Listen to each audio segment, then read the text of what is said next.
computers or cell phones so they can review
Ways and Means budget hearing to order. Can I get a motion to adopt today's agenda? There has been a motion, and it has been seconded. All those in favor say aye.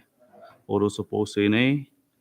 The ayes have it. Before we move on, I would like to introduce the members to the people of Rota. Starting from my left, we have our legal counsel, John Bradley. And down on the floor, we have our minority leader, Representative Patrick St. Nicholas. And to his right, we have our SNOUT delegation chairman, Rep. John Paul Sablon. And to his right, we have our chairman for natural resources, Rep. Angelo Atalig Camacho. So there is an Atalig here. And to his right, we have our vice chair, Rep. Blas Atal. And to his right, we have our chairman for education, Rep. Manny Castro. And to his right, we have our chairwoman for commerce and tourism, Rep. Julie Ogo. And to her right, we have our representative member, Rep. TJ Manglonia. And to his right, we have our vice speaker member, Rep. Joel Camacho. We have our IT boys, Dell, who's right there. And to his right, we have our senior legislative assistant, Ms. Claire Sablon. And to her left, our fiscal analyst, TG Rabago, along with our Sergeant of Arms, Pete Tuwai. And with that, is there anyone in the public that would like to make a public statement with regards to the mayor's submittal of the budget? Being there's none, Sarge, can we have Honorable Mayor approach the...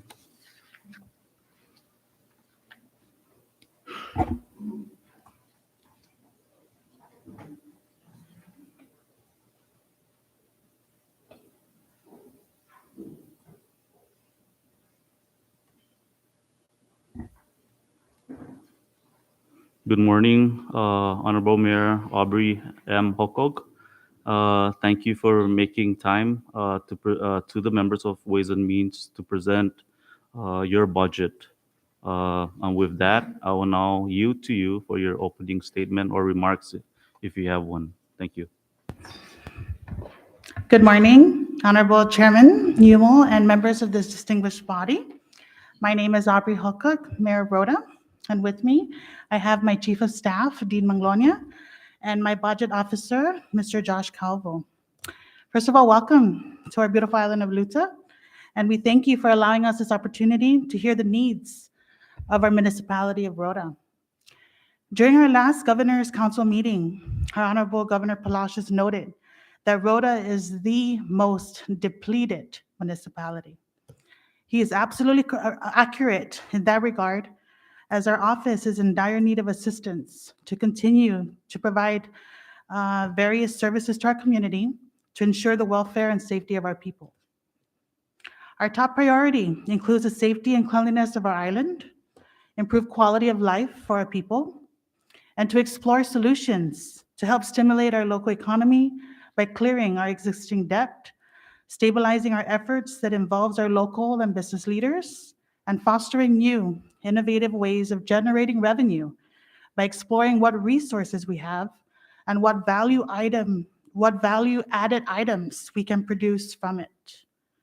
With that, I humbly ask for your support in lifting Public Law 18-1 relative to the collections of the hotel occupancy tax that provides support of no more than 2% or $400,000 of funds per fiscal year from the MVA Trust Fund to be remitted to the municipalities of Rota and Tinian to be used to implement charter flight tourism incentives and promotional programs. These needed additional funds are what will help us market and launch our Besita Luta campaigns to attract and welcome visitors and tourists to travel to Rota. My team has been aggressively applying for all types of federal grants from various grantors with the assistance of the Office of Grants Management. We have a plan to improve the infrastructure with our Rota legislative delegation on Rota, as well as build facilities that will not only cater to our local people, but to all who visit Rota. It is our hope to promote opportunities for our children and our people so they may be exposed to sharpen their abilities and skills to become productive citizens and members of our community. But this is not enough. We need help. The cost of living on Rota is exorbitant, and our people have just been able to survive by subsidizing their lifestyle by hunting, fishing, and farming. Similarly, the federal government recognizes this as they have augmented the welfare assistance and correlated the cost of goods here to a figure that is reasonable and fair to best provide for our families in need. I plead with this body to do the same and provide support to the municipality of Rota relative to our needs. We cannot be treated the same as other municipalities because all goods and services on Rota are at a higher cost than those in our neighboring islands. We understand the economic situation we are in, but we hope that you can fairly balance based on the needs of each island. On behalf of that, or on behalf of the people of Rota, we humbly ask for your support and assistance. We did submit our budget's proposal, and we are ready to answer any questions or clarify information needed. Thank you. Thank you, Mayor Aubrey. Uh, with that, I'll open the floor. Is there any member that would like to?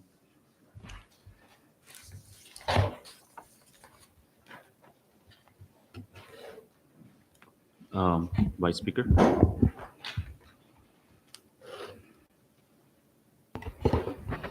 Thank you, Mayor Aubrey, and your Chief of Staff, Dean, and your Budget Officer, Josh Calvo, and all your department heads that are here today. So looking at your office request for the FTEs, you're asking for 112. I know for 2023, we asked for more than that. Are you comfortable with the 112, or you are expecting maybe an additional unfunded FTEs in the year 2024? We would love additional FTEs. Rota, like, our members of a neighboring island, we have a lower amount of FTEs, and we would humbly ask for the support. I have a box filled with almost 80 applicants of our people who are in dire need of jobs. It is, of course, imperative that we work with the local businesses to help augment that, but in lieu of that, to help generate additional manpower to provide the services, we would humbly request for additional FTEs. Okay, I understand that you, as you mentioned, your office is aggressively, submitting grants, and I believe several of them has been approved or in the Yes. process, in the proposal process, and great job for you and your team for that, and congratulations on that. And I can understand, requesting for an additional unfunded FTEs for anticipating that project or to be executed in the near future. Yes, and Congresswoman, if I may add, part of this is we want to help invite people back. Our population of Rota has dramatically decreased. Many of our people are looking for opportunities, and by allowing us this opportunity to employ more people, at a salary that would attract them, we could use their skills, their creative ideas to help us expand what we have currently and and diversify what we can offer to help stimulate our local economy. So we would appreciate that. Thank you. And I'm looking at your submission for your operations and the governor's submission. So it is in the positive. But I'm sorry, for the personnel, at least it's in the positive. But for the operations, I know it went down for approximately 174K. So with this said, the operations include like manpower out in the field. That's correct, right? Yeah. And for I know you're probably collaborating with other departments like DLNR, Parks and Recs, and of course MVA, and we understand the need for that public law 18-1 to be lifted, or 20 I believe 17 on for the suspensions of the hot tax. Okay, thank you. I yield for now. Thank you. Thank you, Rep. Julie. Vice Speaker.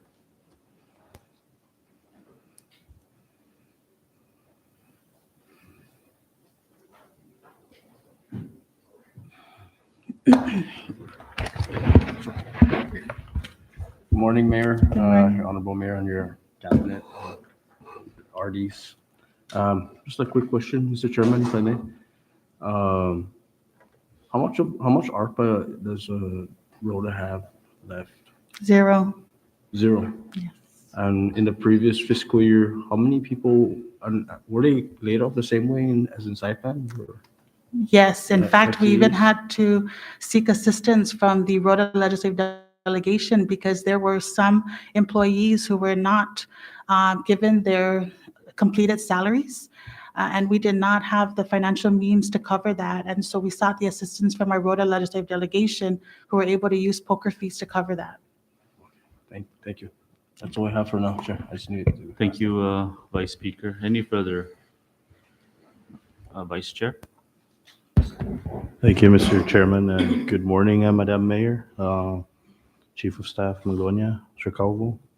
Thank you for having us here in Rota, first and foremost.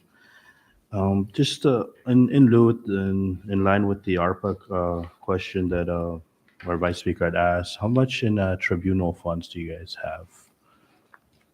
So we have, that's where's the?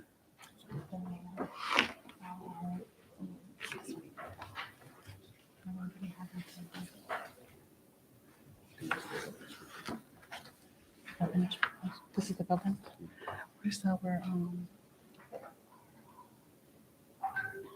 our- Sorry, we're just gonna grab that real quick.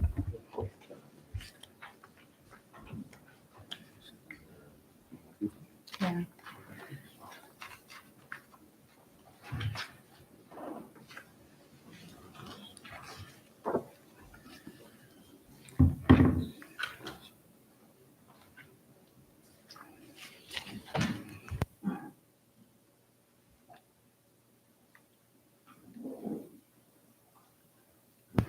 So we have some, some accounts, some revolving funds that we have here. We have some that we're able to access for specific reasons, and so their prices vary. I can give you a breakdown of what they are, if you're ready. Sure, if that's possible. Okay. Just on the tribunal funds, with obviously the municipal monies, no, outside of the general ARPA that was given to the CNMI. Yeah. If we can get those numbers from you, and I'm not going to tell you how to use it, but we want to know how it's being used on your end, so that maybe what we can do is we can assist. Yeah. You had mentioned that you guys have revolving funds. How many revolving accounts do you guys have? It would be 3. We have 4. And then we have our municipal treasury. Our balance, our treasury is about 48,000. 48,000. But this was a deposit for the municipality to cover cost share for the A&E design from the public assistance projects. Okay. So that's where the bulk of that money is gonna be used towards. Okay. In that account, we had some donations to help us assist with our typhoon disaster recovery efforts. And we have some revolving accounts. We have our tobacco account. We have a balance here of about 148,000. 404. Yes. Okay. And I know that those revolving accounts are pretty strict when it was created as to how you can use it. Would the municipality under your leadership be in support in putting put a proposal within the budget to allow more flexibility for the mayor, the expenditure authority, to utilize the funds more flexible so you can address issues? within the municipality on the local level. Yes, please. Okay. Because these are very specific. Of course, we have checks and balances with Department of Finance. Sure. Who are able to, let us know what we can and cannot do. And Sure. by allowing us that flexibility would really be a bridge for us to allow access to funds to cover operation funds. So Okay. that would be a really big help to All our right, so we'll office. include language with your understanding that the monies or the revolving accounts dedicated to the first senatorial district shall be utilized for personal and operations as determined by the expenditure authority. And if that's okay with you guys. That is, All that's right, perfect. we're Thank you. trying to offer all of that to as many departments that we've met with, just so that they can be more flexible with their funding source, no, and it might need to address personnel or operational costs. With the sorry, I want to bring the DPO issue up to Rhoda, because we try to put that in the budget to pay for the Parks and Rec employees. Yes, please. I Okay. hope Rota can be included in that. All right, and that's actually one of the things that we have brought up with DLNR, that they're getting 50% of everybody's salaries on their Parks and Rec is being paid by DLNR. Rhoda is also attending to public lands, not just with Parks and Recs, right? I think HPO is also attending to. Yes. Maybe we can try to be more flexible with DPL to be able to address at least 50% of their salaries to assist and give you guys more wiggle room with the funds that are allocated to your Parks and Recs division. How many under the mayor's office are MOUs to these entities that could have been addressed by Parks and Rec? So because we have a strategy to address a lot of the recommendations from our community, we have not generously MOU staff to the various departments, because we wanted to we have a strategy, a plan to address a lot of the community needs first. But by next fiscal year, that's when we can MOU. Roughly, I only have about 4, but these are MOU for customs and DLNR, Fish and Wildlife enforcement agencies, and I do have 1 to MBA. All right, and how many staff do you guys have at MVA over here? I believe under their Under MVA? MBA, I mean, I was Five? Five? about 5 And then 1 MOU from my office. from your office. Okay. So, okay, sorry, we're gonna be all over the place No. this morning, right? 'Cause- And our job here is to give you that information you need to help us. And And just by looking at the governor's submission compared to the request of the first senatorial district, there's a difference of almost $1 million, right? 900 plus 50,000, 950 plus $1,000. Of the utilities, have the central government been covering your utilities, or have the burden been put to the municipality? yes, we have been, there's an account that our procurement staff charges our utilities to. Okay. We cover all the departments, inclusive of the courthouse here. There is an MOU between the municipality and the courthouse, because a part of our DPS is using a portion of the courthouse to operate their motor vehicle section. And they're footing the whole bill to you No, guys? I believe Oh, it's okay. half. The agreement is divided equally. Okay, it's interesting. So, okay, so with that, so the utility request is 600,000, correct? 600 plus? Yes, but we do have, because we received some letters from CUC as well, we do have an outstanding balance from the municipality for water and power. But yes, that budget includes the average cost for the fiscal year on a monthly basis. That's what we have.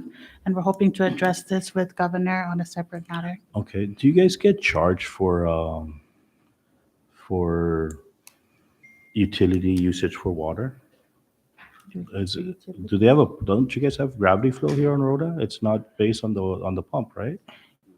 We do, yes, we do get charged.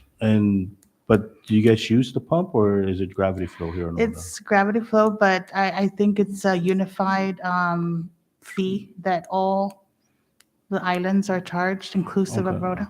Okay, well, that's interesting, right? Because there's like sewer lines, for example. They have that on Saipan. They're not a majority of Saipan, but there's homes that don't have sewer lines, so they use their septic tanks, Yeah. and they don't get charged for the sewage usage.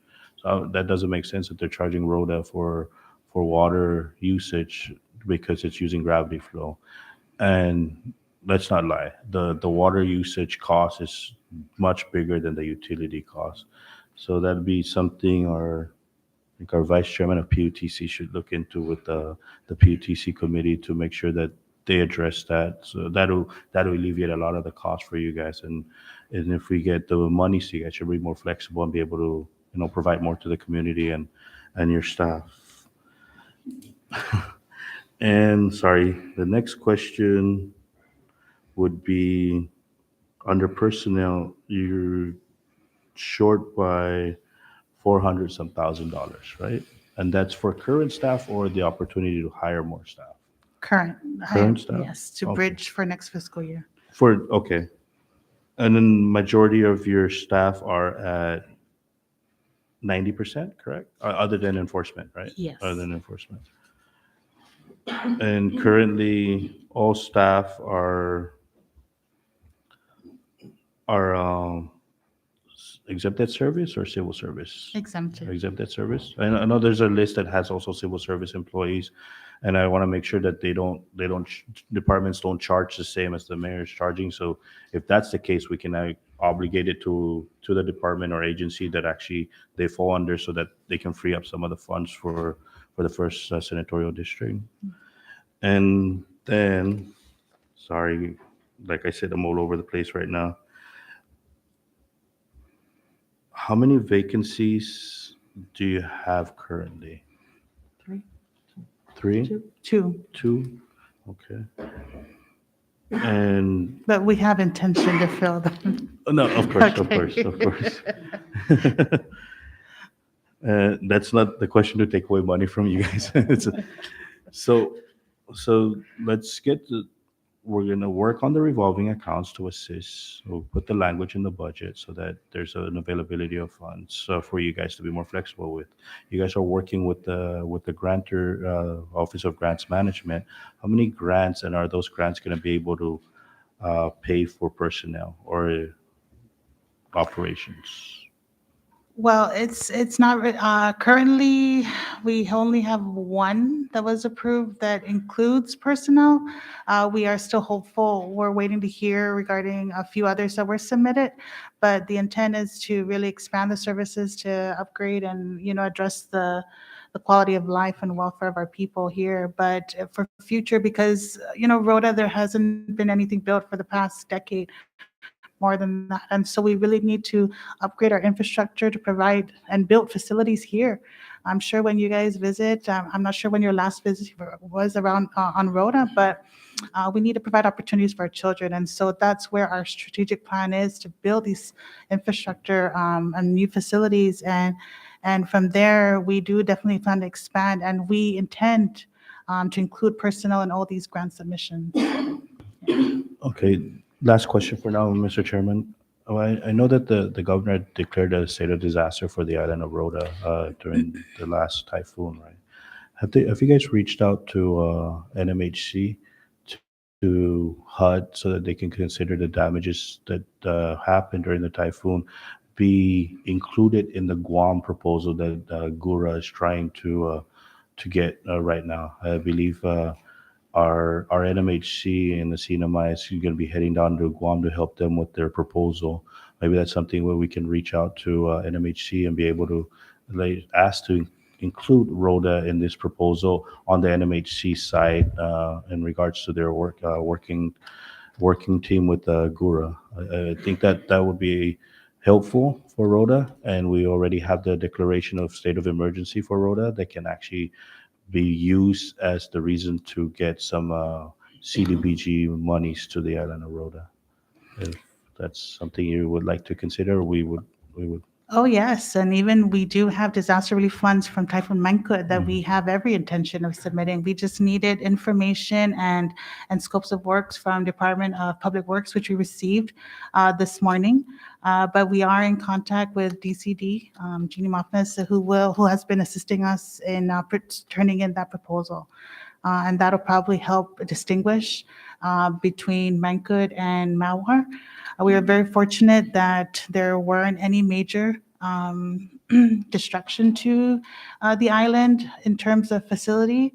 It's really our vegetation. And so we're very thankful from the assistance of Homeland, from the governor's office, from FEMA, Red Cross, to help us channel those ways and assist the families who were affected. Thank you for that. Sorry, one more No, question. no. Are the buildings, the government-owned buildings here on Rota, or even your office, are they insured? I don't believe so. I believe so. There were more on a liability insurance, right? Because that's another challenge that we'll be facing in the future if we have any other big storm, is because FEMA keeps bringing up about insurance stuff. So that's our headache to find that money to make sure that we insure everybody. And thank you. You for you. now, Mr. Chairman. Thank you very much. Thank you. Thank you, Vice. I now recognize Rep. Sablan. Thank you, Chairman. And good morning, Honorable Mayor Aubrey, and to all your department heads. Just a follow-up question on all the revolving funds. I know that you mentioned about tobacco account, and you have 140K. What are the other revolving accounts that you have, and what are the balances? So with MVA, we are at a negative. We are at negative 45,000. We have our liaison account, that's at 16,000. And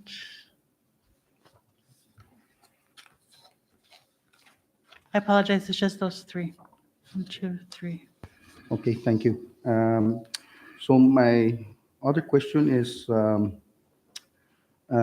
looking on your departments and divisions, and I see that under customs and quarantine, some of these officers are at 90%. Is there any reason why are these guys not classified as law enforcement? So I just had that conversation with my RD of Department of Finance, but I believe she's awaiting some clarity in regards to that information, because we are all under the impression that they would be included with the exemption. So I could answer that with her. I know she's behind me, or if you want. Please, I think we need to know, because the budget proposal from the governor's office is at 90%, and these are critical positions, quarantine and customs, and we need to, rise them up to as law enforcement, because they are law enforcement. We are totally in agreement with that statement, Congressman. Thank you for recognizing that.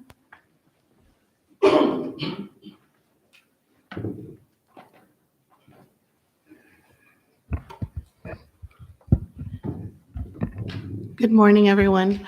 That is one of the very big questions that we will be asking for you guys to address and change, because I can't answer why OMB only recognized one of our officers as law enforcement when the governor clearly stated that customs will be not included in the austerity measures. Out of all the 11 customs and biosecurity that we have, everyone except for one is at 90%. And there's no way that one lone officer will be able to cover all the ports by herself if we were to put everyone else on austerity measures. The Department of Finance, as it is, although we have that austerity day, we rotate our austerity. So Department of Finance here in Rota, our doors are open every day of the week. We don't have everyone close up shop on Mondays. So we have our staff rotate their austerity days. Of course, that's not including customs, but every one of them should be at 100%. So we hope you guys could address that and help us change that. Rep Sablan, we have OMB online. Are they still online? If you want to address that to OMB. Yes, Chairman, we would love to hear from OMB on this issue.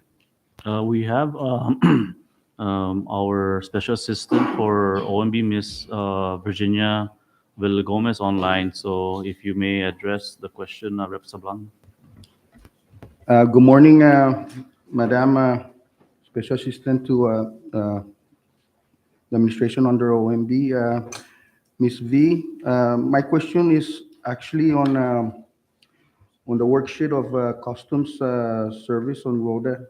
Most of these enforcement staff are 90% except for one, and I believe all of these positions are considered law enforcement. Is there any reason why are they at 90 under proposal of the governor? So good morning, everybody. So looking at 1 CMC 8282 under the definition of law enforcement officers, there was only one law enforcement officer in the personnel worksheet currently on board with the Division of Customs, and the definition on law enforcement officers under 8282 is only custom officers. They did not include customs inspectors. So maybe an amendment to the statute to include inspectors also as law enforcement officers would be needed in order for the inspectors to be receiving the 100% allocation. Do you happen to know, Madam Ms. V, the statute on that, on these personals under, what statute are you referring to? So I'm looking at Public Employment Division 8, Section 8282 that defines law enforcement officers.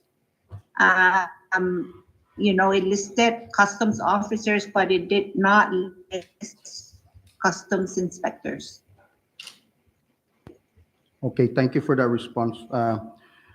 So going back to you, Mayor, and to your RD of Customs, we're going to look into this issue. It's very critical. I mean, these officers serve as guardian angels for our islands, and it's important that we lift them up to 100%. Thank you, Mr. Chairman, and you.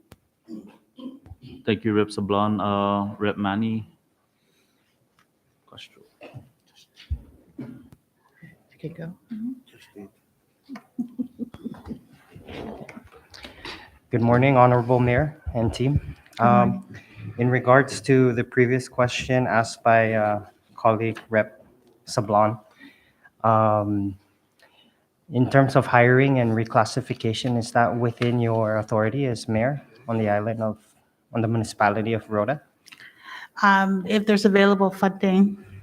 Okay. Because once we reclassify, it would have to be within, we would have to correlate their position to their salaries. Oh, it's not under.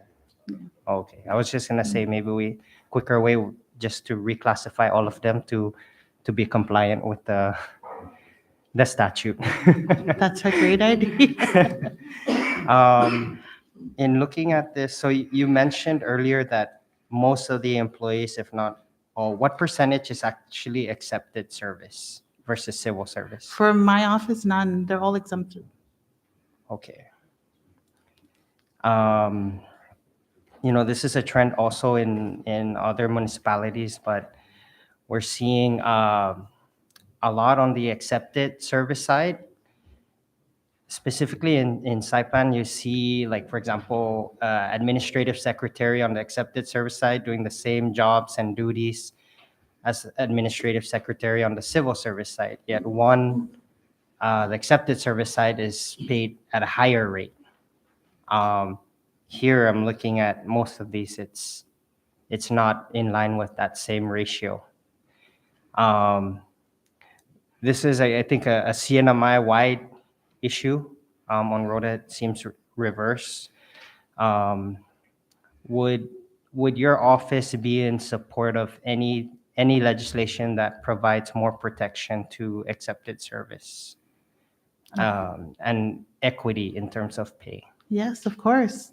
And we wanted to correlate to their duties and responsibilities, for our personnel out in the field all day, providing service to beautify and clean our community versus somebody indoors. It should definitely relate to that because the requirement from each of them, it varies. And so we definitely want to ensure that correlation, and thank you for that.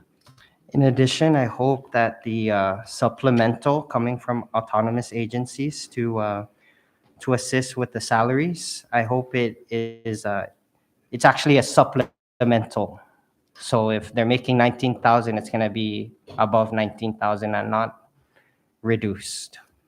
I know maybe that might not be popular given the situation, but as you said, the times are hard, especially on Rota. Yes, thank Thank you you. for recognizing that. Thank you. Thank you, Chairman.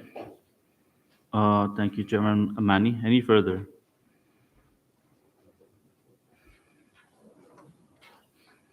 Rep, go ahead, Vice Chair. Thank you, Mr. Chairman. Madam Mayor, are your resident directors or line item departments having a challenge with this OPA 1%? Is the Department of Finance taking away the 1% at the operational rate? Or are they taking the 1% as the true 1%? I think overall, true. Is it overall true? Overall true. The overall budget. So, but they've been taking away your operational costs. Like, let's say $30,000 was designated to finance on Rota for operations. Are they withholding the $30,000? Or let's give me go a lower number. It's easier, right? You can play with their 1%. $5,000. Are they withholding the $5,000 from the line item department to hamper their ability to provide the services, or? Which one? I asked this because I've gotten many calls, especially from the first and second senatorial district regarding the 1%, and I've been calling finance, and I'm trying to find out why they're withholding the operational costs when the let's say $5,000, 1% of $5,000 is not $5,000, right? So, are you guys going through that difficulty right now? Your line item departments, I guess you might want to check with them. Yeah, so it's already infused in the budget we understand that it's separated according to my budget officer here. And so, but yes, of course, it could be reallocated to I absolutely operations, agree. It's yeah. already embedded in the budget. The Yeah. 1% is already calculated, and they'll take it when it gets through the fiscal year, right? But if they're withholding the ability of your line item departments here on Rhoda to be able to utilize the funds for operation, calling it the payment for the 1%, please let us know. If we can get that answered this morning, I think it'd be easier to figure this out so that you guys can actually use those funds. Well, I would have to check with my resident department heads if that affects their respective departments, but from my office, specifically according to my budget officer, it's already removed. But maybe if my RDs can hear me and if they can prepare to respond and inform you if it is affecting their respective departments. Yes, please do. I think it's a challenge already. It's already enough of a challenge to be able to provide the services, especially this far away from the capital, no? And then for them to withhold those funds, those additional funds that you can actually put back into the community, we don't want that over here, or we don't want it anywhere. But if you guys are facing that, please, we need to figure this out, because we're only talking about this new amended budget in 23 that just passed in April. And if this is going to continue in 2024, you might as well shut down the office and just pay people salaries, right? No, I yield for now. Thank you, Madam Mayor. Thank you, Vice Chair. Any further? With Rep Manglonia, then Rep Julie. Hi, good morning, Mayor and team. Thank you again for having us on Island. I know you mentioned some sort of revival program that you're working on. Can you elaborate a little bit more on that? Sure. So we're doing things simultaneously. First, Rota is very unique, and many people recognize that. We have a lot of beautiful things to offer in terms of cultural landmarks, historical sites, etc. So we are launching on one aspect our Visita Luta campaign. And so this is in order, and I know this has been done with the former Governor's Economic Council to somewhat upgrade our current facilities to prepare to anticipate and service our visitors and people alike from the neighboring islands and our residents here. And we've done this and through our experience of just really trying to put Rota on a digital map. And because of the technology today, there's a lot of things that people don't know about Rota. And for example, this is justified when we participate in the Joint Region Marianas Expo. Many people have heard of Rota, but they don't know how to get here. And so we had to educate and inform them that there are other smaller commuters, for example, like Star Marianas and at the time MSA, that could transport people here. Many of the military were under the notion they had to take a boat to travel here. And so we put together this campaign informing them of what sites we have, what commodities, crops that are I guess our delicacies here, and to just really showcase our cultural practices here. And many of them were very interested. As a result, I had 2 families from that visit come and make arrangements and visit my office. And so that's just an idea to show that maybe not just neighboring island Guam, but the rest of Asia or even the mainland, and we can provide and I guess, feature things about Rota that will attract people. On the other side, we need to have opportunity for our children here. We lack many facilities that will even provide even basic opportunities for our children to, even with sports, educational, even cultural landmarks. But like I've shared with Congresswoman and the Rota delegation, we've been very aggressive in applying for a lot of grants through Office of Insular Affairs, through CDBG, and then through the SCORP that we are going to be working on. And of course, with DLNR, we are just trying to take advantage of every opportunity that is available for us. But we definitely want to upgrade Rota, and that way our people can see, and hopefully for those who have left our island, who can offer any services or provide any ideas or even just any type of help, they can come back and help us upgrade to a standard that we can really be proud of here. So Thank you for that, Mayor. It's interesting that you mentioned Guam. Has there been any attempt made to create some sort of partnership between Rota and Guam just because of the close proximity? I know, speaking to some of my family members in Guam, some of them own businesses, and a lot of times it's hard to get certain crops like hot pepper or suni, things like that. So maybe partnership with MVA and their version of MVA, we can create some sort of streamline or pipeline, or partnership between Guam and Rota to, exchange crops or, promote Rota Yes. and vice versa. So that way that exposure is there. yes. So maybe that's something that, we can work on too. But I think you're absolutely right. Rota has so much to offer. And sometimes the education is not there with the people on, especially on Guam. You just mentioned some of them thought that they needed to come here on boat. But I think with a little bit more promotion on that aspect, we can get more people here, even with the current existing facilities. I know people just appreciate the natural beauty of Rota versus, all the amenities. So thank you for that, and I'm thankful to hear that you're working toward that movement, and we're in full support of that. Thank you.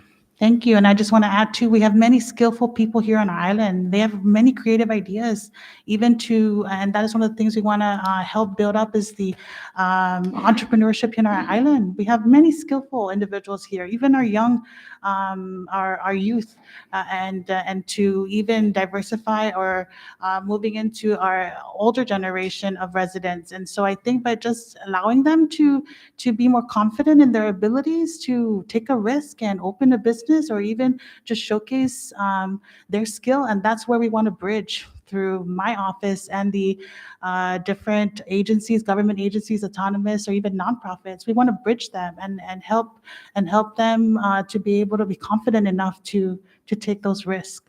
because that's definitely going to augment our ability to expose Rota and make more people interested to come here.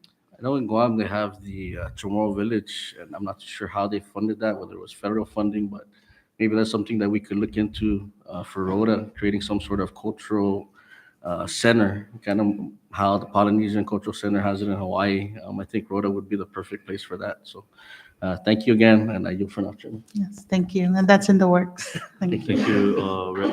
Manglonia. Rep. Julie? Thank you, Chairman. I know that you have brought this up to the delegation's attention, and I think it's a great opportunity for your municipality to address it in front of this committee. And since OMB is on the online, you were mentioning that your allocation of funds is very limited, to continue your daily operations. Can you just explain that the impact that has, is causing your operations in this? Thank you, thank you. We were able to plead and ask support from our fellow colleagues in the Rota delegation along with the governor, and they would provide, of course, with your approval of the House and Senate, support additional funding for the municipality of Rota. And I know my budget officer has been trying to get hold of OMB to really see, because there may be a discrepancy in the amount of funding that was allocated from the amended approved budget. And so that's something that my budget officer needs to work out with OMB. But yes, it has hampered our ability. Many of the things, and this is evident from Typhoon Mawar, our office owes a lot. We have a lot of debt to many of our local vendors, not only here on Rota, but on Saipan, because we do have fellow residents there who are seeking medical care. And as a result of our office reaching out to vendors to assist with our Typhoon Mawar recovery efforts, or even just needing services, we were denied, rejected, because the municipality owes many of our vendors. And so one of the things that we are really willing to sacrifice with the amended budget is to clear those liabilities. And so we need to work with OMB to allow us the opportunity to have access to those funds. And I plead with your help, because I do know, speaking to some of our leaders yesterday, that we are not allowed or able to receive funds up front. But if this body is willing to support our request because of the amount of time remaining from the fiscal year to allow us to gain access to the funds so we can clear these liabilities and move forward. It'll really free and hamper our ability to move and be able to work with certain vendors to really help augment the services of our island. So I plead for your help, and my budget officer will be again reaching out to OMB for their continued support. We need their help. When we call, we need them to respond.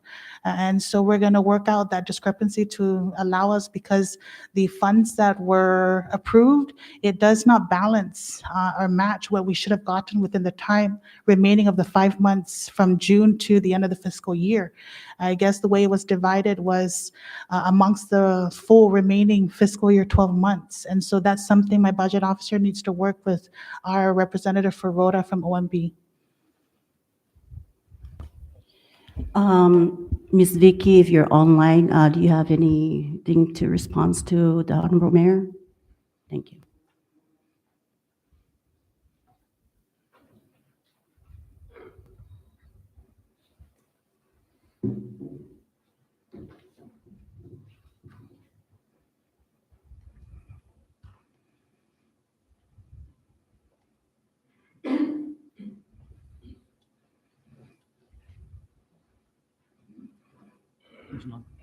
Okay, we tried to get Rep. Julie. We tried to get that answer at a later time. Members, we're hitting 11. We want to go to the next one. So I'll recognize for the last time, Rep. Sablan. Thank you, Mr. Chairman. And Honorable Mayor, I want to commend you and applaud you for putting more emphasis in promoting the island of Rota.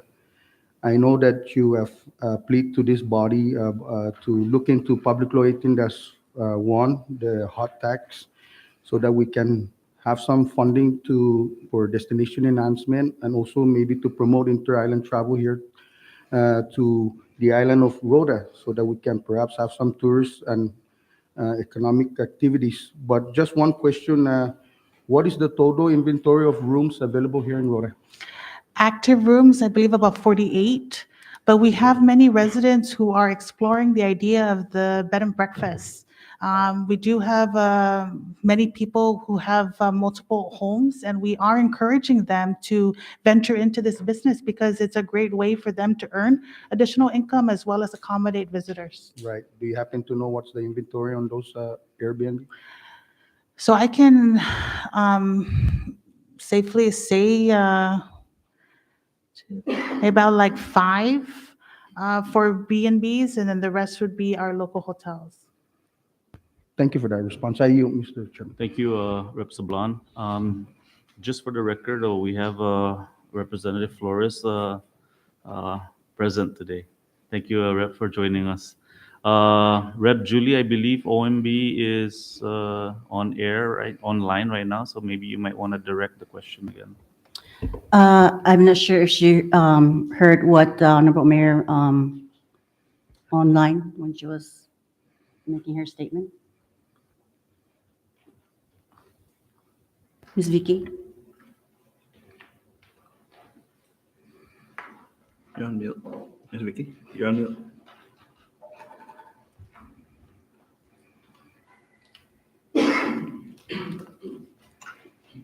Congresswoman, can you repeat the question or inquiry because I dropped out on the video and I just rejoined again. Sorry, did you hear Honorable Mayor's statement regarding her concern with the allocated funds? Do you want her to make that statement again? Are we referring to the current fiscal year FY 2023 revised budget? Yes, yes. So it has to do with how Munis is picking up the entries on the budget allocation. But look at the revised total, and based on the revised total, that would be your guide, not the actual, the original budget that's posted there. So you look at the revised because the revised reflects your current budget allocation pursuant to the revision 2304. Do you have access to Munis? Yes. Let me refer you back to Honorable Mayor to, make that statement again. Her inquiry, sorry. Thank you, Congresswoman, and hi, good morning, Ms. Vicky. Yes, we do have access to our Munis, and our budget officer, please, if you could kindly refer to the representative for Rota to, I guess, have access or be, to be able to communicate with our budget officer, because we did notice a discrepancy with our allotment. We know with the amended budget, the time frame should have been divided with the remaining months, but the way it was placed to our accounts is divided amongst the whole fiscal year. And because our priority is to clear liabilities, we do not have the available funding to be able to justify or cover the bill or the liabilities that we'd like to clear. And that's something our budget officer is trying to work out with your office. And so if that's something, please, that we can set aside. I know we've been trying to schedule some time to meet with your office. And if that's something we can work on, we would appreciate that to rectify this, because we do know that these things take time to process and we want to clear them as expeditiously as we can. Okay, thank you, Mayor, for that response. So let me just apprise you of how the budget allotments moving forward following the approval of the revisions. So what we did in the budget was we've allocated the budget based on Public Law 2222 up to the month of April.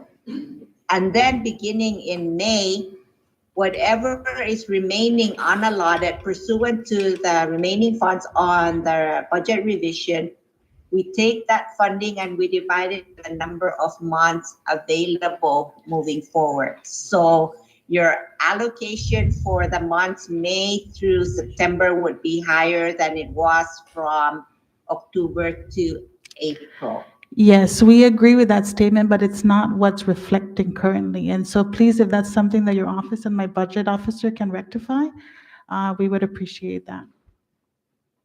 Okay, we'll work on it. We'll communicate with Josh. Thank you. Thank you, Chair. Are you?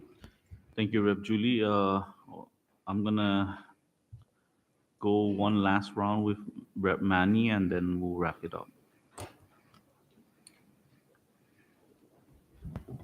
Thank you, Mayor, for your entrepreneurial vision for the island of Rota. I believe that's what the entire CNMI really needs. There's when we're talking about entrepreneurial education, I think we, as a CNMI, we need to get our people back into that entrepreneurial spirit. Even agriculture, for Yes. example, doggo in Guam is really it's a hot commodity. It's so expensive that people are not buying it. But if we're able to get more products like that to Guam, Saipan, even for instance, Rota Basco. With the right opportunity, I know Rota Basco can beat Tabasco. It's that good. When you go to Palau and sorry, colleague, Rep San Nicolas, but when I went to Palau and I saw Huang Shun hot pepper from Tinian, we should be seeing more products throughout all the islands. And I do believe that Rota has the most potential for domestic tourism and international tourism.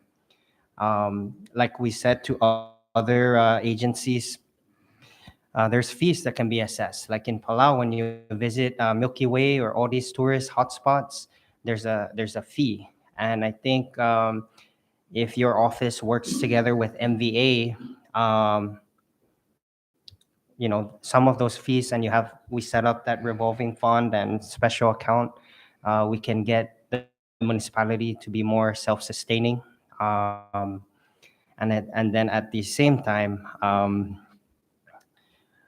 with regards to there's a bill that I introduced in Saipan regarding the mayor's office, to allow the mayor's office in each municipality more flexibility, because what happens is we're collecting taxes and we give it to MVA. Then MVA gives it back to the Parks and Rec or mayor's office, when the real people that are doing the mayor's office we're revising to put the money really to where it needs to go, which is the people that are doing the work, because that's a waste of time. Even just to process a PO, it takes time. So can you imagine allocating funding back and forth between agencies? So I hope that when I'll include your office in the listserv for comments on bills. I hope you can support that, because I believe it will benefit all the municipalities within the CNMI. Thank you. Thank you, Congressman. Thank you, Rep. Castro. I'll just have a few questions, Mayor, with regards to, I have some notes from the past that when I was in budget hearing in the past. So just to follow up, because the island road experienced another typhoon, with regards to hazard mitigation from the past. Are all the shutters were done here in the island are complete already? Or? Yes. Okay. And lastly, under CIP, is there, with the landfill, is that still ongoing, or Yes, is it complete? all CIP projects are still pending. They're not complete. So they're not moving at all? I'm not sure where they are with the landfill specifically, but I can inquire and let you know at a later time. I don't have that information with me, but I do know we are tracking, and I did meet with also Ms. Liz Falahaja regarding our CIP projects. And with some projects, I know they are moving faster than others, and I believe for remaining projects, specifically the landfill, and I can maybe yield to my director for DPW to see where we are with that, but I don't have that answer, but if I do, with me with my CIP coordinator, I'll relay the message to you. Just so that I complete my notes from the past, and that's also the high school renovation. I think that's 2017. I want to see if it's ongoing. Is it done? So I just want to complete my notes and just start marking it off from the past so we can move forward. And lastly, with regards to your others, I believe the revised budget gave you 197 some thousand. You request for 250. Can we just get a brief breakdown on what is that? All your all others for just the mayor's office, or this includes? Includes our departments, but we prioritize communication and fuel just to really help us execute our operations. But the revised budget covers, or the funding given to me covers all our government departments. And this is something that is it still delayed with regards to getting the payments out, or this is what you're Yes. referring to, right? Yes. Okay, thank you. With that, members, we're at the 11 o'clock mark. You want to continue? Okay. Mayor, if there's no other further, you can remain here. I think we have the Municipal Council next. Yes. Okay. Madam Mayor, I know that Rota exports a lot of its sweet potatoes, you know? And one of the challenges that not just the municipality but the CNMI is the actual collections of these exportations. Is Rota willing? We already have a CNMI product seal that's in our statute. Would Rota's leadership consider working on a Rota product seal, a Rota CNMI product seal, so that anything that exits Rota gets a cut from on the delegation level? So you get your municipality some funds directly from the exportation. Because right now when you export, right, it goes to general fund. I don't know how much you export, but I'm sure it's a lot. I think if we create that Rota product seal to marry the CNMI product seal and actually create a section within the mayor's office to take away the business side from the farmers, and the farmers concentrate on what they do best, farming, and they don't have to stress over the business side, I think this will be able to assist Rota in creating an additional funding source for the senatorial district. Would that be something that you'd be interested in doing? And we'll work with our good colleague from Rota to draft that legislation and see how we can get the funds directly into your coffers. Yes, I truly support that, and I think that would even attract our local people to farm more. Absolutely. Definitely, I would definitely support that, and I will refer and speak with our colleague to see what we need to do to help Okay. you with that.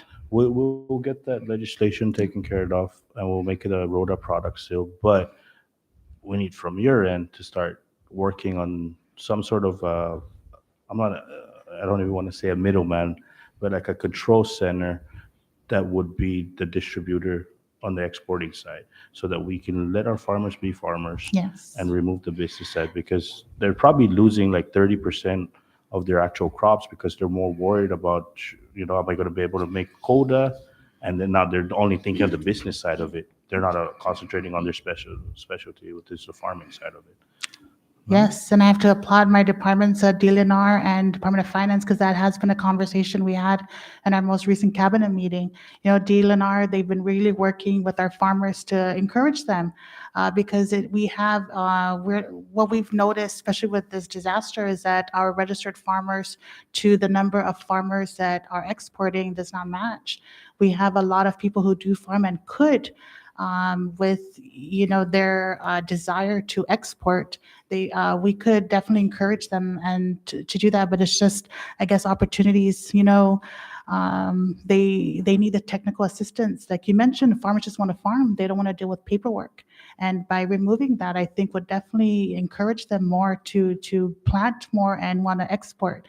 And I know with Department of Finance, they're trying to work on having a quality control to really ensure that the crops that leave our island, are of good quality, and that it preserves the reputation of our farmers.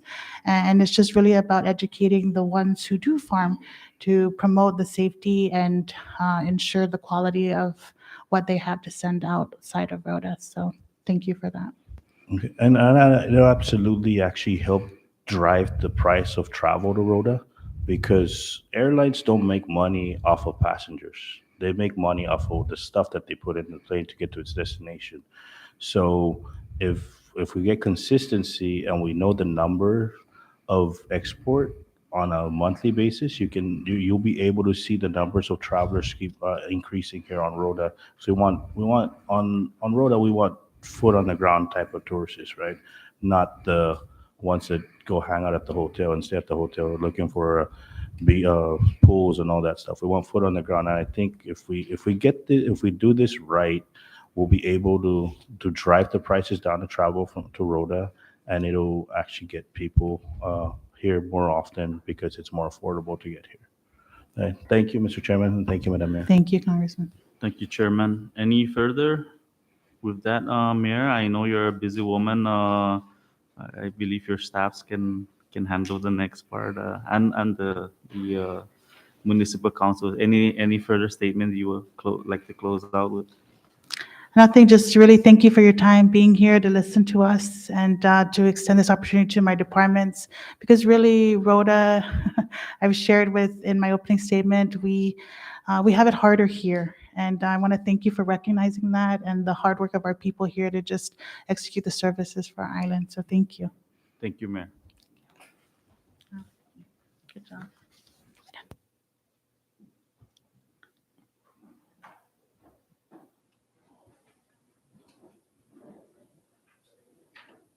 You need 5 minutes? Okay. We'll take a 5-minute recess.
We are back. We'll continue on with the Municipal Council. And before us, we have Chairman Atalig, and I believe Councilman and Secretary Lizama. If you may, I'll yield to you now for your opening remarks. Thank you. Yeah, good morning, Mr. Chairman and the honorable members of this body. I would like to take this opportunity this morning to thank you guys on behalf of the 19 Rota Municipal Council and the people of Rota for your help and support during the times of needs for Rota. Lalo, thank you. And I want to welcome everybody. If it's your first time, I want to welcome you guys to Rota. And thank you for coming out here to hear our concerns and hear what we need to improve the livelihood of our community, as well as the tourist sites for health environment and all those things. So thank you, Mr. Chair. Thank you, Chairman. Secretary would like to comment too, or? Thank you. Thank you, Mr. Chairman. Again, welcome, members. Uh, again, welcome to Rota. Thank you all for being here again. And what like the chairman said, to hear and listen to our concerns for our community again. And I hope we can work together to tackle our issues here in Rota. Thank you. Thank you, Councilman. With that, I understand there was a cut in your budget, a little over 60,000, and I believe it's due to I guess losing a staff or it wasn't renewed, and then the others would be most likely all others. So if you can pretty much um, explain to the members the necessary um, all others required or needed for the municipal council.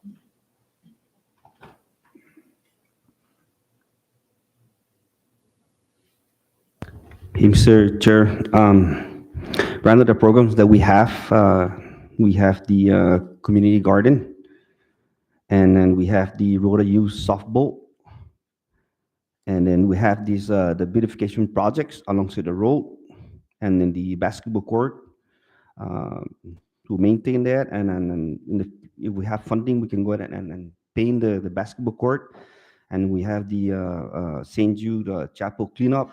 That's one of the beautification, and we have one alongside the road entrance to road resort over down to Tatgua, and we have the small island and the Japanese canyon lookout. That's our project that we are doing right now. Thank you, Chairman. Does the municipal council have, I guess, its own revolving fund, right? I believe what's going on now in the proposed budget, the administration is proposing that each agency are required to use their fundings first before it extends back to the administration. That's what it's starting to look like. So, does the council have its own, I guess, funding? Yes, we do have our own funding, Mr. Chair, but under the 1066. But unfortunately, with the process with Munis, it just slows everything down, and just getting fuel, trying to pay vendors because we owe them, and they don't want to work with us because there's no payment. And we finance that 30-day period to pay them. And I don't think the gas station will allow you to credit and you're not paying them. So, they need to move at the same time. So those are the holdbacks as far as the munis and the budget. Thank you. And the revolving fund, is there funding still available, or is it locked? Yes, we do have, but it goes same with the mayor where they give you like monthly allowance of maybe 10,000 per month. So I believe that one will roll over again. But up to now, we cannot even use not even one penny because of Munis, Mr. Chair. So you're stating it's 10,000 per month. You're a monthly allowed. Yes, yes, that's what's showing on the munis that we have 10,000 on the revised budget at 2023. Thank you, Chairman. Now open the floor to the members. Rep Sablan. Thank you, Mr. Chairman, and welcome, Chairman Atalik and your other councilman. Um, So looking at uh, the governor's proposal and looking at the revised budget of this fiscal year, there's a big variance, and your current budget at this fiscal year is at 240. I know that the council has requested for 254,601 for this upcoming fiscal year. The governor's proposal is at 177,214. Can you elaborate what is really the impact with this very large variance and shortfall? Rep Sablan, we used to have 13 FTEs, but unfortunately we had to let them go because there's not enough funding to hold those staff back. I feel bad, to tell them that I'm sorry, I cannot take you, just thinking that they have kids and families and others, everything to support them. And the cost of living out here in Rota is so expensive, I feel sorry for them. So, I mean, that really hurts me. So how many current employees are in the municipal council right now? Currently, we have a total of no, 9. Total of 9 under the 1066 budget, no, Rep Sablan. So it used to be 13, so you have to let go 4 of the... We have to let them go. Okay, thank you for that clarification. You for now, Mr. Chairman. Thank you, Rep Sablan. Any further?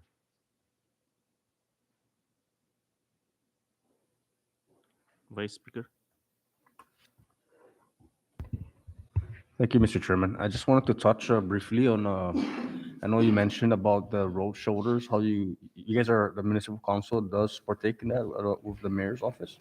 No, we work collaboratively with the mayor, and they cannot do the whole road side. So we take sides. Some departments adopt this from the airport to let's say Lucky Store, and then the council would take care from the entrance of Road Resort all the way to Tagua. So we take turns because there's no way that we lack of equipment and all stuff, even manpower at the same time too. I see. And it's refreshing to see that you guys, departments are really collaborating, working together, even especially in these financial trying times. My question actually is regarding the snail issue. I know there's some kind of like issue of U.S. Fish and Wildlife regarding the snail, so it's preventing you guys from clearing further in, right? The beach areas. Yes, yes. Camacho, we had an incident going back to one of the beautifications that we're trying to clear up is the going back to the canyon, and we started cleaning. Like they tell us not to clean 3 or 4 feet in, so they came and they stopped us because of those snails. So that's an ongoing issue. We did solve it where we didn't touch that portion of the roadside, so we just left it alone, and then we got a one-start permit from BCQ, so we started working on the past that location. Oh, cool. That's good to hear. It's a good update. And lastly, do you guys receive any federal fundings to tackle the rhino beetle issue? I know it's kind of becoming an issue, more and more of an issue here, right? I believe Director Calvo will answer that under the DLNR, but yes, they do have federal funds for that one.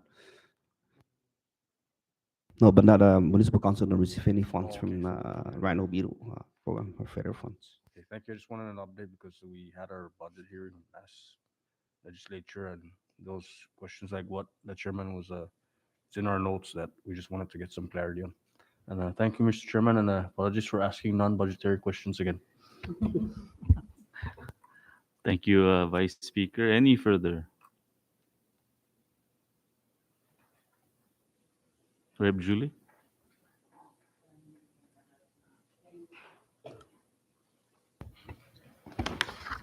Thank you, Chair.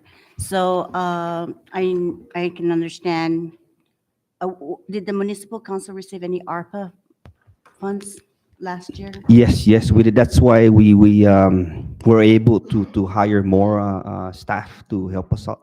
And that's zeroed out already? Yes. Yes. So I know that you're asking for almost 60K, your Municipal Council is requesting for 2024. What is the major impact if, for example, you don't get what you're asking for? There's only two things that really impact right now here is our staff. We have to take care of them first, and then the fuel for the operation. That's the only main two things right now that we really need to move the municipal council in going out there and assisting our community. They really rely on us, the school and our elderlies out there and all those stuff. So yes, With those are that it. operations request funding, what projects or programs that, will impact this request? Mainly is our own beautification sites that we work collaboratively with the mayor and our tourist sites just to make sure that the sites are clean and we have a healthy environment for our visitors as well as our people here that will use the park. So mainly like maybe fuel costs or and whatnot for the operation. Yes, just a few costs and the lubricant for the service of the vehicles that we have right now. We have one riding more that's working, and then we have two vehicles that are. Thank you because they gave us hand me down, but those vehicles are not reliable to use. But we're trying our best to serve our community. Yeah.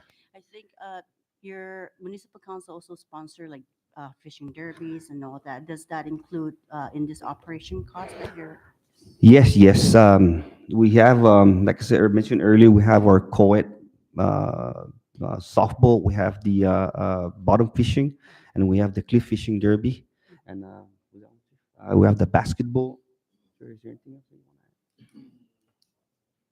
add? And the Tasi to Table program with the school, we want to bring them and make them be part of our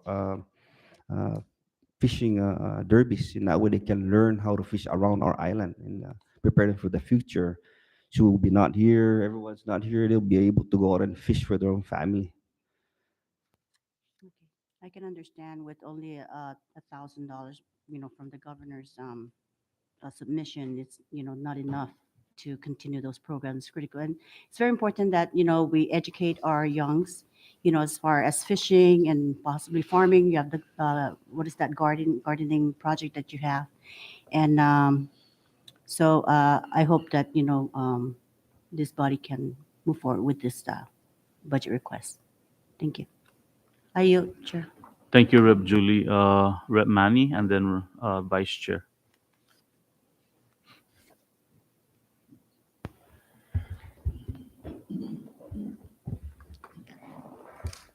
Thank you. Given the fact that some of those vehicles you mentioned were unreliable, I just want to, I've seen similar issues in Saipan, specifically for my office and Congressman John Paul's office in Precinct 2. What we did, which is the smallest precinct in Saipan, we procured these Japanese key trucks. They're mini trucks. We're able to buy it from a company called Sinamai Minis out of Tinian. And, it now that it's legal to purchase those vehicles, I would say if the municipality or any other agency, they're actually pretty useful vehicles to look into that really conserve. Not to say we don't need the bigger vehicles, but that's something that maybe the departments might want to look into, because I know that in our precinct we're going to be using it well. Thank you. Thank you, Rep. Manny. Vice Chair. Thank you, Mr. Chairman. Thank you, Chairman, Councilman. I know you guys been mentioning the fuel cost, no, and how much you guys use up in fuel. We just did the the mobile land lease extension a few years ago. Have they been providing public benefit to the municipal council, or do you know if it's the mayor's office or anybody here in general? Yes, believe the mayor is the one that's receiving all those benefit from the mobile. Yes. So none has been trickled down to the municipal council? When we ask the mayor for gas, she'll give us, but it's not bad for the mobile to give us half of that. But we'll ask the mayor. Yeah, no, but the mobiles never come directly to you guys, because one of the specific language that was included in that land lease extension was all public benefits are only going to be for the first senatorial district. So if they're only their public benefits giving, let's say, a 55 drum gallon to the mayor's office, by the time you gas up two cars, you're done, right? So I think we need to get back with DPL. I don't know who is the head of DPL here on the First Senatorial District, but it's important to go back to that lease agreement, and that they understand that they follow the uh, the agreement that was adopted by the legislature on the extended land lease, so that the people, the First Senatorial District, can benefit. No, whether it's the government sector or private individuals that would benefit overall with the public benefit that mobile is supposed to be providing to the First Senatorial District. And I think that's important that we revisit that. I think it's very important for the municipal council to revisit that with the head of DPL here on Rota, so that we can make sure that we hold the investor to their word, that they provide true public benefit, not just a simple donation here and there. It's the true public benefit to the people of the First Senatorial District. No. Yes, thank you. Thank you, Mr. Chairman. Thank you. Any further? Being there's none, um, I'll thank you, Chairman Atalig, for presenting uh, your case for your budget, the increase. Majority, we do note it's the few that is really needed. Um, and go ahead, if you have a. Sorry, Mr. Chair, but earlier you mentioned something about the OPA fee, and that's really gonna hurt us with the governance proposal. We have 10,000, and it's gonna take 5,979 out of that. We don't have anything. So that proposal is the OPA fee, public auditor's fee is, well, 5,000 out of the 10,000. So basically, we don't have anything. Yes. Thank you. We didn't know. I believe Rep. Blas is working on that language to address every agency. Any further? And with that, Chairman, thank you for making yourself available. We take the notes, and I believe we're trying to address every part that in the island of Rota, and even to the point of looking at the hotel tax. So that's something that maybe we can address in the budget, should the members agree. And with that, if you have not anything further, thank you for making yourself available. Go ahead. Go ahead. I'll you to you. Yeah, Mr. Chair and the honorable members of this of the 19 municipal council members and the people of Rota, would like to thank you guys for coming out here to hear our concerns and what we need to move our community. Talwa, thank you, and have a good day to everyone. Thank you. A short recess.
you to the Municipal Council for being here. And up next, we have the Department of Finance. Thank you, RD Hokuk, and now you now for your opening statement. Good morning, everyone. I want to welcome you guys to the beautified area, to Congressman Ruby and Congressman Fiscal. Welcome home. I also want to thank your support staff and as Well as your families for allowing you guys the luxury of leaving your homes to come and entertain us today with our budget requests. My name is Avery Calvo. That has recently changed this year. So I know on record I'm still Hokuk, but so good morning.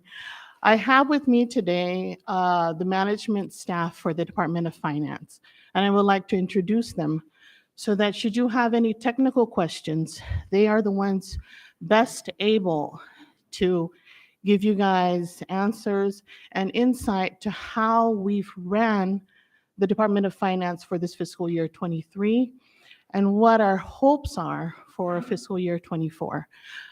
For financial services, we have Manager Sharon Manglonia.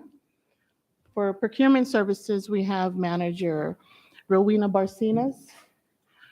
In revenue and tax, we actually have special people there. We have acting managers.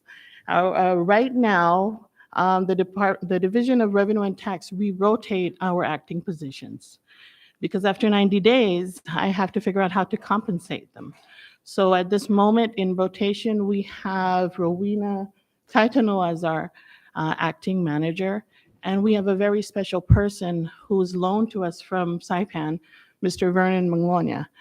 And what makes him most special to our department is he has been providing in-house training at no extra cost. So if Secretary Tracy had asked you guys for a promotion for him, please approve it. And for customs and biosecurity, we have our manager, Lieutenant Davian Manglonia, and our ports manager, Louis Hokuk. I think he stepped out, but he is very much here. And our biosecurity manager, Mr. Joseph Atalik. So we will begin. I'm going to ask you guys to forgive me a little because in my excitement to be here today, I forgot my glasses. I was supposed to start with revenue and tax and customs, being that with the situation that our government is facing, I wanted to change gears and concentrate on our revenue generating and enforcement agencies. But because our financial services manager has something very important that she needs to attend to, I'm going to skip and start with her first. That way she'd be able to leave. I know that when you guys are taking a look at my budget proposal, it looks like I'm asking for a lot of money at a very trying time. But before I ask you anything, I'd like you guys to understand why. For financial services and Treasury, we have no staff at Treasury. So the manager has been doing dual duty, acting as a manager for accounting and acting as the manager for Treasury at the same time. No extra compensation. Same thing goes with the loan accountant that we have there. With the 8 departments and the Municipal Council and the Rota Mayor's office, she is the person responsible for processing all and every single reconciliation and any other processing for travel that needs to be done. One person alone. So, you know, that's a feat in itself. How we've been able to do that without incurring overtime and with the moratorium on comp time, you guys need to ask me, am I doing anything illegal? I mean, even with the fact, if you take a look at our budget, it's zero budget for every single division. How have we been keeping our doors open? And like I stated earlier, Department of Finance is open Monday to Friday. We have them flex their hours. We have them rotate their austerity days. It is very unjust and unfair to the staff. I know that the accountant is overwhelmed. We are backlogged by 1 year in our processing because it is just her. And my colleagues will tell you that they are frustrated with the system. But Munis is not the problem. If anything, Rota appreciates Munis because for the first time in history, we are able to access what is Rota's funds. We are able to see the activity on all of the accounts linked to Rota. Whether we are part of the process at purchase requisitions or invoice entries, if we're not part of that and we get auto-approved, we catch it at payment time. And we audit every single thing every day. It's not to say that we are without errors, but we have 2 people working there, and we try to minimize any errors. We call departments. I don't know if any other place does that, but every day we are on the phone, and we are really asking them, why do you need this money? Why are you spending that? At the time of physical constraints, what do you need XYZ for? And sometimes I know my colleagues are not happy with me because this is their department. Why am I trying to manage it? But we firmly believe that we have to help our government spend wisely. And that's why we do the jobs that we do. But in order for us to do our job, you guys have to give us operating funds. To be honest, the Department of Finance staff fund the department. You guys know that because there was no budget given for 23. So who's funding it? When we need fuel for Treasury to go and make their deposit, the manager hops in her car. And she takes her car and she goes and she deposits it. There's liability attached to that. Yes, there is a car, but that car we've been trying to get rid of since I came in here. It is unsafe. It is unsanitary. It is so old. It's rusted. The brakes don't work. We don't even take it to the shop. We try to cut costs at every single aspect of our operation. We maintain our vehicles at Department of Public Works. We buy the parts and we have it done there. We don't even take it to the shop. You know, we should be supporting our businesses, but we can't afford to because we are holding on to our funds. Financial services, they really need, they need a promotion.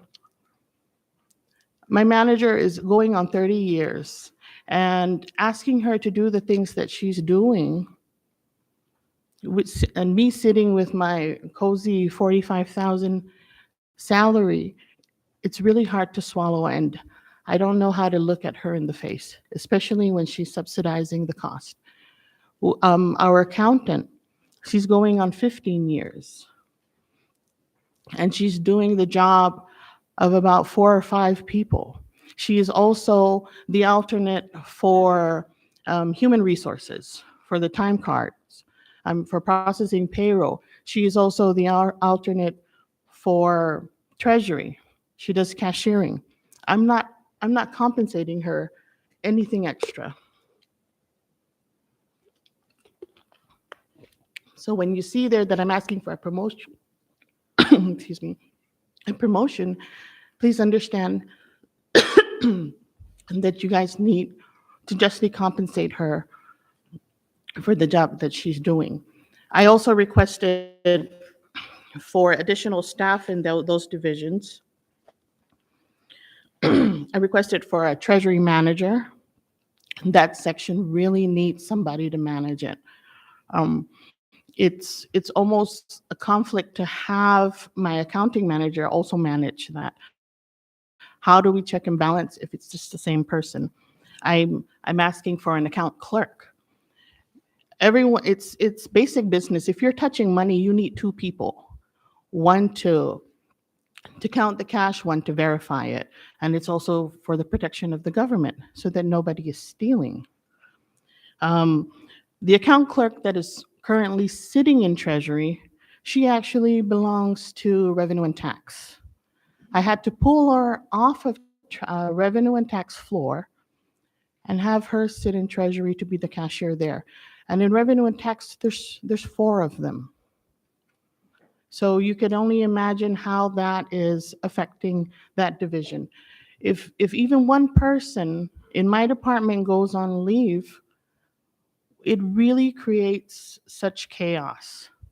But the good thing is every single person in our department, with the exception of myself, is cross-trained, division cross-trained also.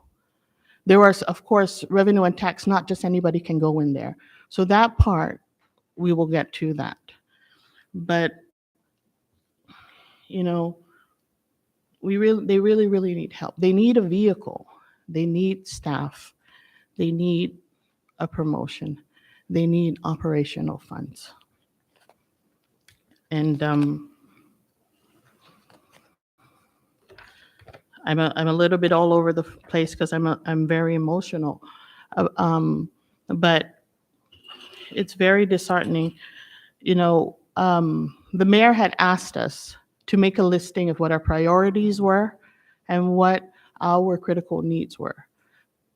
But right now, I can't even say that at bare minimum, I'm going to be asking you for something critical. I'm going to be asking you for bare bone things so that my staff does not have to shoulder the cost.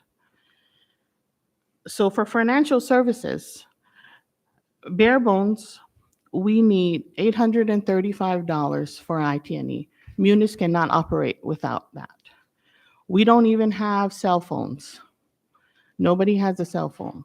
There's no on-call cell phone. There's no director cell phone. There's no manager cell phone. And the staff are actually fine with that. We've agreed a long time ago that we will not be spending any money on luxury items. What are luxury items? Things like toilet tissue, paper towel, pens, Post-it notes, staplers, staple pins, things that you need to function in an office. We dub those as luxury items. We don't even use that because there are so many things that the Department of Finance needs. 22, we were able to buy computers. And we were so happy and we felt like we had moved a great mountain when we were able to get brand new computers. Because some computers were over 10 years old. They were not compatible with the new system. But even with that, we did not go to regular vendors to get it. OIT built our computers. So we don't know how much more we can save and squeeze out of our departments. So we are asking you guys to please help us. We need fuel. That deposit needs to go. We don't have a safe. I don't want a safe. I used to ask for a safe. Now I understand that's a luxury and a liability. It's cheaper for them to drop it every day. It's something I don't have to worry about in the morning coming and finding that somebody broke in. We do have a security system. Actually, it's not really a security system. It's just cameras. We're able to view that and it doesn't cost us anything. We need a car. We need a car for that. We need toners and papers. These guys have to print out receipts. They need to print out invoices. They need to put out documents for people to sign. That's not even something that shouldn't be part of the budget. Right now, just this morning, the accounting manager informed me that my 16,000 revenue trainee purchased one of the toners. How am I going to reimburse her with zero funding? What am I going to do? You know, it's very sad. We need freight because we have to send out our payroll. We need to send out documents. We need 500 for that. Financial services alone, at the very bare minimum, we need $2,535.20 to operate. And that's not even asking for all those other beautiful things that I had requested for in the budget. And this is just 5 things that I'm asking of you guys. Everything else we critically need it. I wouldn't put it in there if we didn't need it. But if you guys really need to tighten the belts of the government, give me at least those 5 things. Our priority for financial services is actually, the first one, of course, is the additional staff and the promotions, but we need an office to operate. We are currently housed in Homeland Security's building. And that free lease is going to be up in '24. It was only for 2 years. Where am I going to put my department after the 2 years? There's no other government building to fit them at. We used to fit very snugly at the Rota Mayor's office, but that presented so many liability issues of having it there. So that's why our taxpayer services were moved out. The only one sitting at the Rota Mayor's office is procurement services and the administration. I'm fine if I was to have my office in a box, but I can't put revenue and treasury in there. Secretary joked that we're going to get tents. I promise you here on Rota, the computers will be there the next day, but the tent will be gone. I know she's just joking, but we really need someplace safe and secure for customs, revenue, and treasury to operate. Same with accounting. And treasury and accounting are actually put in one room together. And it's a very small office. If you guys have time, I welcome you guys and invite you to please go and visit that facility. It's easy to say that maybe we could find someplace cheaper, because I am asking for $70,000. Unfortunately, that's what the owner is asking for. We had entertained NMC at one point, which is cheaper, but we had just spent 70 grand installing and getting that office up and ready. And we're going to just throw that away. To move the system is also going to cost money. That's going to be another 50 to 70,000. NMC needs to be renovated and retrofitted for the Department of Finance.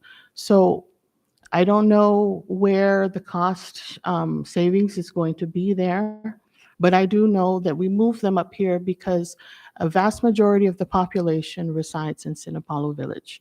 And that was one of the biggest complaints to the mayor for this mayor, well, not this mayor, but the last mayor, was that everybody lives up here and it costs taxpayers a lot of money to visit a department, get a voucher, and then come and pay at Department of Finance.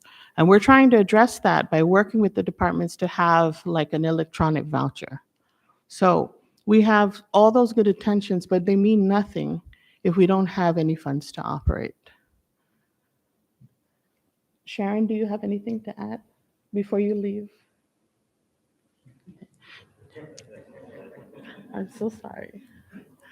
Do you guys have any questions for financial services before we move on? Or would you rather that we just move along and then do it at the end? Yes, RD, you may just continue, and we'll try Okay. to We'll wrap up wrap it, yes. by 12:30. So We will speed it up. Okay, so I'm going to go back to the Division of Customs. So before I ask for what I need, I would like you to know some of the things that we are trying to do. We're trying to get very creative in customs so that we can collect what is due to the government. For the past 2 years, Customs has been working with revenue and tax. We have our acting revenue enforcer, go out to the ports and they check the business licenses and, they make sure that compliance is in order before any of the commodities get shipped out for commercial export. We found that a lot of people just were not aware of our laws, aware of what it meant to be in compliant.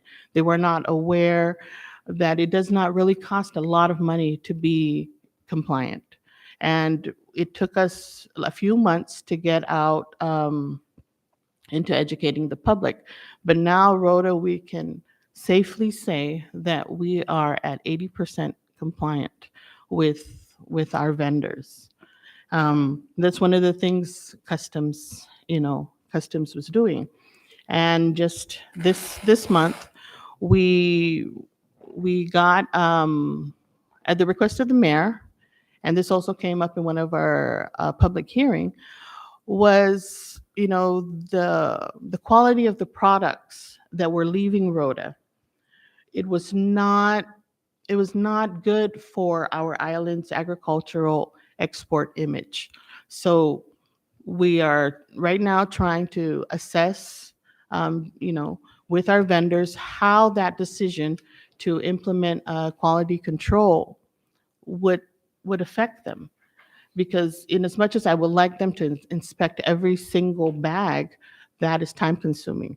That means I would need more biosecurity inspectors. That means I'm going to have conflict with the vendors and the airlines because, 14,000 pounds at the airport and 20,000 pounds at the seaport is not going to take 10 minutes to inspect. So we have to figure out how we're going to do that. But that's something that's very important that Customs would like to do. I know the Director Mufnas had shared with you guys that they plan to send a boat down so that we could assist with Border Patrol. With 11 inspectors, that's going to be a challenge if I'm going to have to assign people to that division. I wouldn't feel right to put 2 people on a boat and tell them to go out into the vast ocean. We're going to need fuel. We're going to need all the things that come with needing a boat. We actually have every single one of our inspectors. They have all graduated from the academy. The ones that have been grandfathered in, they attended the modified academy. So every single one of them has been certified by the Customs Academy. And we actually have a very sad story about that because we had taken all of our operating funds after we had sat as a team and decided that we did need these 2 individuals to go to the academy. They graduated out of the academy and they do not have a job. We had requested for the FDE. I got the FDE, but it was unfunded. How am I going to hire them like that? And I believe after it was revised, we lost those FDEs. So we have 2 very spirited young men, actually 4, because 2 of them attended the modified. And, we had invested so much money for them to be trained in cybersecurity, in human trafficking, in contraband, and in narcotics. And it was, very sad to say, for nothing, because we have 2 of them working with us, but they're MOU staff from the mayor's office, and they can't really do anything. So they have all the knowledge and the training, but they don't have the authority to act. The other 2 are unemployed. And I believe actually, I think yesterday, one of them came back as an MOU, but I'm still waiting to see whether he is going to return to Customs. So what am I really going to do with those people who are MOUs? All they can do is observe and assist when actually I need them to assess and defend. So I need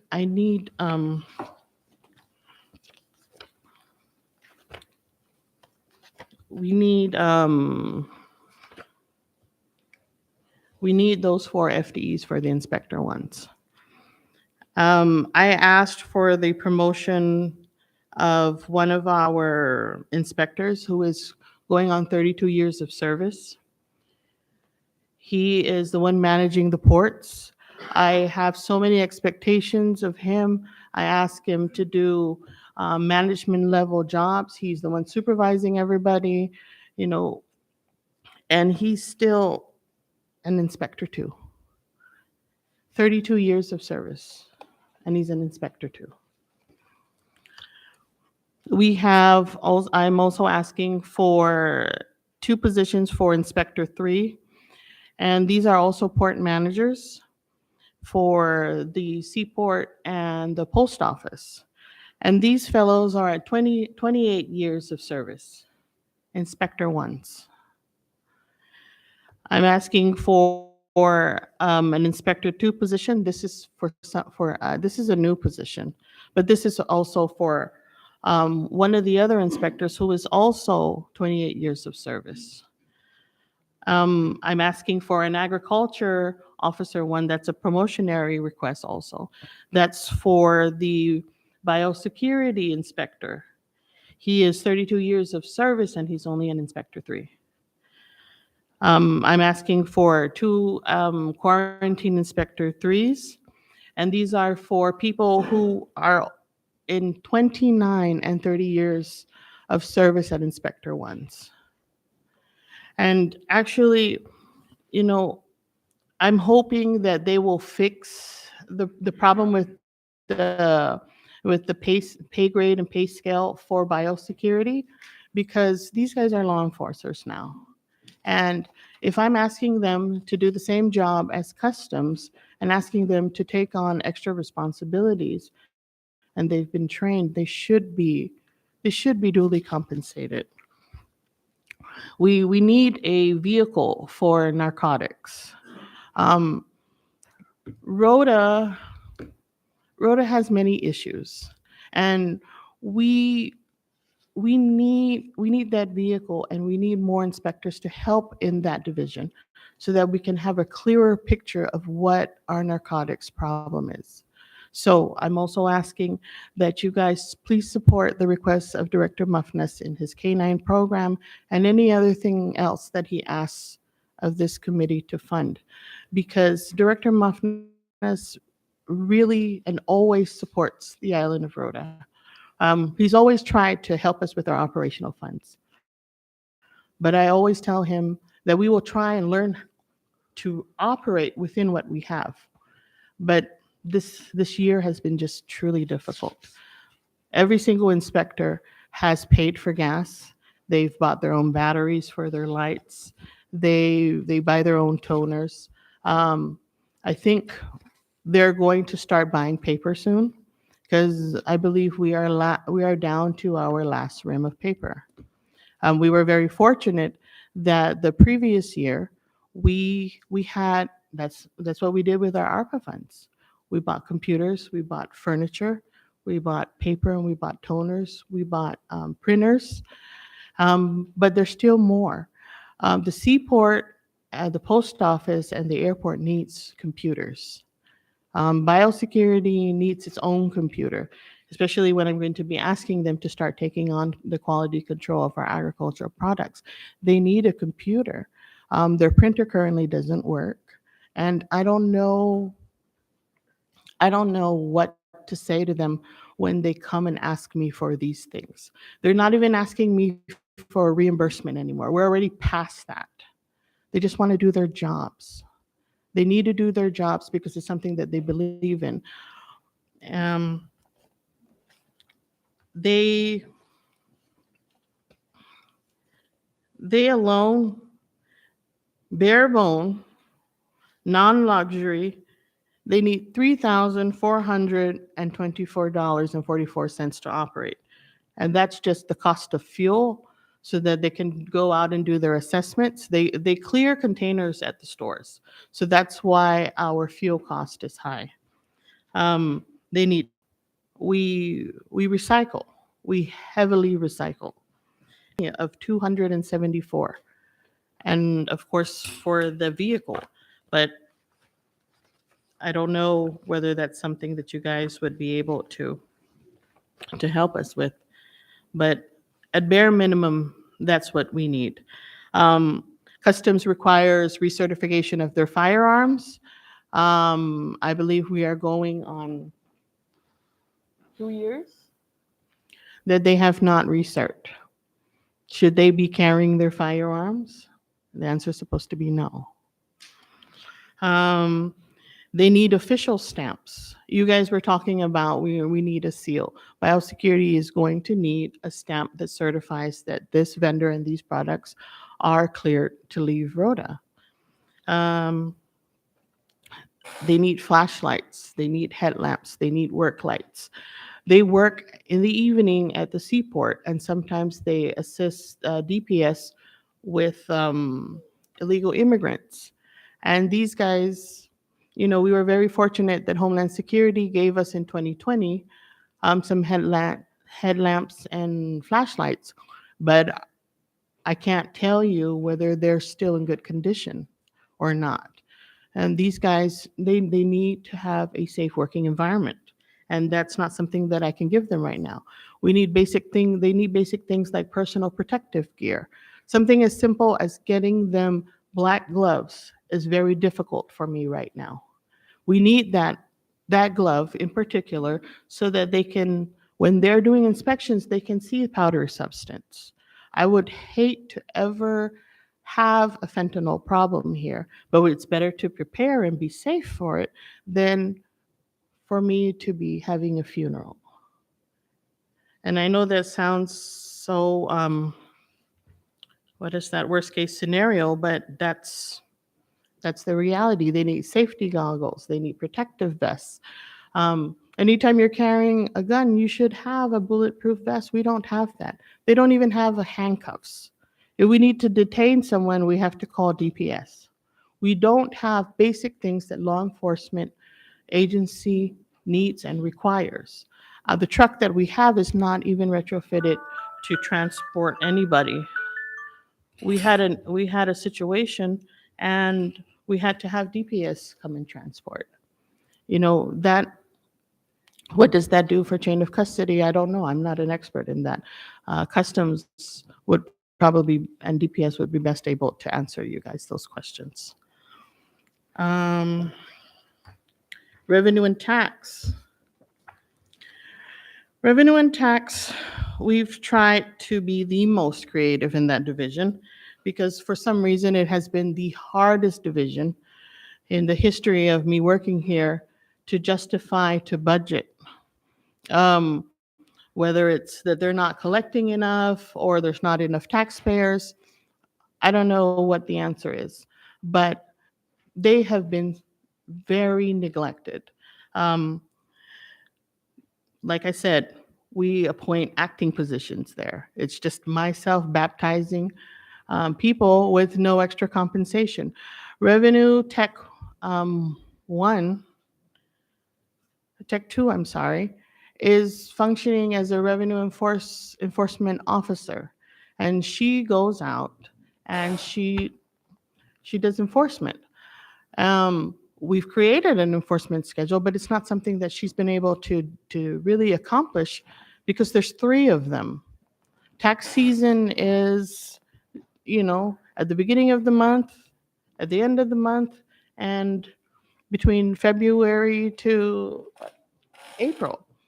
So we have to take her off schedule. So we've been neglecting our enforcement duties.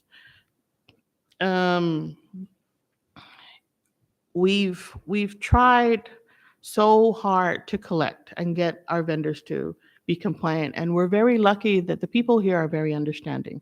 When you educate them and they understand, then they comply. And that's what revenue had been doing for 1 whole year, going out and educating the vendors on simple things like the receipt laws, on compliance. And all of this is done with their own personal vehicle, their own personal gas, and it's not right. We've tried to get customs to follow them. But if I pull a customs inspector off their schedule to go and assist in revenue enforcement, then that throws off customs schedules. What am I going to do? A lot of times there's unexpected vessel arrivals, and then I have to figure out how I'm going to pay these people. So those are the things that we try to do. We're very short-staffed there. And in my request, I had asked for three revenue officers, because at the advisement of the revenue team, enforcement team in Saipan, they said to have an efficient and effective enforcement team, you need 3 people. So we're asking for 3. The Tech 2, she is 14 years of service as a Tech 2. I'm also requesting for 2 revenue agents, one for compliance and one for collections. And these are for individuals who are, one is a Tech 2 at 14 years of service, and one is a Tech 1 at 14 years of service also. It's not that I just want to give out free promotions. These people are doing the work. We've gone as far as not allowing tax clearances because people owe at customs. So I have customs enforcing revenue regulations, and I have revenue enforcing customs regulations. You don't get a business license here on Rota if you owe at customs. You don't get a clearance if you owe at customs. You don't get to ship out your commodities if you owe at revenue.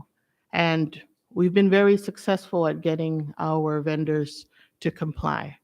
They audit each other. Customs was able to successfully collect in full payment one of their audits where we found that they were underassessed. And what we do is we look at the commodities that are imported, and we compare it to what the BGRs are paying. And when we see that there is something that don't jive, it raises flags. We're actually trying to where we share data so that we can catch these things ahead of time and talk to our vendors. So we educate them, because sometimes it just might be something that they don't really understand. These are our people, these are our families. We never want to assume that their intention is to defraud the government. They just need education. And working together with other departments, we will be able to get that in order. Like I said, they need computers, and narcotics needs a vehicle. There are other things that we also have an inspector who does nothing but audit. Every single transaction that comes up, we audit it. We don't wait for there to be problems. We audit here in Rota on a daily basis. So we're trying really hard to get every single dollar that is owed to the government. For, what is that? Revenue and tax. Revenue and tax needs only $300 a month. At bare minimum, not including everything else that I had asked for. At bare minimum, they need $300 a month. And that's for toner and paper. And that is for a one-time purchase to upgrade and change their old stamps. If you visit our office, you will find that our stamps are from the time when my mother was working at Department of Finance, and she's been retired 20-some years. So, when I walked in, my day one, I found my mother's trash can, and I found my mother's stapler. It had her name, and the stapler was in mint condition. That is how good We take care of our things here. We don't have frivolous expenditures. So, when I'm asking for these promotions, especially if you guys are not going to give us funding to operate, give these guys their promotions so they can afford to continue to fund our operations. It's not even a question to them because, at one time I had told them, let it be. If there is nothing, then we do nothing. But they are so dedicated and their career is so much part of who they are as a human being that they cannot allow that to happen. So it's so unfair that they have to work around their personal budget to accommodate government functions. And then we have people who have the audacity to question whether we're worth what we're asking for. And lastly is, well, not lastly, because the administration is the last. Procurement services. We've noticed that the mayor's office is spending a lot of money on utilities. So we're going to start having procurement do electrical audits. What does that mean? They're going to go out into every single department and calculate what is their actual usage for their equipment. And then we have to send them out mid-month, mid-billing cycle to assess whether they're going over it or we're still on track for that. It's micromanagement at its best, but it's a very aggressive and drastic move that we needed to do in order to save our government money. That would require procurement staff to go for training. In procurement, there's two people, the manager and Tech 2. I'm not going to be able to accomplish that with my Tech 2 alone. I cannot spare my manager to go out on the field because she approves. So we're asking for a promotion FTE for our specialist 1, who is 25 years of service, to be a specialist 4, especially being that with the new system, he would have to also function as our asset manager. It is so unfair for me to ask him to do management job with a specialist 1 position. That's $19,000. And, even they have been buying the supplies to buy the templates. I mean, they're not even buying templates. Let me take that back. They're getting boxes and cutting out templates for them to tag our equipment. I don't know how much more you guys want me to save. They spend for their own gas. When they need to go and do something, anything with their job, they buy it themselves. I've tried to purchase it, but my staff feel sorry for me. Would you believe that they feel sorry for me? I'm one of the highest paid. I'm the highest paid in my department, and they feel sorry for me that I would take my money to buy things for the department. So they beat me. They make sure they get it before I can get it because I'm a contract worker, and that's how they see it. This is the dedication and the commitment that you have from the staff here on Rota. So, to mitigate that problem with the 90% of the inspectors, I'd be very happy if you guys promoted all of them to officers, if that's what it needs to get them up to 100%. And I promise you they're worth it. Every single one of them that I've been asking for a promotion for is worth it.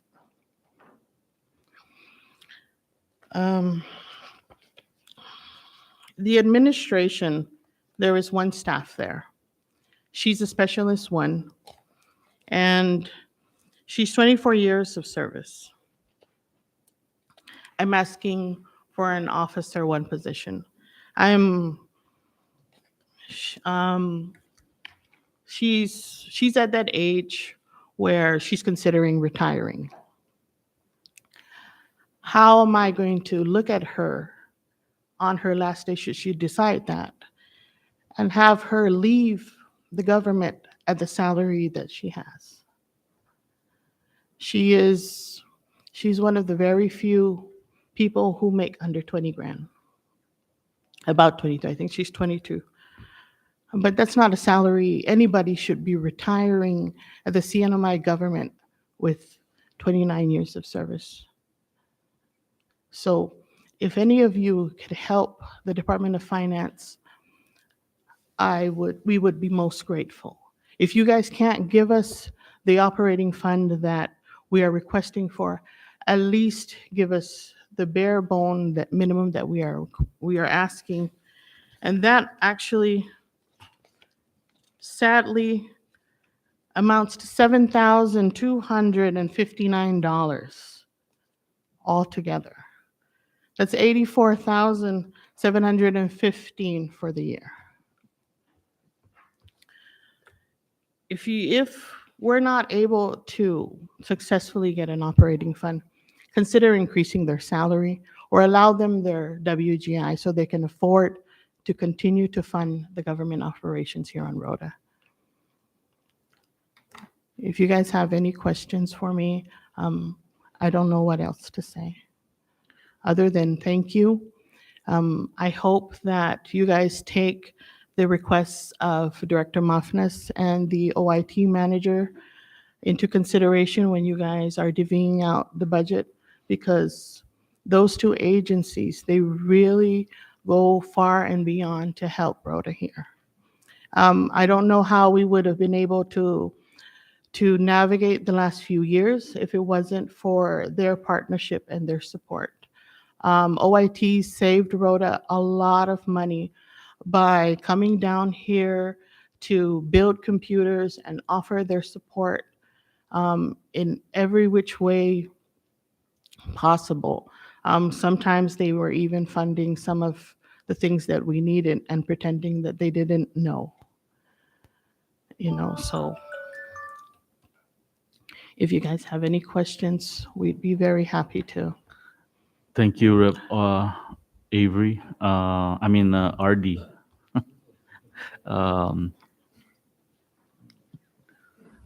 Yeah, I'll open up the floor. Before I open up the floor, I did review the request last fiscal year, and none of the raises were addressed for that you requested last budget. No, everyone is stagnant at the last wage increase that they had in 21. Okay. Yeah. Okay. I'll open the floor now. I know members were at 12:30, and the members want to have lunch. Did you want to continue after lunch, or members?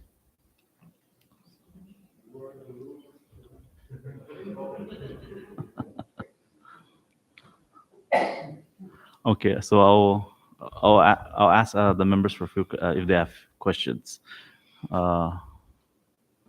Vice Speaker.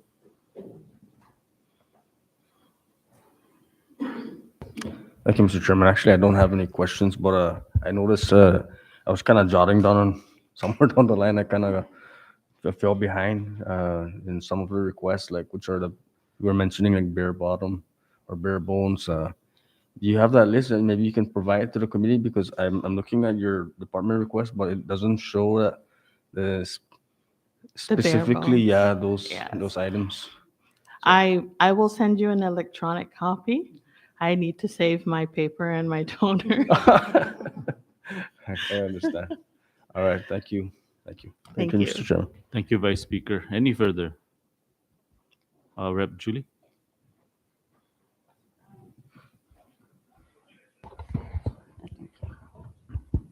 Thank you, Chair. Good afternoon now. RD Calvo. So you have quite a lot of divisions under your helm, and they're very critical, departments, divisions that, and their functions, by for the community, especially in the customs and revenue and taxation. So I noticed that with all your FTE requests, that you requested, there are some OT funds that you're also requesting on your budget submission. Yes, I am. So if there's FTEs that you're asking for additional FTEs, would that eliminate the OTs that you're including in this budget request? If you were to give me the additional staff, of course, it would greatly eliminate the request for overtime. Um, Customs, when customs has to work, we pass on that cost actually to the vendor.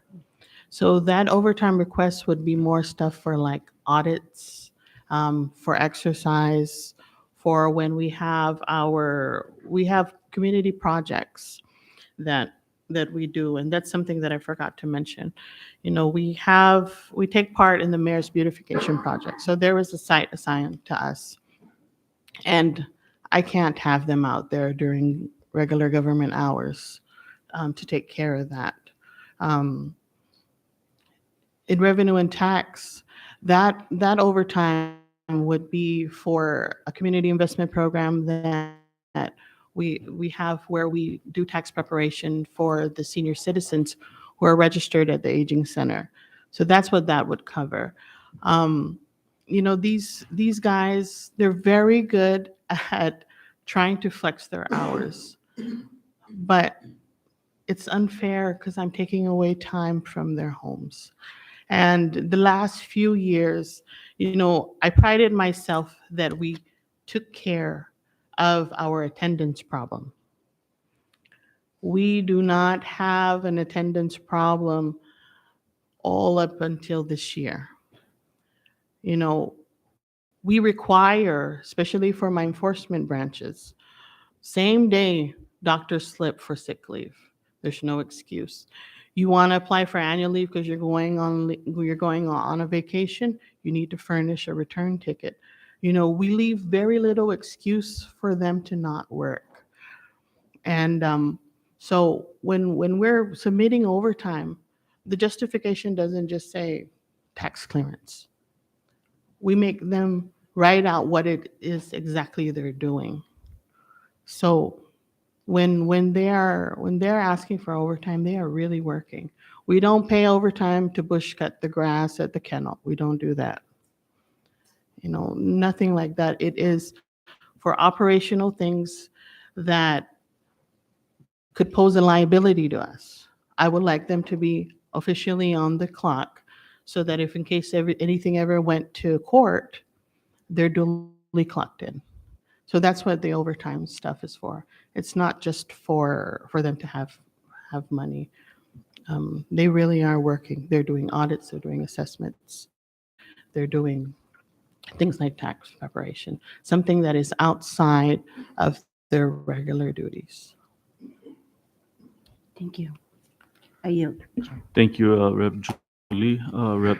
John Paul. Thank you, Mr. Chairman. I just have one question. I know that you mentioned under revenue and taxation that you tend to rotate your staff to hold the manager position. What are your challenges in filling a manager position? That's a question that you guys can answer.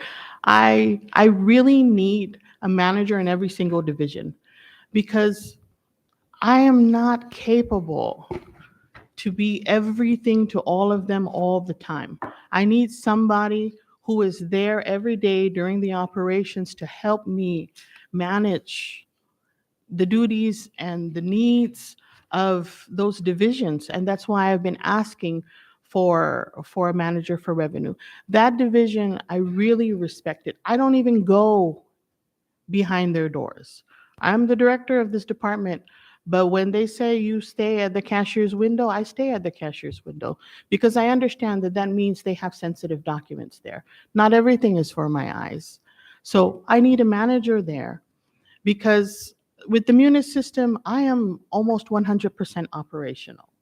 I am attached and glued to that desk, and I've been neglecting a lot of my my other divisions. And so, they deserve somebody who is there every day, can handle their problems and not have to wait for me to have time, to wait for me to not be in a meeting, wait for me to not be able, to be done with my duties to get to them. And something critical like revenue, they need somebody who has more technical knowledge than just, not to put myself down, but a revolving door position like myself. I serve at the pleasure of the mayor. So I don't take my Mondays and Fridays for granted because it's not something promised to me. And if I go, and if I'm the only one who knows anything about any of the management strategies or things that I'm supposed to be doing, and I leave, what's going to happen to the division? They're going to have to wait for the new director to catch up. So I would like a manager there so that they can work closely with the director of revenue and tax.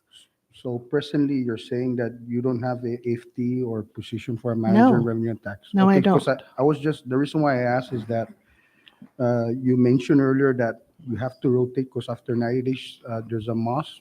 But if there's no position, then if there's no FT, Well, I don't want my then, staff to sue me. yeah. I don't Okay, want so them that to was sue just me my because I question. have advised them to sue, and I'm going to make that very clear. I've advised my staff to sue, but they don't want to do that. We used to have Vernon Manglonia acting as the branch manager, but with the MOU that we have with Saipan, it was conflicting. So we had to. Why not? Why not the staff that we have here? These girls, these women, they do the job. They do the job every day. They know their job better than anybody. So they are very capable. And they've shown years and time again that they're capable for that management position. So should we ever get that funded, I want each one of them to have a chance to be able to apply for that. And, when you're how many years and you're stuck at a Tech 2, a Tech 1, how are you going to be able to compete with a brand new graduate? You know what I'm saying? So that's why we rotated, so they can have a fighting chance whenever that opportunity arises. Thank you for responding. You, Mr. Chairman. Thank you, Rep. JP.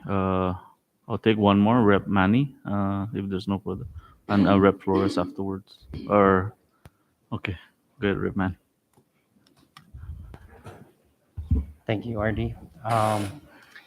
What's the average foot traffic per agency that you oversee? So for example, if it's tax and rev, how many customers come in a day or every hour? Do you be able to answer that? Just ballpark.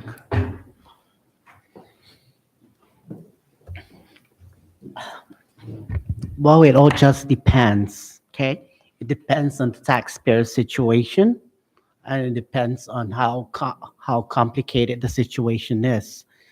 Most of them come in, of course, we do have deadlines that are required, especially our business gross revenue tax returns. They are due every end of the month. We have our room and bar. They're due every 20th of the month. We have the estimated taxes. Those are filed on a quarterly basis. We have, of course, the income taxes, which is the most complicated ones, and which affects mostly just about everybody that are working. Those are like in April. So we have a lot of income, we have a lot of tax returns. So it just all depends. And then it depends if they have, because when they do their tax clearances, that's where we try to make sure that they are in compliant. So it does go around. It goes through our collection side and our compliance side, not just the business license side. So if there's anything lacking, we need to make sure that they comply that before we renew them. Some of them, they come in for tax clearances for other reasons. like the boost for one thing. That one took up a lot of our time because the um, the regulation or the policy that was implemented, okay, the tax clearance is actually for 1 year for revenue. However, with the boost program, some of them we had cleared them last month, but we had to re-clear them again. So it does create a lot of backlogs. So a lot of taxpayers, they complain because it takes time, or why do they have to come and renew them when they just recently did? So I think it just all depends on the situation. No, we can't really give you a concrete number. Yeah, the reason why I'm asking is, um, higher foot traffic leads to higher revenue, higher sales. So it's a good metric Yes. to know. For instance, in my previous position as director of enrollment at NMC, I could say that our foot traffic in maybe January will be about 1,000. Like it depends on the season, but the reason being is there was a year where we had to cut our budget from 15 staff to 5, and we had to. We're like, how do we do this? Like, so a lot of the times the college or the Office of Admissions and Records went from paper processing, arena style registration to digital online registration. Even to order your transcripts, it was online, everything, right? So that saved costs and it improved efficiency and performance. I'm not saying this is going to be the solution for Rota, but I just wanted to find out what is the foot traffic and those kind of things, because when we're looking at agencies, we want to make sure that um, like other agencies are having to cut, so we have to make sure that the services being rendered is equitable across the board. I mean, there's a lot of issues, and no government employee should be purchasing their own toner and like the things that are happening here. So if we have that kind of data, it's gonna make it a really stronger. Okay, not that what you're saying is not strong right now, but it's gonna put more content into that justification. But that's something that we should be looking at, like foot traffic as well.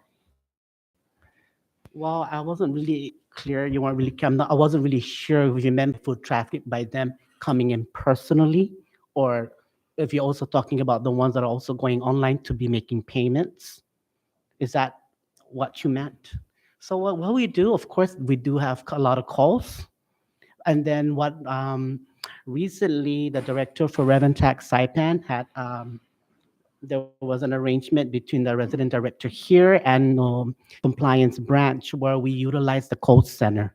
So not just Saipan taxpayers call the call center, both Tinian and Rota taxpayers do call them, because sometimes if we are too busy, okay, especially during the tax season, everybody wants their tax, everybody is demanding for their tax.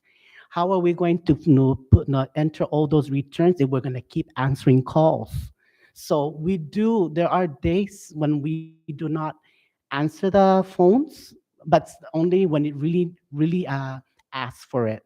But no, but almost always we do answer it. We only have one telephone, and that's on my desk. So I'm the one that usually answers it.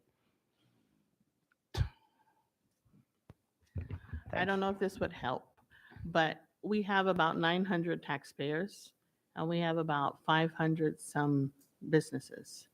So that's the number that this revenue here on Rota deals with, aside from, their enforcement.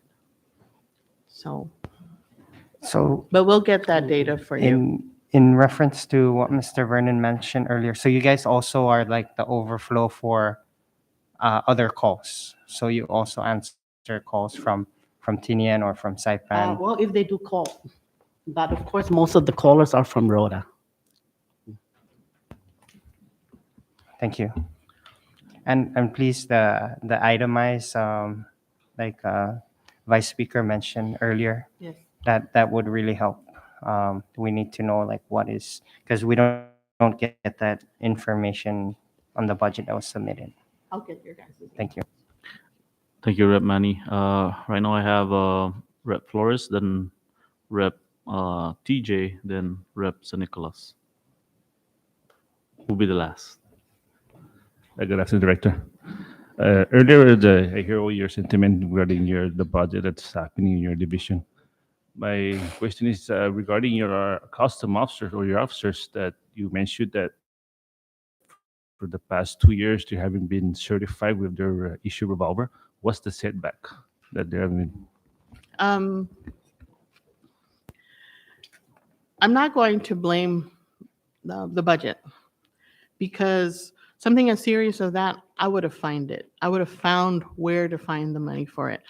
I don't make it particularly my go-to to go and ask somebody else for money, because we are the Department of Finance. We cannot be doing the job that we do if we are asking favors from other people. The problem that came up that made them fall behind on their research is the issue with the shooting range here on Rota.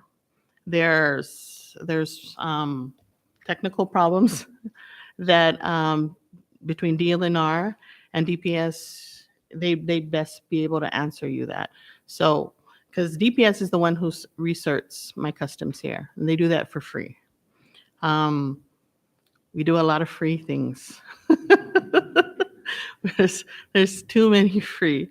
So when the shooting range is approved and they're able to get it up to specs, I'm pretty sure DPS would be able to help us with that.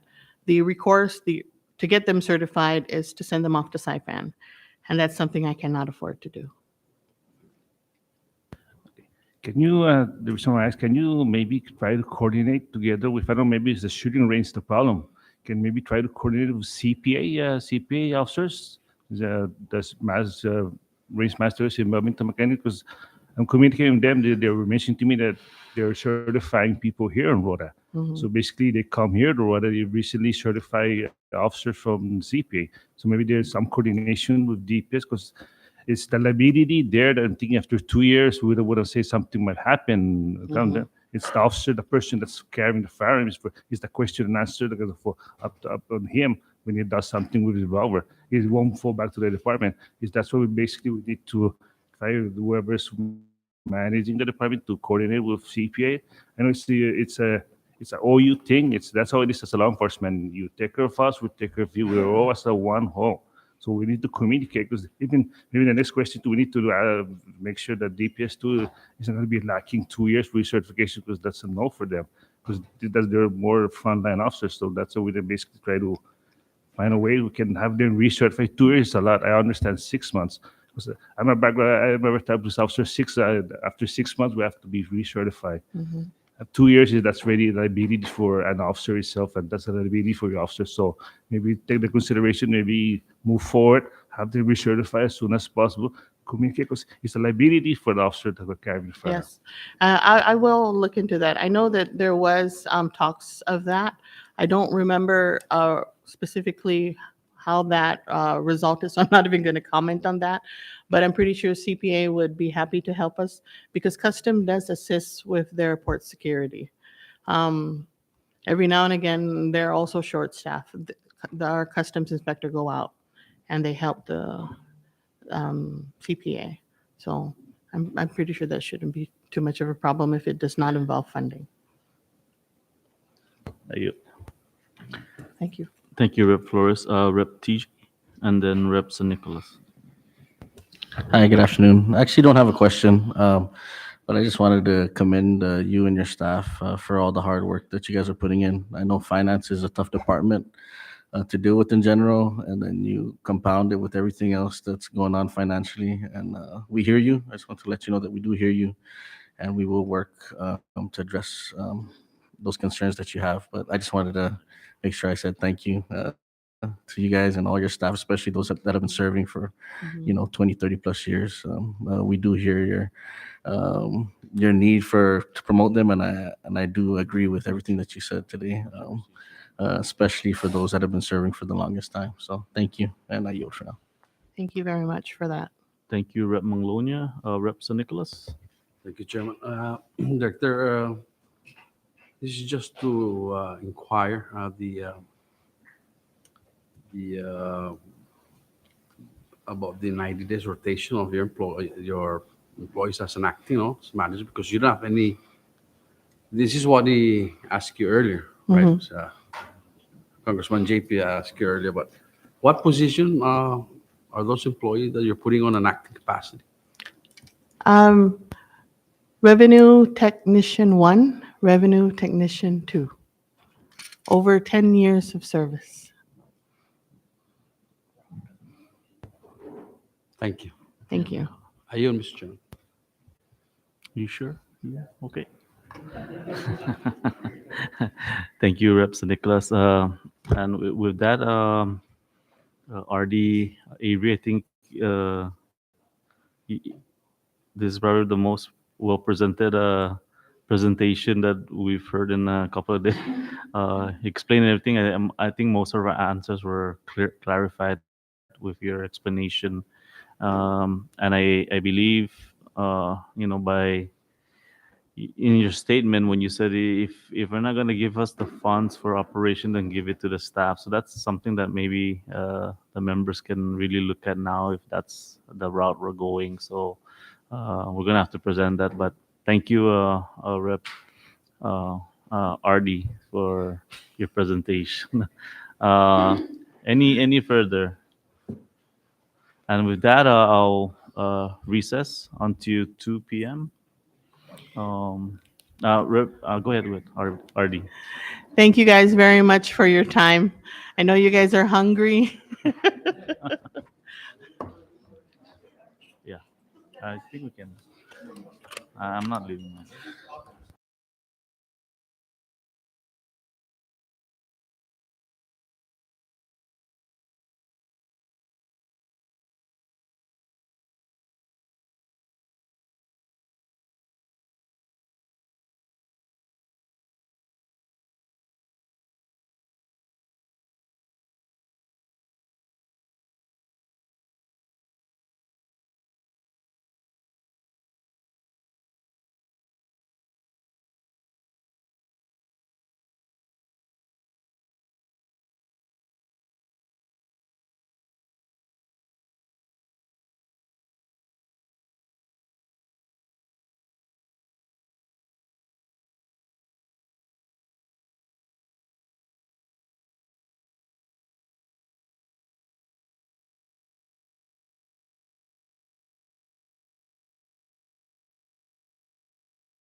Good afternoon, members, and to the viewing public. Thank you.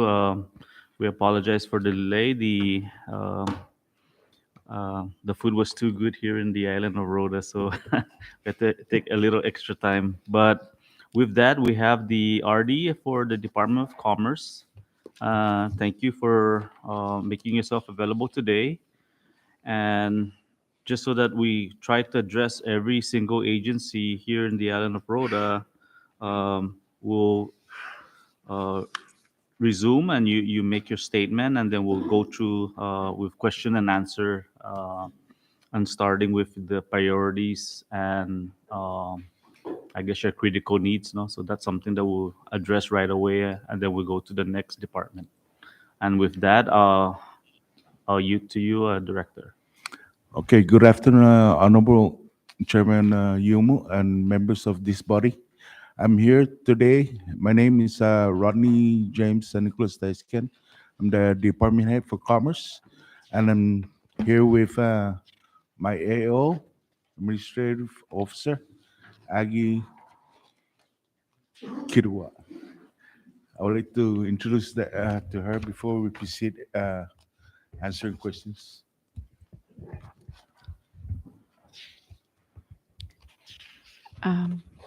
Good afternoon, Honorable Chairman and this body.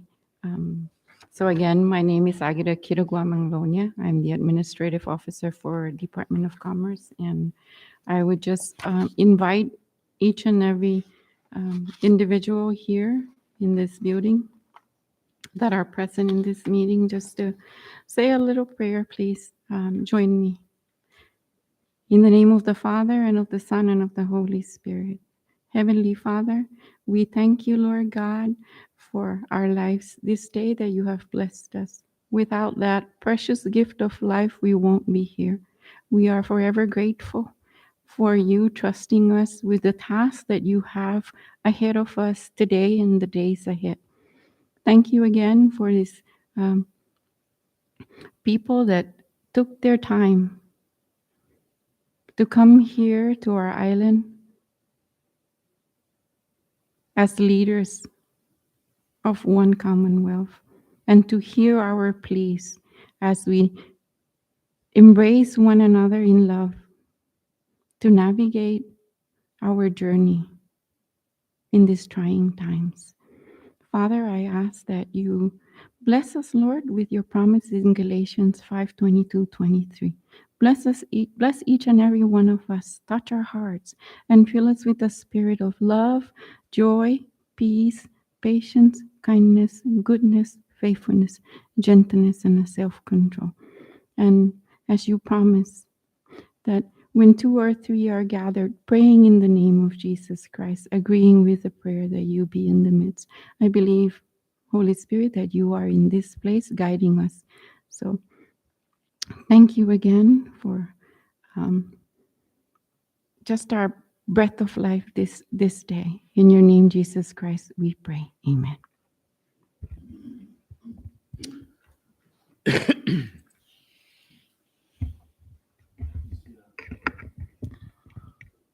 Thank you, Honorable Chairman.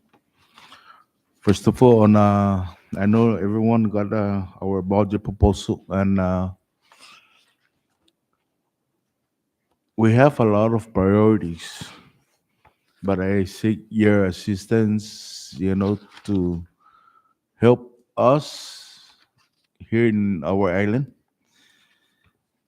So first, I'm requesting 3 person FTAs, 1 admin assistant, 1 ABTC law enforcement trainee, and 1 enforcement compliance trainee. And we have one statistic technician, but I believe it's unfunded. That position is still open, but no funds. Which position is that again? The unfunded one? The statistic technician. Thank you.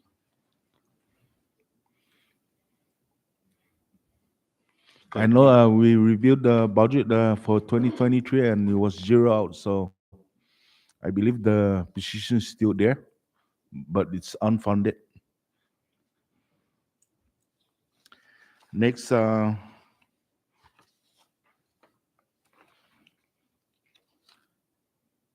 we go down, like on travels, I'm requesting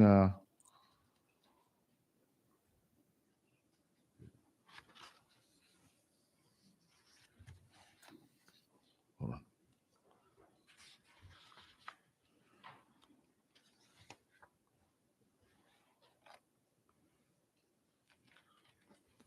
Okay. First is the travel. I'm requesting 5,000 on that one. This is to include training for our ABTC officers to be recertified in their firearms in Saipan.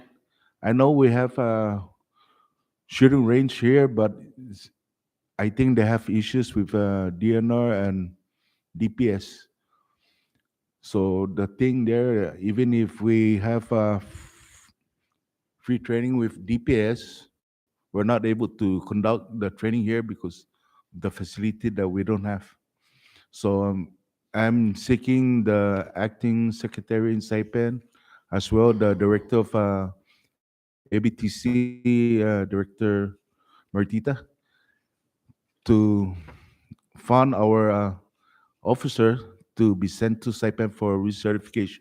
So we're still working on that training. We're just waiting for DPS Saipan to see when is that available for that recertification.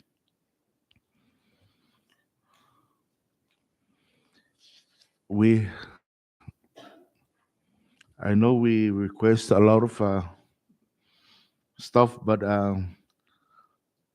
the most important thing I would like to request for additional vehicle, because right now we don't have a vehicle. Our employees is using their own private vehicle to do inspection on the store facilities, and they provide their own fuel. So I'm requesting for fuel again. Supplies, we don't have anything at all. And the sad thing, we have office machine, but everything is not working. We have a personal like printer. We use personal printer from home, and most of the stuff that we need, we usually just get it off our pocket money, as well our employees at Commerce.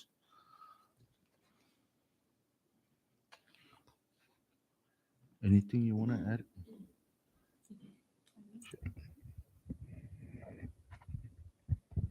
Mr. Chair, if I may. Yes. Just forgive us. So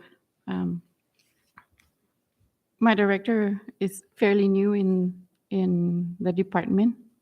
So he asked me if I would like to just add into the justifications. So in our proposal, I know that we asked for all others 114,500. And it's been itemized, but we understand the situation. See, when we are given a chance to, when we are asked to put numbers in, we put numbers just according to what we need. So those numbers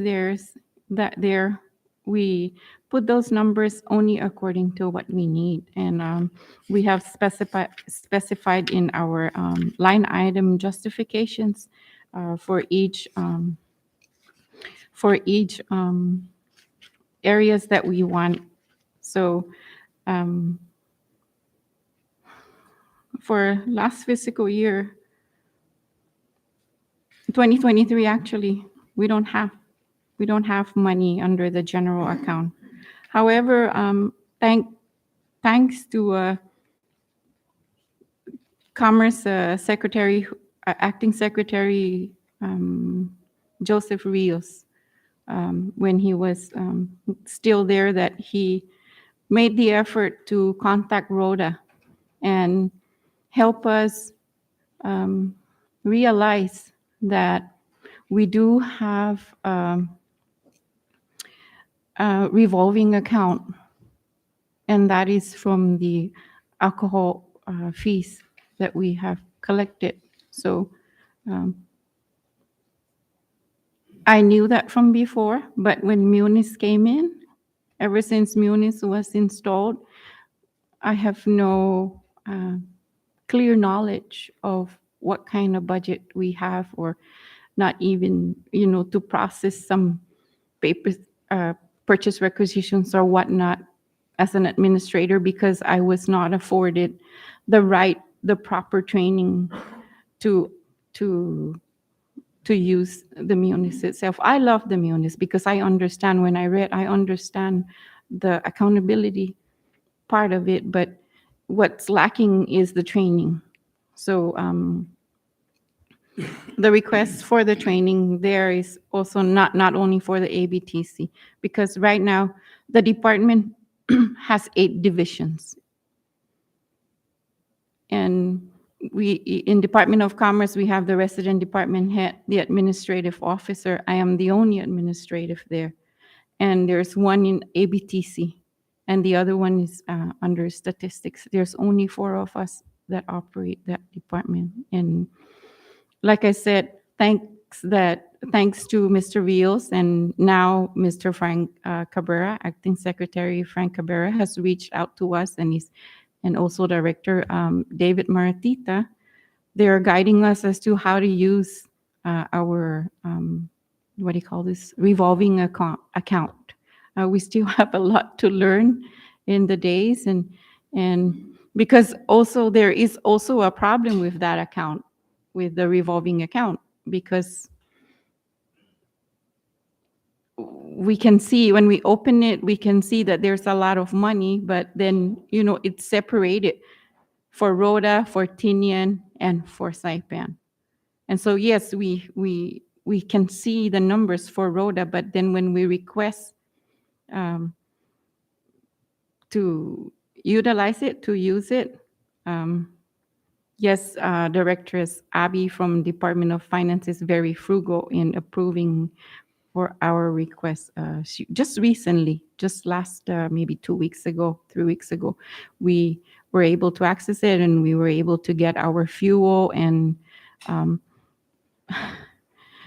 requests for batteries and tires for the 2 cars, department cars that we have not been able to use for the past 5-6 months. So we've been using our personal cars to do public service, and I attest to that, to Directress Abby, that the department staffs here on Rota, we treat our job as our own. We spending for our job, for public service, for our community, is a way of us giving back and helping, knowing that, it's the responsibility of the government, but that's how we give back. And asking for WGIs is just something, between WGIs and operations. I echo the directress's plea of helping the FTE if there's no operations. I feel sorry for those departments really that don't have revolving accounts, unlike us. And I'm glad that we are learning, like I said, about our revolving accounts, and that the mayor and the department head is the expenditure authorities of that account. So, like I said, the figures, we ask for the moon, but we know that, if we ask, like I said, if I put the figure there, it's better I put it there, and if comes giving time, if it's decided that it's to be given 1% across the board, at least I say, okay, so 1% of 5,000 for each. But those are the asking that we're asking there are critical needs. And I know that if you come down to improvements, we were asking for 25,000. That's a big amount. And right now we are we are house. Department of Commerce is finally situated in its own office at the former high school. Department of Commerce does not have toilet facility. We have to go to and knock, thanks to DCCA and labor. They have toilet facility. So we have to, every time we're going to use the bathroom, we either go there or take our own personal car, drive 9 miles up, because we all live up in Sinapalo to use the toilet, so that big amount that we're asking there is for the improvement of fixing up our toilet facility, because we have the place where we're at, our office, right next to us, there is in place a toilet facility, but somehow during the construction, all the facilities, all the amenities of the toilets were taken out because we were thinking that it's going to be replaced, right? But we ended up not having a toilet facility. So that's for me, that's critical. Thank you, Ms. Kitugwa. Okay, before I recognize Rep. San Nicolas, just to clarify, you stated that the Department of Commerce Saipan allows the department here to utilize revolving funds like the filing fees, because you guys have filing fees here. I'm not sure with the how many insurance here. I mean, there's business Is there an insurance company here in Rota, or They're just sub-agents. so they're out of sight. So there's a portion that goes to because they're covering here, I suppose, as well as the banking fees, no? So you're allowed to use some of those revolving funds, correct? For the moment, it's only the alcohol. So no filing fees. Alcohol filing fees, yeah. What about the filing fees for like the annual reports and all that? No, but we do service. We do provide service for the registrar. Okay. So Yeah, yes, 'cause maybe. I believe the finance director said there's over 500 businesses here, so you should have some funds that the island can use for your operations. Thank you for mentioning that, Mr. Chairman. I will bring it up to the attention of Acting Secretary Frank Okay. Cabrera. Thank you. Rep. San Nicolas? Thank you, Mr. Chairman.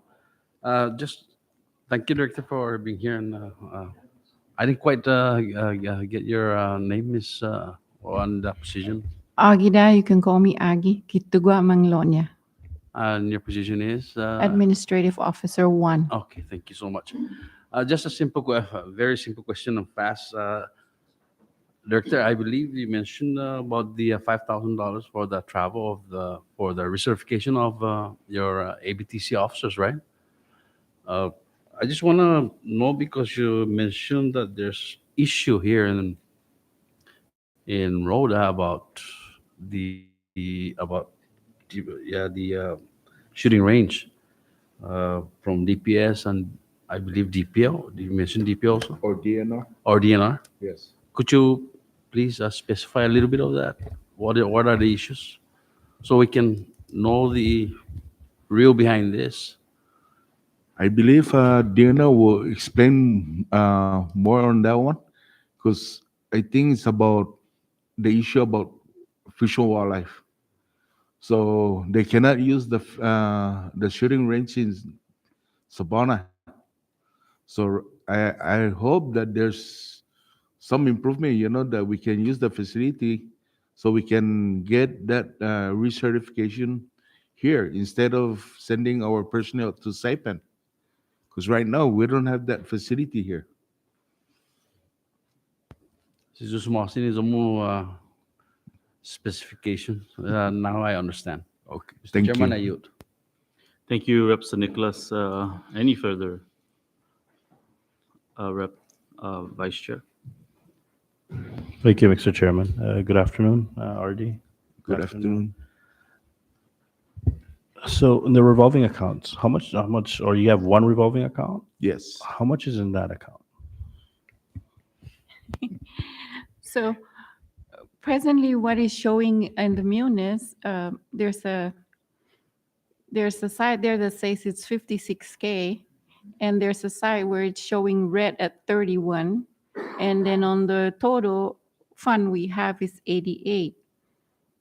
So, but that amount is,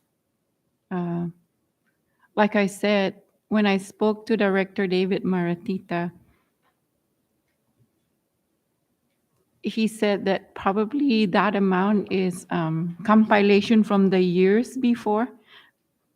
But we can only, what we did with Director Abby was we went back to October 1st of 2022 to the present. And what we collected is only a little bit over, I would safely say just $8,000 for this fiscal year 2023. Yes, but we have that 88,000 in there. And it should be in there, right? Because those are non-lapsing funds. They're without fiscal year limitation. It's a carryover of funds. What we're seeing in the Munis under Commerce Rota, there's about $299,000 in the account. Yes, that's so that's where the confusion is. And when they told me we have 299,000, I said that's impossible. Why I say that? Because out of every licensee, right, we only take $50. And this is to be honest. We have what? 10 license. Out of that 10 license per year, because it's renewed every year, right? 10 license per year is $500. I could understand. I will accept the 88,000, but not the 200,000. It's not mine. Maybe, like I said, there's confusion. The collections probably from Saipan and Tinian because they're putting together. Oh, so So they're what we putting it need in. to do, what we need to do is they told us to go back and reconcile. And for me, I could do that prior to Munis, prior to maybe 5 years ago. Because why I say that I could do it, because I am also the department cashier. So I have all the copies of the receipts, my collection, I could easily do that. But ever since they took away that position and they transfer that all payments is to be done at finance, which I like. But so now it's hard for me to go back. I have to ask finance, please, can you, is there a way? And they're short of staff. And that's the reason why Director Abby and I are hesitant to spend there, because we don't want to spend and then end up them coming back at us and say, oh no, this is not your money. This belongs to Saipan or this belongs to Tinian. So something needs to be done there with that ABTC. Okay, so ABTC in general, I'm talking ABTC CNMI, under the Department of Finance. They don't do cross training between Saipan, Rota, Tinian. They don't do cross training at all. I haven't been trained, and like I said, I went on a personal trip, and that's how I was able to be afforded that information and be afforded the little training to learn how to access Munis and see where we stand. Not Munis. I'm talking about the cross training between the sub departments, right, within the first and second senatorial district, along with the third. They don't cross train like your ABTC officers don't go to Saipan come here, or Rota, Atinian. Oh, they do, and they've been helpful. And but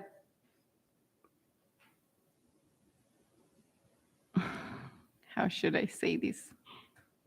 I'm only speaking from This is my own opinion only. Okay, so it depends on the management, right? So if the manager feels that the enforcer, the employees needs this training and we're short of money, they will find a way. So yes, we do. And like I said, now in the Department of Commerce, we're all cross-trained. We're all cross-trained as administrative officer. If the ABTC enforcement officer is not there, we assist. Okay, and I asked this because the issue that came up was about the certification of the person for the firearms, right? Would it make sense to just the cross training be a part of this process? They go down SAPA and do training. It takes what, like 3 hours to get your recertification? Yes, it has been done from before. I know I'm speaking more than him because I've been there for 29 years. So, so yes, it has been done. And like I said, when Munis wasn't in, we know how much our budget for Rota is. So we would also we collaborate with finance. Not this administration, but previous administration, we collaborate with finance financially, and we bring in the trainer to come in and certify enforcers needing certification. So we do collaborate. Okay. So, as a department in support of a budgetary language to allow you guys to utilize your revolving fund more flexibly. Oh, yes, please. Okay. Because if you look at the public law 17-83, subsection 5378, if you look at it, it's only for the collection fee is to be used for administrative. Yes. I So understand. the flexibility is a very needed. Okay. Thank you for that, Chairman. I yield my time. Thank you, Vice Chair. Any further? Rep. Julie?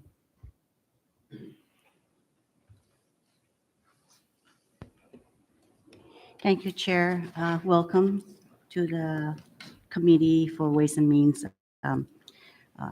Party Taisakan and Ms. Manglonia. So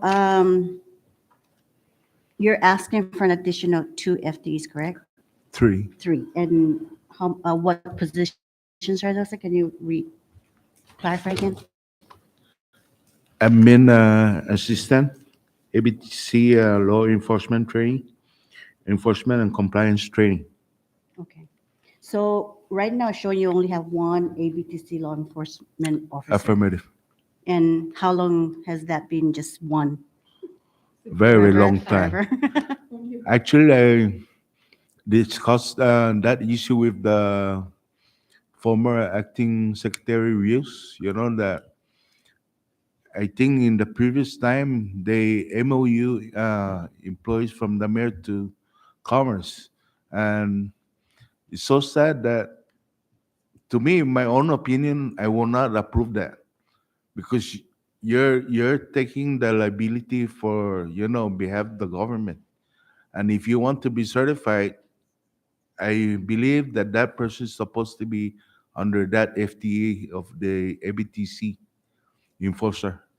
Because if it's an MOU, I believe there's one MOU was certified, and now because of budget issues, they're not back.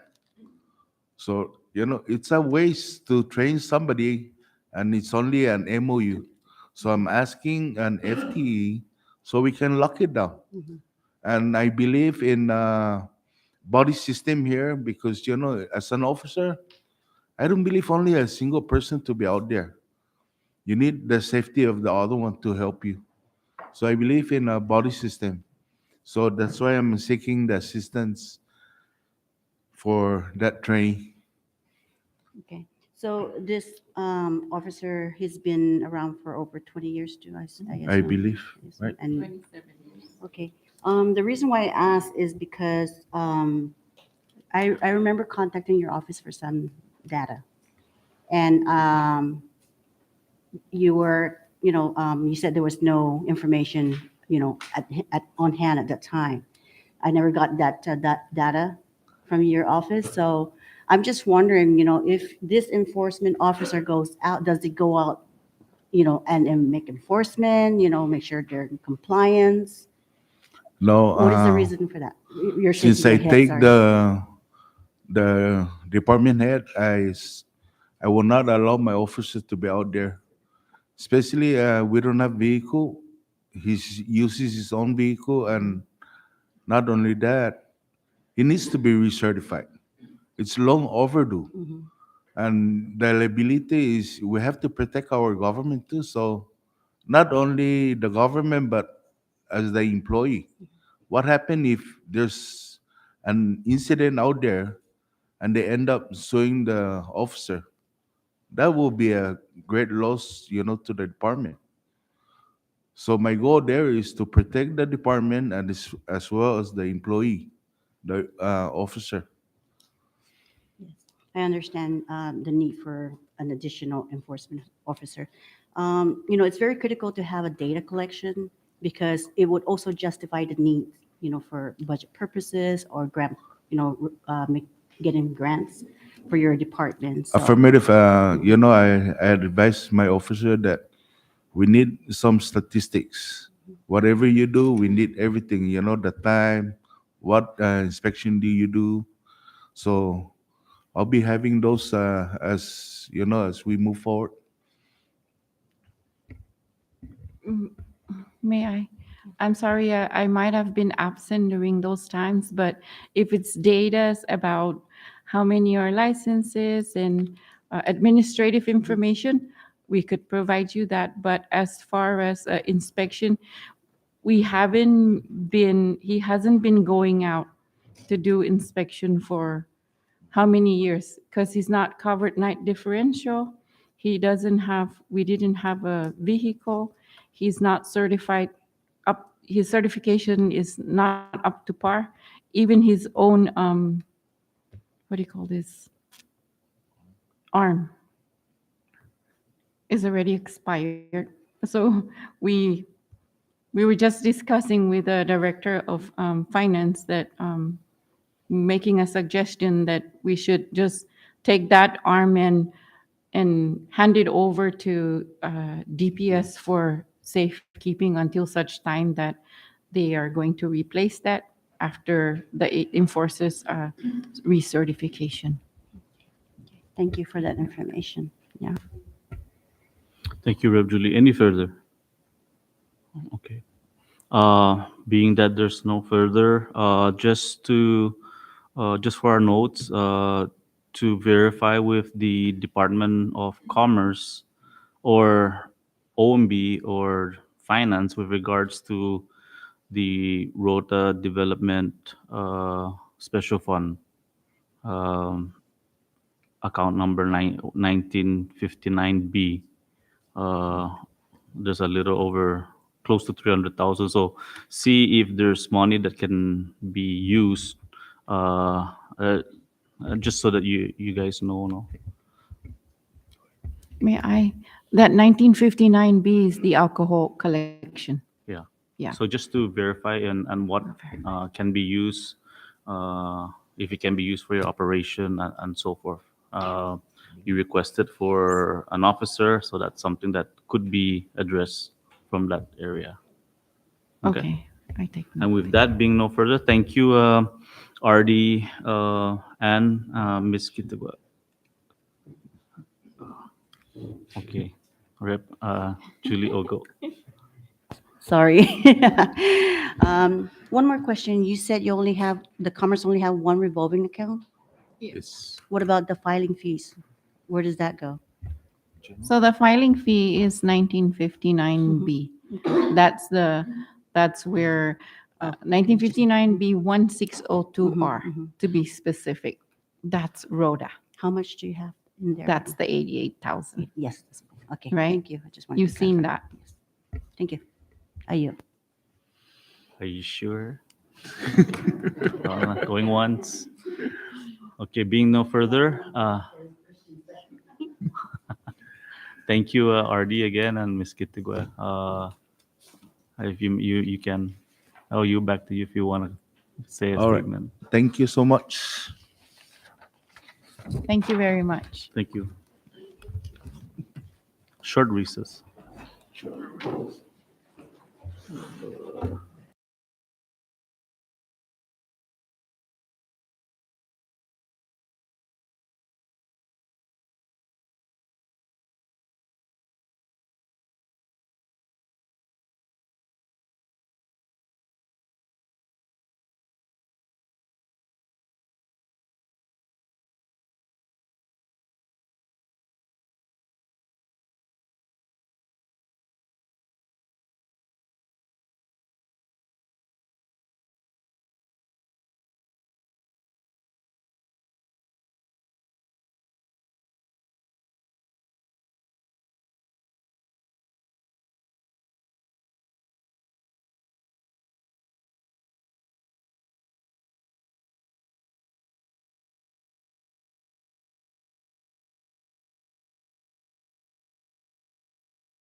Ready now?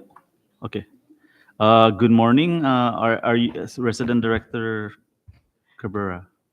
Yes, sir. Good afternoon to everybody. Chairman Yumo and the esteemed Ways and Means Committee. Welcome to Rota. My name is Christine Cabrera, and I'm the resident department head for the Department of Labor. I'm a little bit nervous. So I come to you guys today in hopes of getting your assistance with our budget. With every other department in Rota, Saipan, and Tinian, we're all facing the same things. So I'm not going to be naive about the status that we're in right now economically. But I do ask for any type of help that you can extend to our department here in Rota.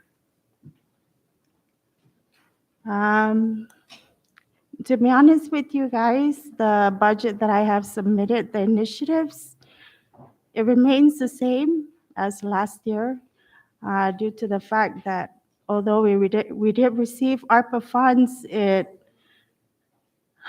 wasn't enough to provide the resolution that I asked for in our department. So one of our biggest issues is the personnel. At this time, you are looking at 40% plus Mr. Eugene Ogo seated back there. We're looking at 60% of my department. We are a skeleton crew of 5, to be honest with you guys. By the way, my apologies. This is Mr. Prudential Maglonia. He's going to get mad at me about ignoring him in the beginning, but I apologize about that. Thankfully, he's here to assist me in the event that I do forget something important about our department. He is under the Enforcement Division, which is one of the division that is sorely lacking personnel. And if you guys take a look at our budget requests, all of my staff are about 25 years or more of employment in the government.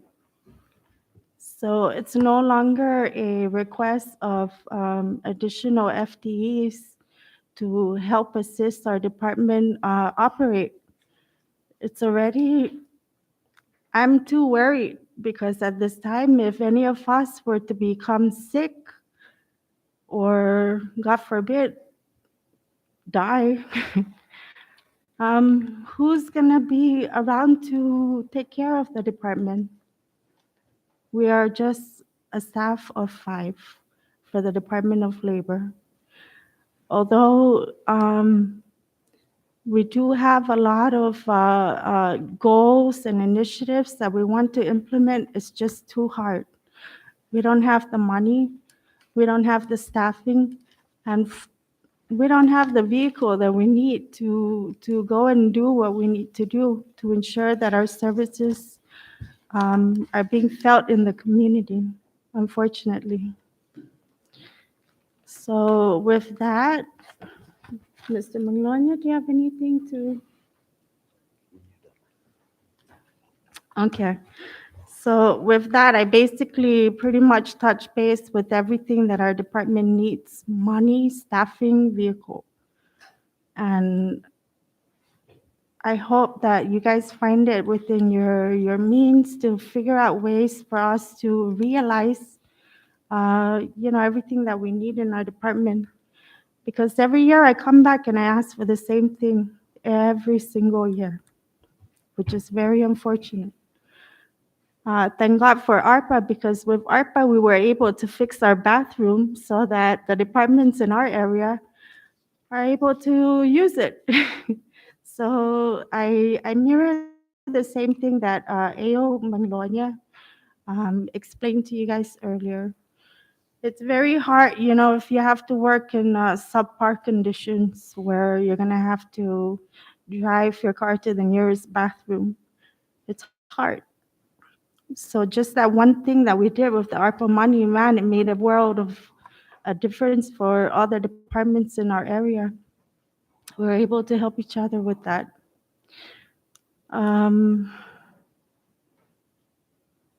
Did I cover everything, Mr. Mulani? Okay, let me take a look. Good afternoon, Mr. Chairman and members of this August body. Maybe we were colleagues before, like 10, 15 years ago at council. Since back then up to now, I'm still trying to get our budget for the department. Eugene and I are the longest one in the department. We were in the department for over 30 years, and we use our vehicle for 30 years. Whatever the department director requests, either she has to check at the Home Depot or cost you less. Either my warehouse or Eugene's warehouse, we're gonna extract our personal tools and vehicles or whatever for the program of the director and the department and the community.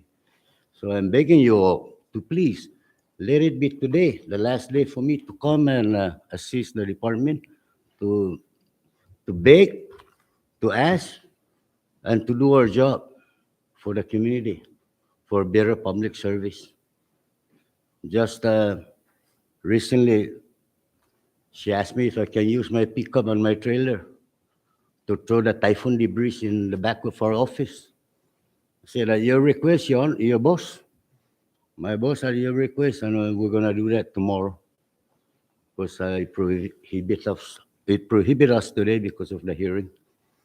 But that don't stop us, because our job is to help unemployed people, to enforce the rules and regulation of labor, and should you give us the budget that the director is requesting, we rest assured, and I will challenge your budget for next fiscal year. Who's doing the best job for the community? Give us the bullet that the director is requesting, and we'll show you guys that I hope we don't find you guys violating the law. One violation is $2,000 that we need vehicle to drive the economy, to try and straighten once and for all. Mr. Flores was once maybe on immigration, on the labor and immigration, right, sir? No? Okay, so if any one of you guys from last 2 decades, we've been wanting to drive the economy. The director did a program, Azula Network program. So you need one day labor, happy labor, you can hire or request from us who is requesting for a job. We can give you guys one day of our unemployed people. Pay upon service. We have stakeholders with the NMTech, NMC, OVR, almost maybe like 7 agencies that whenever they come here, they check us to assist them. We have job fair. We're trying to make it once every quarter, but with little resources.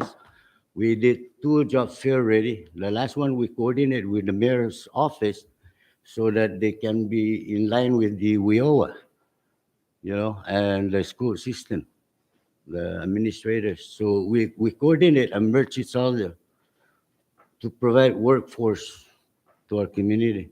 We're even going out and doing education to the public, these private businesses. But without the vehicle, I'm tired already. For 30 years, I've been asking for vehicle. That we cannot do our job. We don't want to sit down the money. We want to help the community, and plus with the FT that the director is requesting, we need new generations to come in. I'm tired. I want to do my private life, but the director keep pleasing us. Please hold on and we see if they can give us FT. So we give the new generation the chance to take over our job. There's only 2 investigators, and we're doing from all the past roles and responsibility of labor. Eugene and I, we're doing everything. We're assisting all divisions.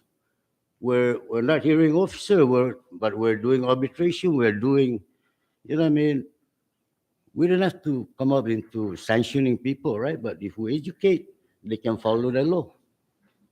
1, 2 strikes, then we'll give you the full benefit of the law. No, we'll sanction you 2,000 per violation. So with all these requests that the director is asking, this is just little, too much, too little to be given for our needs to generate revenue and to educate our students. We're even educating the high school students, where to apply to enroll in college, where to apply for jobs. We even coordinate with Guam labor. Should you go to Guam, check us first. We'll contact Director of Labor in Guam on the employment site, register, and should there's any available job, please help our community in Rota because they're part of paying taxes to in Guam to go to university and whatsoever. So we build those relationships, and that's under the umbrella and direction of Director Cabrera. And please give us a chance. Let it be the last day in 30 years. Give us something. If we cannot afford 4D, at least like one of you guys said, a mini truck with 4x4 because we need to go out to the farm area. That's where the illegals are.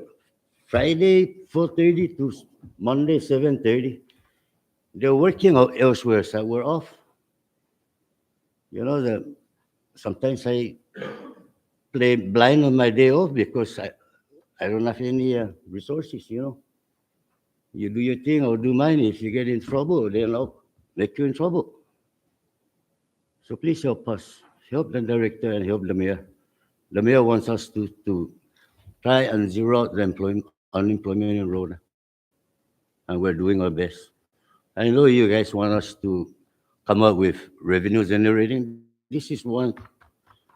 Just imagine 10 violations, $20,000 already. Should you give us the needs that the director is requesting? Thank you so much. Thank you, Mr. Manglonia. The floor now is open. Is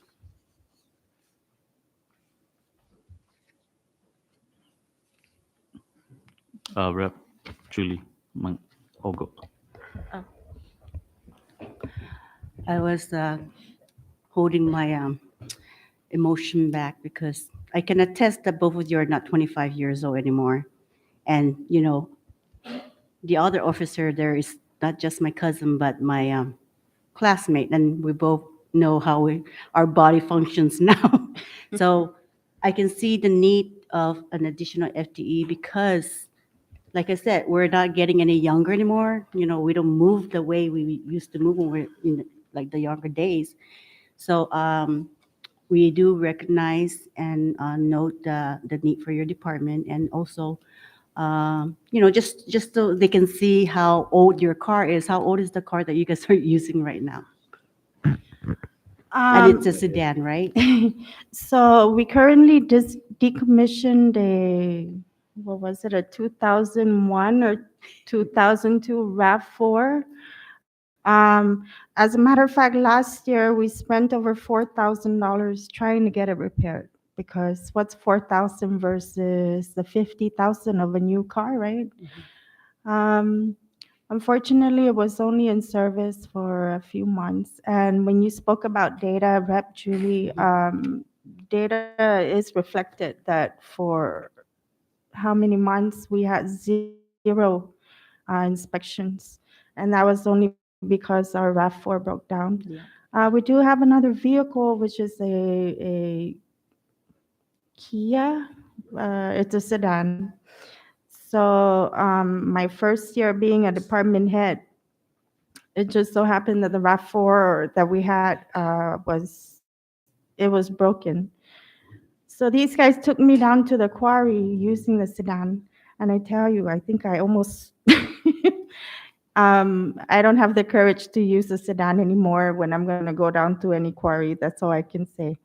But not only does it affect our employees' safety, it affects a lot of the services that we can give to the community. So if we don't inspect that quarry, we don't know if the employees are being treated well, if they're using their safety equipment, or even if they're being provided safety equipment. It may not seem important to some people, but one person is too much, to risk their lives on anything. Yes. And, So- that's the reason why I'm asking, Yes. how old the car is, because I want the committee to see the need for that, for that vehicle. So Mhm. that's where I'm going, to. So. Yes, so it's about more than 20 plus years. So Yes, so, yeah, thank you. It outlived its usefulness Yes. already. Thank you. Yeah, Ayub for thank now. you. Yeah. Thank you, Rep. Ogo. Rep. Manny, and then Vice Speaker.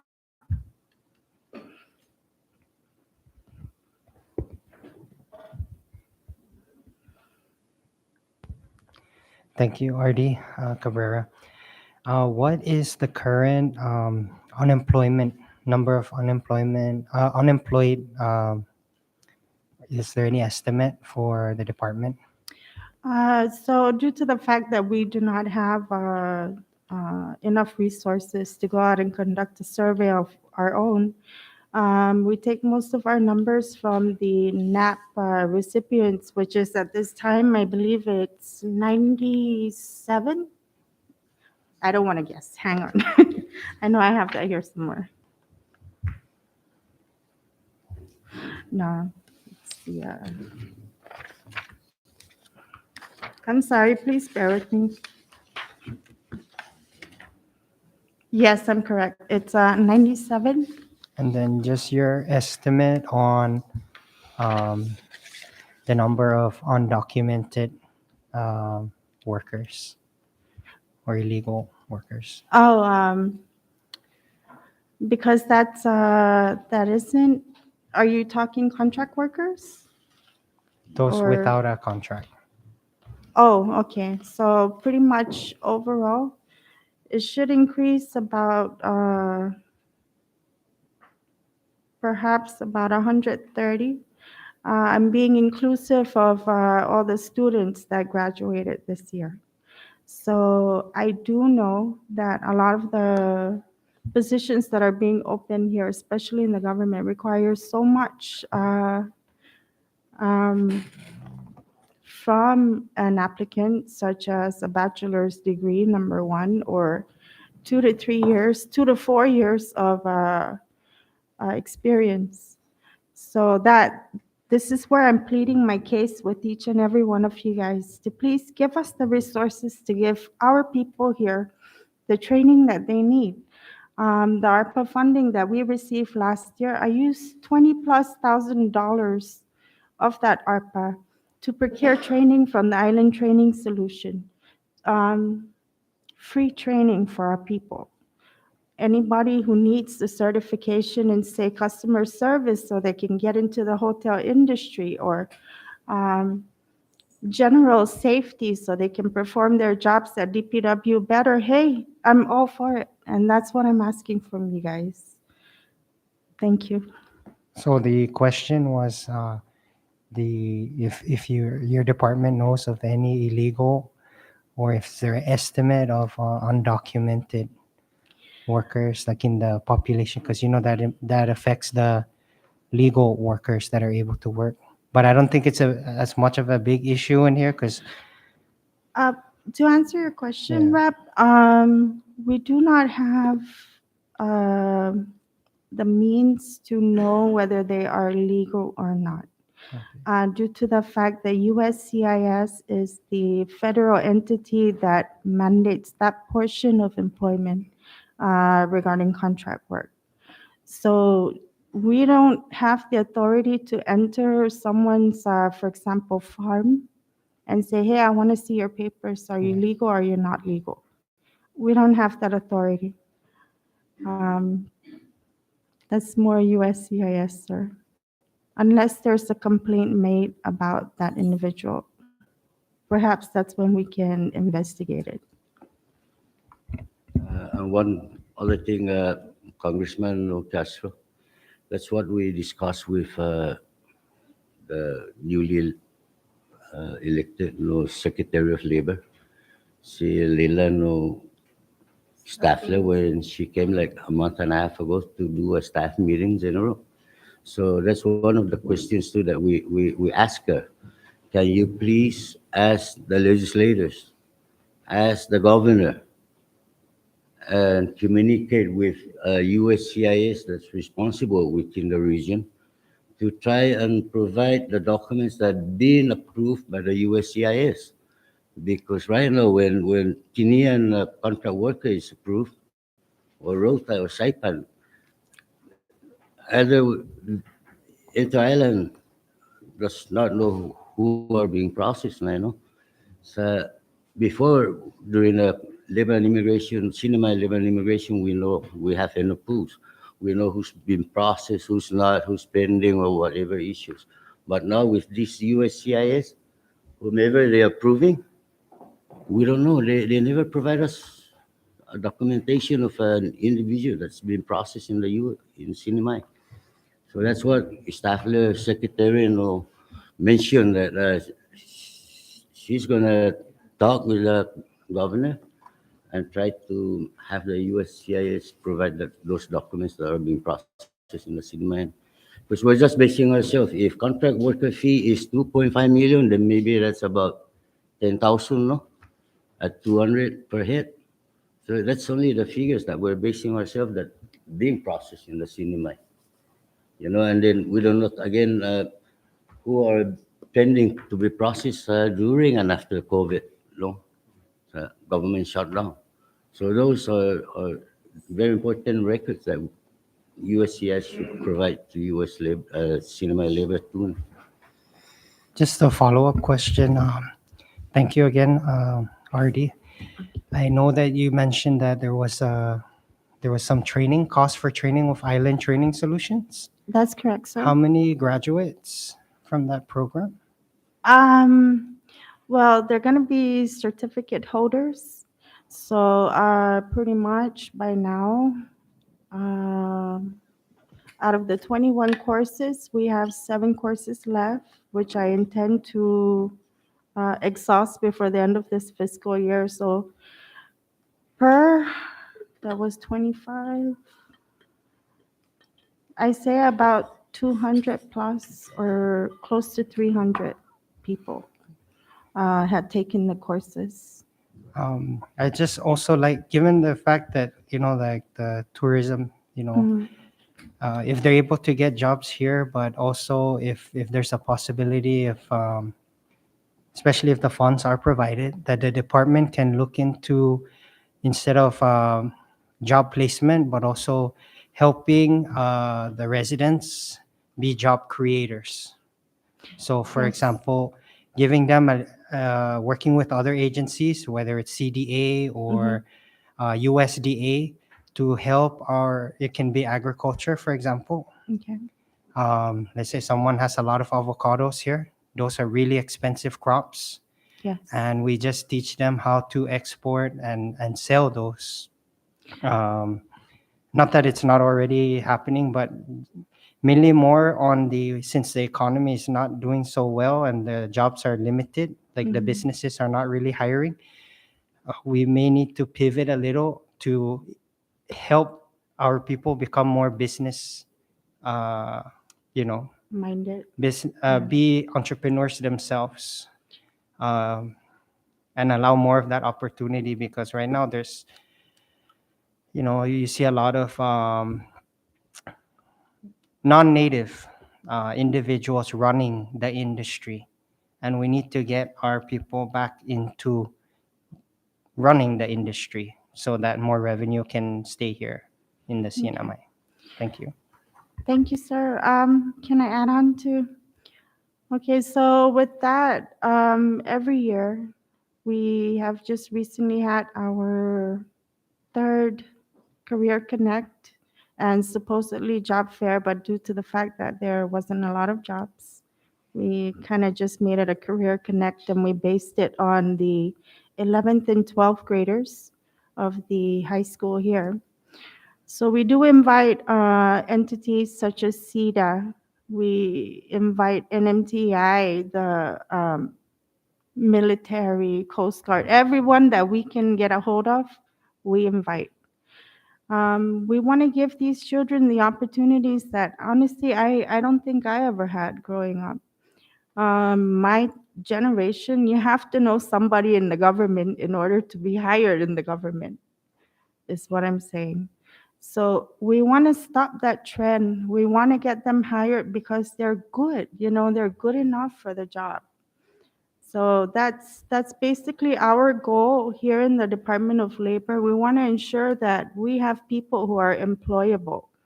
And we also want to ensure that they realize that there are other opportunities other than employment, such as owning businesses or even exploring remote jobs, online jobs.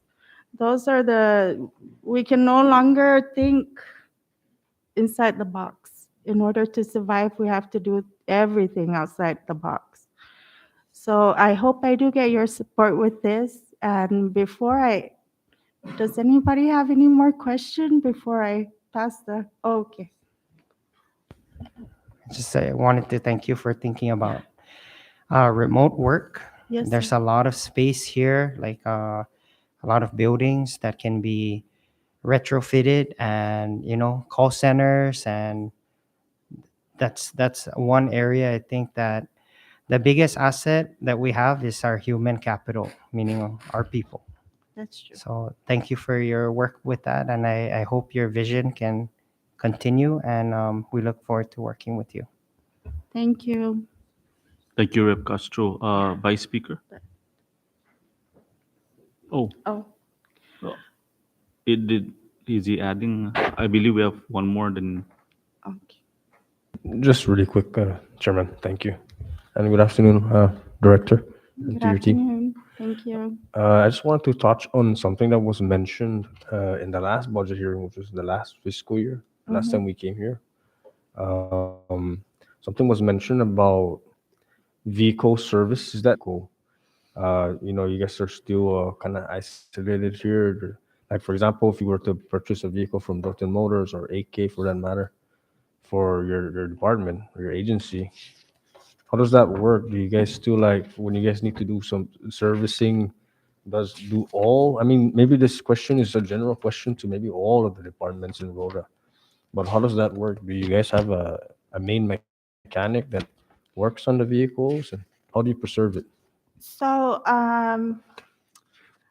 assuming that we do take good care of the vehicle, not abuse it, um, we do bring in our vehicles for servicing at the Quality Auto Shop. Sorry, but it is one of the recognized vendors that are authorized to service our cars. So if anybody knows of any cheaper places, please let me know. But as far as I know, that's the only one place here in Rota. Okay, so that doesn't hamper with like the vehicle warranty? Because I know that in order for the warranty to remain intact, you would have to like send it back to the dealer. By the Joten dealers. So they recommend that we put that quality auto shop so that warranty can still be active. Okay, so do all the departments do the same thing with their vehicles? We're just doing our side, our part. Okay. All right. Thank you, Mr. Chairman. Thank you, Rep. Joel. Thank you. Any further? Are you have something to add? If I may, our enforcement specialist 3, Eugene Ogo, would like to say a few words. Thank you. Thank you. Thank you. Good afternoon, everybody. Honorable members. I just wanted to clarify, the last time we did a survey was 2017, and we had to find out that we had like probably 60 individuals that are what Sir Rep Castro was asking earlier. I just wanted to clarify that. So now it went down to probably like just for less than 50 of the undocumented. Yeah. So I just wanted to clarify that it's not 160. Thank you. Thanks. Any further? That's it. Just one question from me, Miss. The PUA cases, is there still? I mean, what do we have now in here in the island of Rota for all the 1, 2, and 3s with regards to adjudication? Has everyone been addressed here already in the island? When Secretary Staffler came on board, what was done was a lot of the accounts from before were reviewed, and if they found that perhaps PUA owes you money, then you are being contacted to provide additional documents so that you can be given the funding that you were supposed to receive. In other words, like you're refreshing your account again. With that review, it also brought upon a lot of accounts that may have been an overpayment issue. So those individuals are being contacted as well to perhaps pay back the money if it's possible.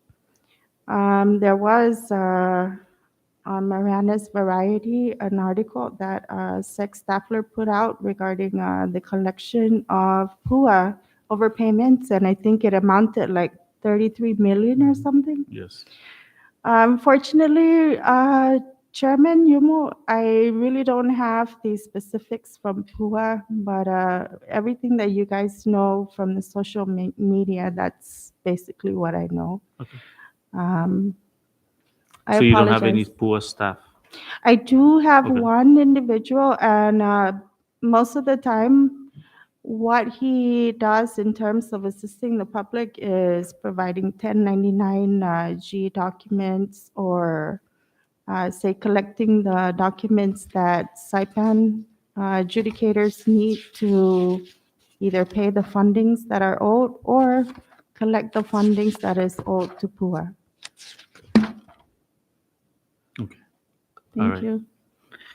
Thank you, Resident Director Cabrera. I did note that vehicles obviously the number one priority right now, Thank you. and if if allowed the possibility of an FTE. So I did note that, but I did put a special note that it's a vehicle that's actually being asked for in your department. Everything. Please.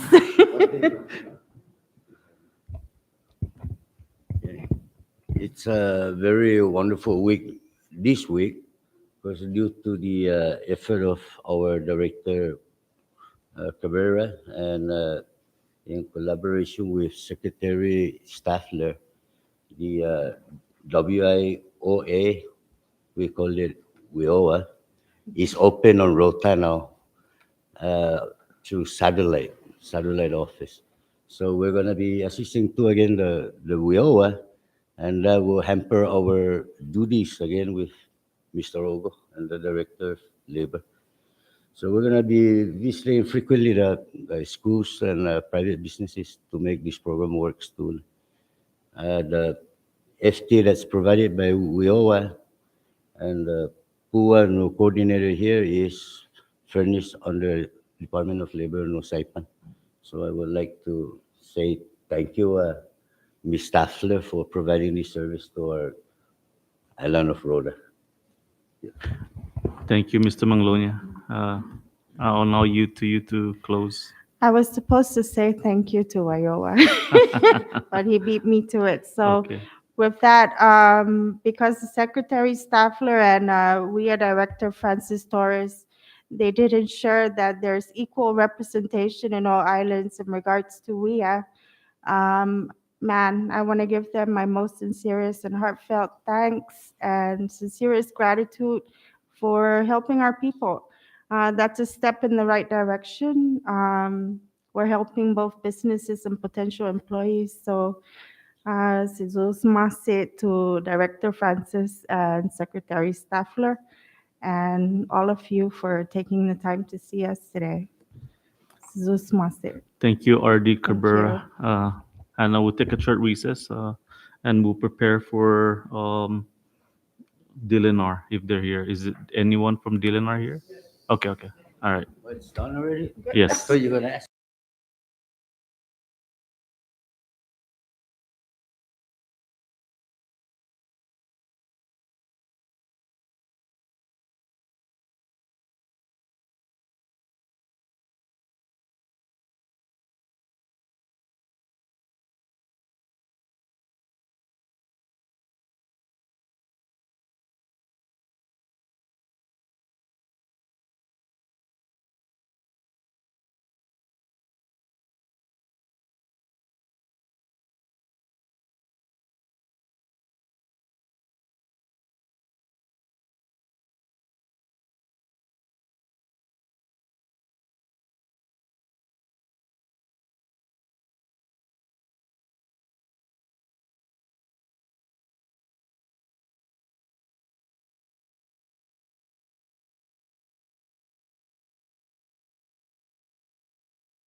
They're all good. Good afternoon, RD Cowell. Thank you for making yourself available today. You, for you now, to say a few words to the members. Buenas tardes, may ani. I hope na mani lunch medyo na talwani. Thank you naman matom jogi tanong mami za unu muna magufu ini member naman gagi gini 4 na holi gini ni estimagi isang luta za gina soku na bunti tinisario na by ilabra mas estama aprufa bunti Department of Agriculture to the return request. Ese tanang. Lau si Jus Bangsi Talu Chairman naman matom jo injiti tempun mizo na pe bisita tanong mami tanota luta ja panen ekeng uke ginagawa mami jan hafa inisisita di kada departamento specialmente in municipalidad gini islata luta dispensa kada departamento ne kahulu gini ja asangan na puro kareta malagunya gi alatsa mon ja ma usan molik isalapi naman manaita buenti titafan matu na kadasakan tagagaw tas empeños tamano ne para talagra y transportación di cada departamento. Gitu may bueno, hinanaw niya muna o kahu magay di departamento. Fortunate sa tap resources left to right sa usay salapi wa usa didi salapi federal na manyulizo wa na fanway bukaratan niya law di cada division guaha karatan mami na maski 30 o 40 años sa sigain retrofit sigain nakalamtin ja an kahulo sinyon lipa pa itsala na nomahana wala finally pago una fanway bujunya na takoma o krukyap na sinya manhuzung ja ben render is bisyo na ginagagaw gi departamento ng kultura gi bandan pareha gi lansirias dan iman pastatay siya ginigitanota luta ti jao mas hafa pa bay labra kinampindiaw gumagi esta proposo na nahalom sa hamzo ni hafa nisisita da dispensa ang inunili talo nagwa kareta ginagagaw scratch off sa esta kabalis kareta mami law gumagi agapao efficient wallet still magagawa kareta niya loki law posgilo Mr. Chairman then istinabadi like I said kagi na unayam justa ni gagagaw na submission para 2024 na budget da ready zo para by OPM zo hafa na question na para tali istamano muna na para tanagwa mas adilanto dyan servisyo para ilan sirias gini taluta. Thank you, RD Cowell. As a practice of ilingwahi. Dispensal Chairman law malika na ti malika empat samuro para tausa. Malika comprende. I'll now open the floor to the members. I'll recognize the Vice Chair.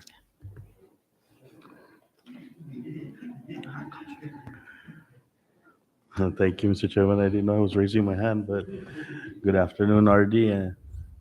Si Diyos Masi na matapag na taluwani sa imbaba lo kipetan mizo pinaksepta mi matafan danya tatafan ajuda pogo ni stibanda ni budget. Ita was how many revolving accounts does the LNR have currently, and how many federally funded employees for the first senatorial district? A federal funded employee by answer finance. Has 5 na individual kay under coconut rhinoceros beetle, we call it CRB.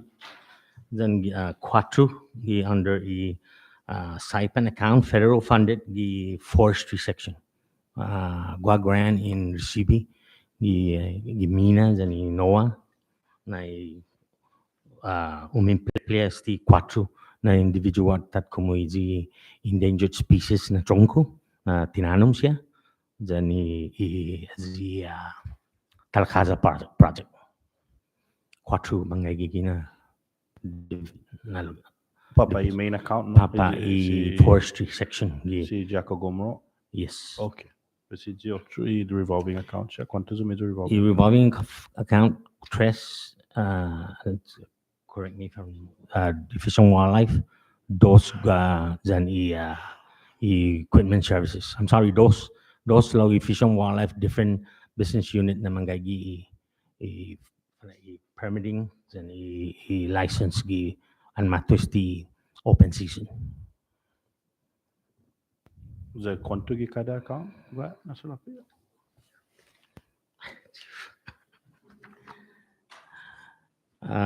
Di presenti pa account na anok gini gi revolving fund gi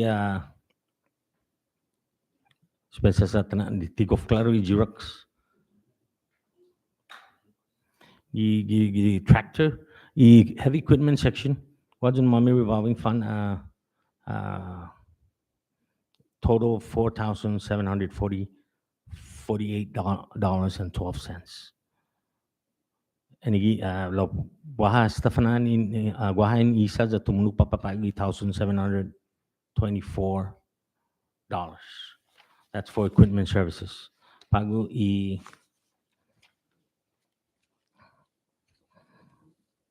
Antilachizu gi Fish and Wildlife guaha 996 or $1,189.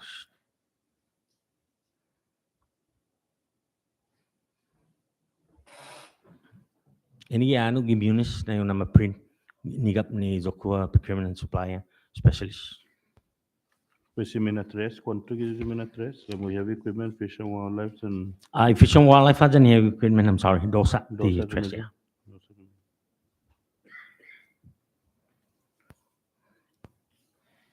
Gi Zumizu request lama uturamju in governor submission no about 200 kind of close to $243,000 the difference. They iginagago bulanya gini ni operational side. No? Yeah.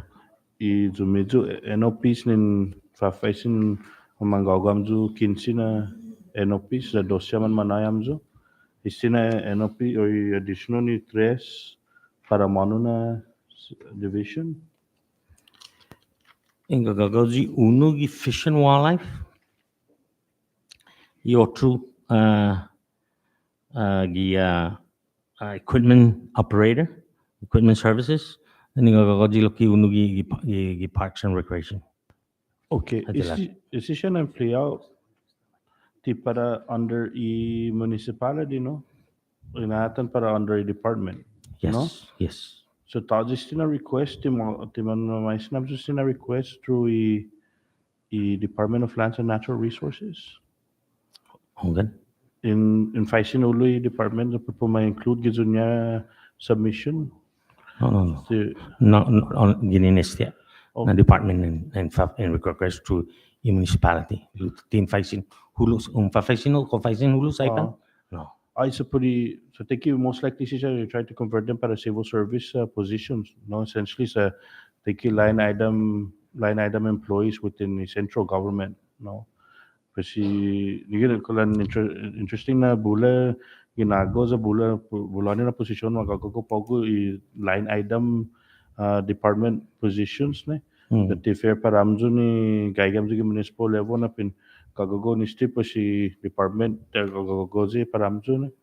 No, nata ni budget sa gua gi main DLNR na budget for example no, gai gi todo do lista plus guanyon li na dos bray na niya tauto uno under federal grant, lumapapasi under a different position yochubanda. So sesikulan matototup either the central government tototup zomo budget or the other way around on the double county empleado the mayor's side. No, the unfortunately istigi paguna kloro na anong na izumizu siya request gini the first senatorial district actually line item department positions the fair para i RDs na siya presenta pa ako gini sa i main department ti manajujuda ni po pan makon ni gini ni na sa jigi thinking account mo ni na po ni ti thinking ti zumizu account it's not reflective ti zumizu account no kati ano po natin is ti dese la mitag gini civil service position sinya essentially those Brahman calculate is siya and there's a main department budget submission Jani senatorial no a municipal budget submission so I nana tutungo ko manaaga ni departments meeting no Jani zonya resident directors do pufamali au fatamano ni sino mazuda ni tagano sa tibunito sin namzo pin famangogogo gini za istigi na account debino aposi ti fair ni paramzo no lo que ti fair que paramzo para siya po dinishidi zamdo tumo process gini at least monaza ni papit mano papa masign todo pues office is limited term 6 months no taki sinong converted out para civil service position the bula gini na request siya para so far pogo dun civil service essentially will be civil service employees and fulfill ne dunya sa unfortunately sa amzo ni popodong isti na minakkan ne the deputy department po presenta isti para dunya true budget submission gato gi administration no tali often is ta judam jo para sa nutrition department man mo fona kini amzo lo tana suguro lokina ti dos brima tu fung isti sa amzo man malilingon an punatan di often na sa lapis niya makamano para first senatorial district sa man sa begini no so I dispensa no Mr. Chairman I yield my time for now. Thank you, Representative Ataw. Representative Sablan. Sus Mosi, Chairman.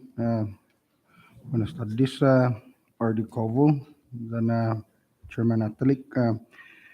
Question no gagi gini gi Fish and Wildlife. Todo dus this time, ni Fish and Wildlife man gagi papa centro Dilenar or Guasha gini man gagi papa municipality na employee. Ano in really Rota submission under Rota Municipality. Okay. Lo guaha lo ki zonya otro branch is Saipan na Fish and Wildlife wini katkumu zonya conservation. Yeah. Okay. Siya biologists and is a BTC is BTS I'm sorry brown tree snakes ang gigigin. Okay. Pasi ultimo na question mo esti posisyon ni conservation inspector 1 ti law enforcement esti na position of na rason na gagi 90% at 100% ni isodon niya esti para si Mr. Alvin M. Cruz gagi gini gi worksheet gini no OMB na 90% law esti na employee na posisyon ma training gua academy yes como trust samar yeah okay pues ginagago esti na ta offset ulo gi 100% no sa guiza único esti na empleado 90% ay pamalo man 100%. Okay, comprende pues y otro lo que na jang na be cuestiona since we're in magagi the official wall what is the manafan enforcement division the official wall man manafan halum lo ki austerity is na division na gi kinapendeo na sokona gumo gayo gi bandan enforcement section you are exempted lo ki azina na is the revised pogo ngan man ma exempt todo law enforcement that there should be at 100% iso dun yan. Okay. Lo esti i-propose ito para esti mamala na budget guagi ni unu za polo za stigi na nota za angin law enforcement is the conservation inspector 1 pues debi na taxes stigi 100%. Sisus masya Mr. Chairman. Punay manggayid gi Fish and Wildlife, Congressman Sablan, Busha. Esti uno na gagagazi na para na joint Loki Academy sti uno na patgun gagagazi conservation na technician na nakikihalom para na involve sauna MOU sti ni municipality mayor's office kwatu gi division of Fish and Wildlife luta Conservation technician, okay. Okay, under MOU no? MOU Okay. mayor Sige na the nota sumao na location na patgun gi academy the mag-graduate. Okay. Duly noted. Thank you, Mr. Chairman. Ayo. Thank you. Thank you, Representative Sablan. Sen Maguzu sa gagi representative gini ni second senator district na a witness tamano na binaput gini. Thank you.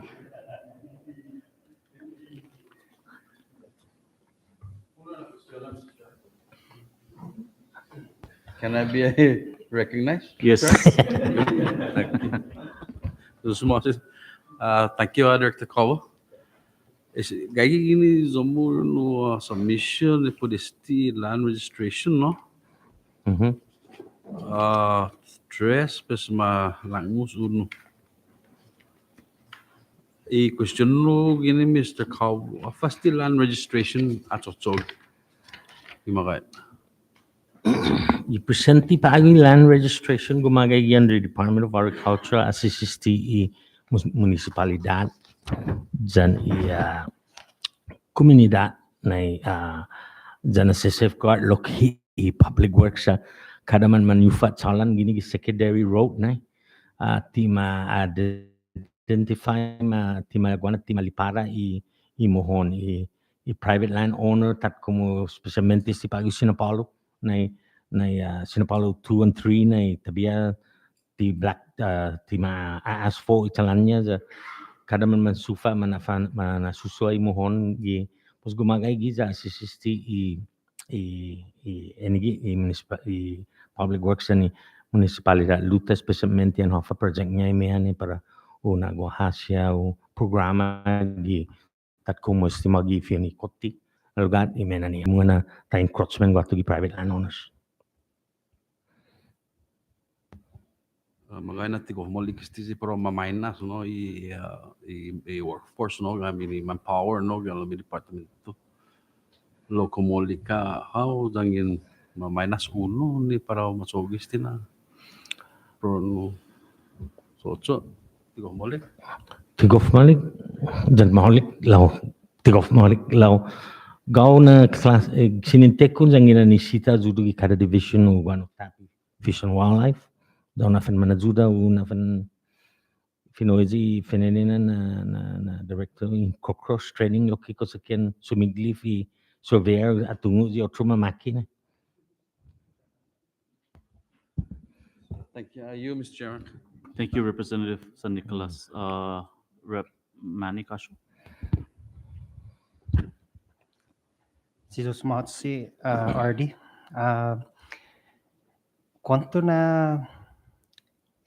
Quanto za often a class in heavy equipment gagi zomo inventory gija DLNR.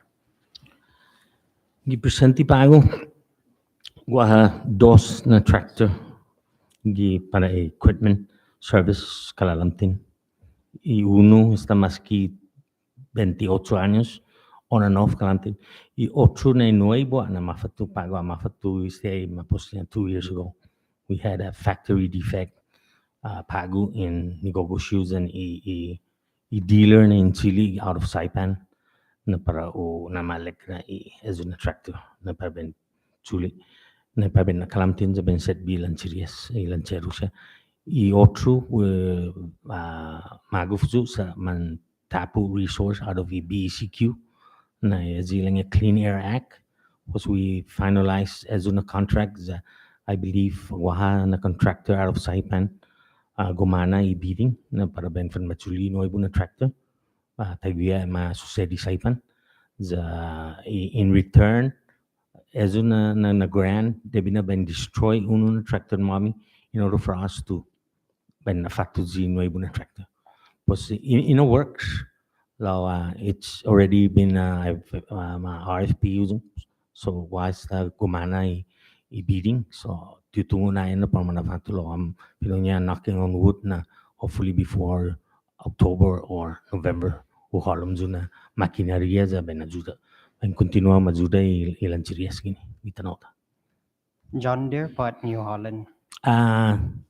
Tisinya na ben specifically pamensangan nuzung hafa malago mami na equipment lao specification ng pega papa kalan in mangguguzi gwatu na para ben na John Deere sa mas lao so far in experience pago John Deere tat kumistino ibo pago sa equipment lang too much into electronics za istitanota na intingwa na mampus bula sireno ampoingi moisture za tana zi no ibon tractor izonya electrical issue na ni na mesgo izonya titanosnya izonya brain computer na short gate that it's not shooting communicating with the transmission to go forward or reverse. So those are the issue di banda ni no ibu na equipment pago na puro electronics di man ma-design para stimagi islands na maada niya zani salt spray molika para Amerika na mandangklo na lugar na so sininteo masyafan equipment kung para ajuda manatautan we'll try our best zani operator na let's use it as like it's yours. Sounds like Kubota. Thank you. Thank you. Por favor, ajuda jo sa fanani mohon mana suwa ge tano ge hakto. Unggan, daw masuday tage kan. Thank you. Kumukatin po mo check papagupa ge kan sabay na asudam na zani sobe. Thank you, Rep Castro. I'll take one more. Okay. Rep Ogo. Thank you, Chair. The baby razo tati Cyprus na kufaisin na question. Sizus mosi no RD Calvo and Gematalik in under that hat, under the dealer hat. So got several no question no. Este is means additional request needs a land surveyor. No, I'm to look at some survey EDPL is a new request or no what collaboration gani? Kwa collaboration masusedi gi alata za ma faisin pa bena judasya in which ma na yam fuel pa ben tubijisya law at the same time gui ane taza karetan mami karetanya tabi surveyor u faisin kosinya ben aja unu karetanya pus makpo gi request law mega na be ma faisin na judun mami za in a jujuda na pabena juda sa who comprendia mucho mas pago economia atan na para manafano magi taw niya zan survey niya zan mapasi per diem hotel it's going to cost them.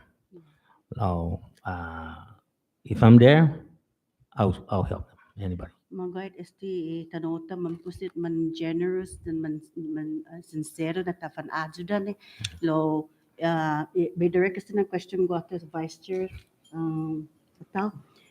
Kasi nga EDPO ma soldier at least 50% nested na position because majuda EDPO is that doable or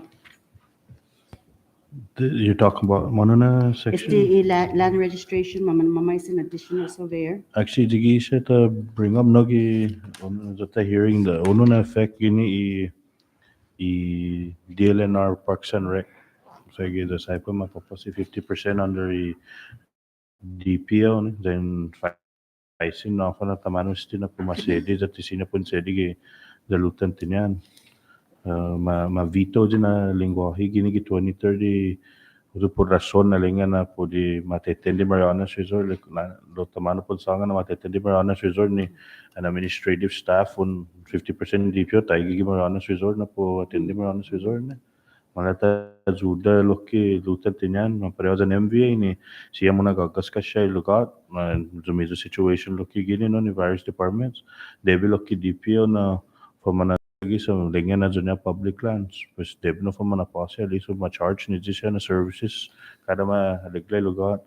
I otro, i DPO lokin, i sito flexible sa taza ni uno no gizaita gini na lota babula man on man madingwe resta di matsatsa gidi sa lapi igin ma forward gato MPOT no. Sige otro na dota challenge gi lo and para tafana juda senior tafana juda gini e mona mostly beyond saipan ji MV na banda sa po gwa faji blighted property logi alum saipan e zoning the senior DPO man ma charge po di siya blighted properties therefore and managagas kas no na entity debina CEO ma shoulder cost na sistige na uno na senior tatan loki sa malumi DPO so external dyan budget DPO no siya mo fatitan sa lapinya pues siya ba faz po makonsidera so forma posse pago antes siya makonsidera pues siya ta pega talo gi budget na sa line item language ne ma veto pues polo da ma veto pues ta natin niya focho ko standalone legislation ni po amenda creation public land under 15-2 the siya ta address na todo decision na function para zumizo obligation pinapose. Esta man nagkakaskas ng public land. Susmase. Thank you. Gua talo otro question no so the reserve na kaya na question gua to device molik istige sa no todo tungo he's been in the legislature for a very long time. He's my mentor. Pues i otro na question no i Parks and Recs tungo na gua siya in nagagaskas na possibly tourist sites, under also with the public lands, some public lands, right? Pues no talo no vice chair, i-questiono siya isalapin ng maproprio. I believe it's the MVA no gwa mananay municipality los Kausinya no anti mananay portion is gwa to Parks and Rec Kausinya manay gwa to directly ko division ni Parks and Rec pro na juda. Para DPO po na alum? DPO, MVA, or Dilinar Gua, no office tax man DCCB, right? Ni iti po ma-ajuda Parks and Rec saitan, zunya tourist site ko sinya lo ke mapatimogin ni Parks and Rec.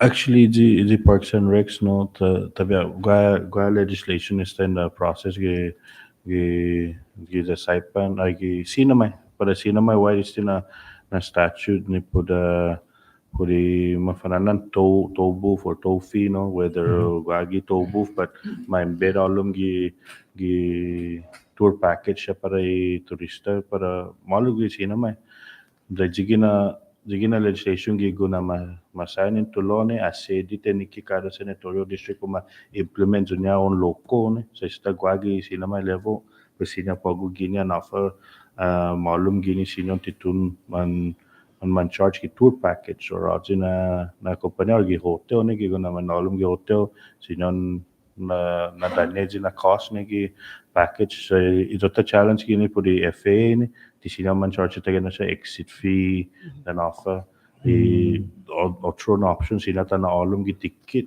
i cost losta quanto $5,000 pun gupo gin sa lago magi of na pun tag another $50 na magana tun 60 sa sto na posi low itu tauto teniki makonsidera not sa na lugar sa te built-in talo na cost ne sige mo affected sa Guam bula prima choge no only Guam an tumuno ko giplen kulanita alien sa tres Brian alam immigration na mismo tanota ta didingo lo malumo gi man on file to des almost on customs matsotsogi para kada passengers sa pupumatag additional cost gi ticket ne pupu apasi airports and offer niya siya uzo gato nigi jota challenge sa ti hobby ne either tatabire tatti para 80s and 90s ni hobby na Okay. so kita genno Okay. sinya bonito para mona na lo Pogo ka si tatafan creative loki tatafan ajuda ne maparewa department ni mamatitina sa loki ni kita tatafan po revolving account siya ko sinya tafan ajuda pogo sa sinya tisti mamela maka sinya I tatete niya I man mofo ay man tatati tengki makastiga ne famagun sa todisti ni mananyu ko din ti manajuda tenikia agodit gima mamala na tempo sa sinya ti 24 ni maka sinya 2025 makanya lo comunque di flexibility that na sasabi sa lokpi ni kaya kada department sinya actually matajuda ekonomiya ni sino mai za access of the collections pues ta revert atti di siya revolving accounts ni so se sotta preso qua extra sa lokpi para ta distribute sa ni todo dito tota Okay. Tenanzione. Last. No, recently assigned a governor is the Rota Local Law 23-03 dog control.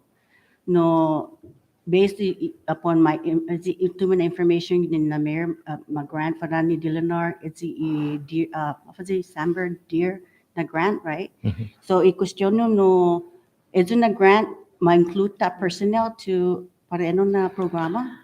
I-offer niya advertisement na a proposal na yes we are awarded law to lili tabi is scope of work na kaugay geno na man ngoni siya man request halom la I believe so there be no problem sa way back and a gagay Joko administrative officer Mr. Thomas si former senator Teresita Santos approach na para transfer tati gi DLNR like we're ready to by an accepta lo debi na ilokin ni fenya na ayam sa lapenya I'll come up so we come up with a listing of equipments listing ni FTE kwanto na tauto ni sita in the Harlem proposal para training so tipa tanah ano ito hujung niya ni hafatin ngonya put kalong Zan ilugat tahat saji ni ji para sufficienti na isinya man matu haji para in-adopt haji malago gumaiga za para adopt zan least training unu na individual na para to make down zan esta ini pusia ani na para tajo maradap taja tanah suwa na terminate igaga the humane way. Right. Tungo na Nuevo San Cristobal is a department. Actually, it's been tossed around. Yes. Municipal, I think, I don't know, at one point in mayor's office, Mando, but that's, in the previous times. Pago, we want to make it permanent in your department. Sa put na Nuevo Stige, nagagigit sa departmento, no, tamano Pago sa right now, taza FTE, para na program.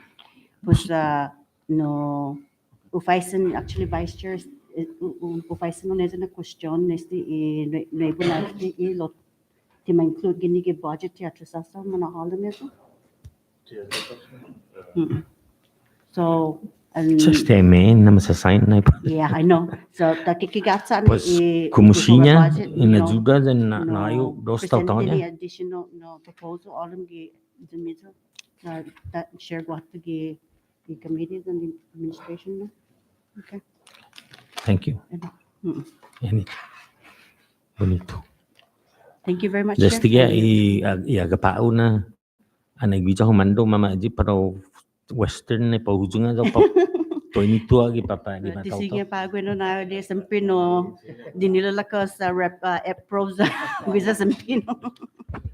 But I understand na si councilman under that hat na there are several articles that you have put out regarding a wild stray dogs ni mamatata ki binodo ganos. Yes. And the concern there it's man papad ko na siya na binodo and didn't get a chance to bulan masusuda ni fisong wala and ni not just that, of course, the protection for our community and also our guests and tourists from off island. True. So we do work on that budget. Okay. Additional. Thank you. Are you, Chairman? Thank you. Representative Ogo. And with that, I believe that's it. Is there any further questioning? We have one more for today. I'm going to try to finish it in 30 minutes. So, uh, being that there's none, thank you, Director, for making yourself available today. I know the FY23 budget is slightly lower than the proposal this year. So we'll try to verify with OMB as to what funds you can tap in for your operations. Please. And that's what we're looking at right now. So at least the gap is a little bit closer, not like the other agencies. And with that, thank you, Resident Director Calvo, again for being here today. Thank you. Susmansi. Short recess.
Thank you, and we're back, and we have before us is Resident Director Ogo from the Department of Community and Cultural Affairs. So I'll yield to you, Director. Sumasi no Honorable Member Chairman, then todo ando na manggagin na manonorable. I have with me Councilman Honorable no Jonathan Lizama, who's always my acting every time I go off island. I told him sit down with me so you can have also this type of experience. Good afternoon. No, let me begin by sharing a little breakdown of how DCCA personnel is established here on the island of Rota, and it's great. See, Congressman BJ Atto kind of mentioned about when the municipality requests for personnel versus the central office in Saipan. What I have with me a breakdown of so the members can understand the different type of personnel we have here at DCCA Rota. We're here to hear about the 12 personnel that DCCA Rota have, but all in all, we have 23. And let me break down by stating that Saipan also have personnel here, and we have two arts CCAC, that's the Arts Council, employed out of Saipan here on Rota, one DYS, one HPO, two Office on Aging. And we have also personnel here on Rota who are federally funded, one under Office on Aging, one under DYS, one under, two under Nutrition Assistance Program, and one under the Child Care Development Fund. Those are personnel stationed on Rota, but they're basically staffs of Saipan. But we're here for the 12 personnel that the municipality is asking to continue. And those are the 4 admin, 3 support staff, 1 nutrition assistance program, 1 at Office on Aging, and 3 at Historic Preservation Office. So altogether, we have 23 FTE. In the budget that I submitted for fiscal year 2024, I am requesting for more personnel for various divisions. But let me emphasize the critical personnel that is really needed for the municipality of Rota. Let me start by the Office on Aging. At this moment, we have 1 cook, and I am requesting for another one. It is really essential to have another cook on site, on island, for a reason that we do serve on a monthly basis, and I have data here. We serve averaging over 568 individuals that we process every month for people that come to the Office on Aging. And we have over 600 some that we send for home care. So all in all, we prepare over 1,500 meals per month. So that's a large number of meals that we prepare, and that's only for 1 cook, and that's why I am requesting, if possible, this body can consider another cook for the Office on Aging. Another critical position that we will need for fiscal year 2024. I want everyone to understand that we only have 1 civil service nutrition assistance employee with 2 ARPA-funded individuals currently working. However, the contracts of those ARPA personnel is only good up to September of this year. So we will lose 2 ARPA, 2 employees out of food stamp. And I'll tell you, every time we do distribution every month, I have to pull 2 of my admin staff to go and assist at the food stamp every month. So that totals 5 individuals on distribution towards at the end of the month. However, because we have a number of, it's showing here 209 recipients, household as of last month, and I don't know if that will increase, but that has been a steady number. And if we lose those 2 ARPA employees, we will end up with 1 full-time individual, and that's not enough to continue the service. And we average, I got a data for the past 6 months. We already distributed over $1.5 million of food stamps. So we're averaging the number here over 220,000 a month of coupon that we distribute every month here on the island of Rota. Again, that is a critical position that I'm asking this body that if those two ARPA staff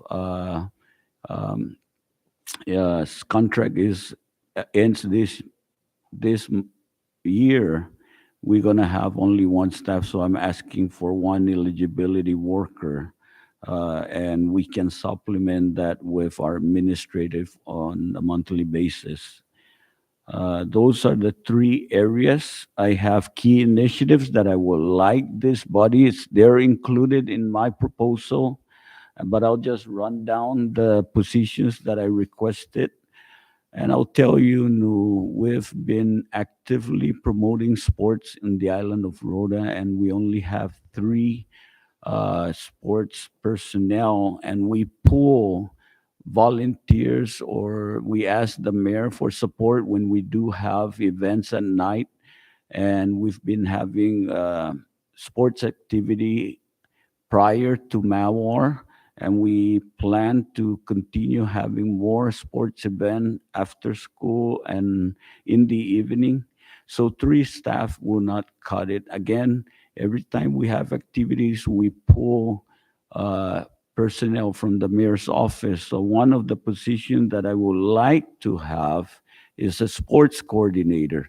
We just have sports technicians, but we need a sports coordinator. Another position that I'm looking for the Office of Aging is another bus driver. I'll tell you, it's really hard when we have to pull people from. We only have one bus driver, and we utilize Title V to do some of our errands.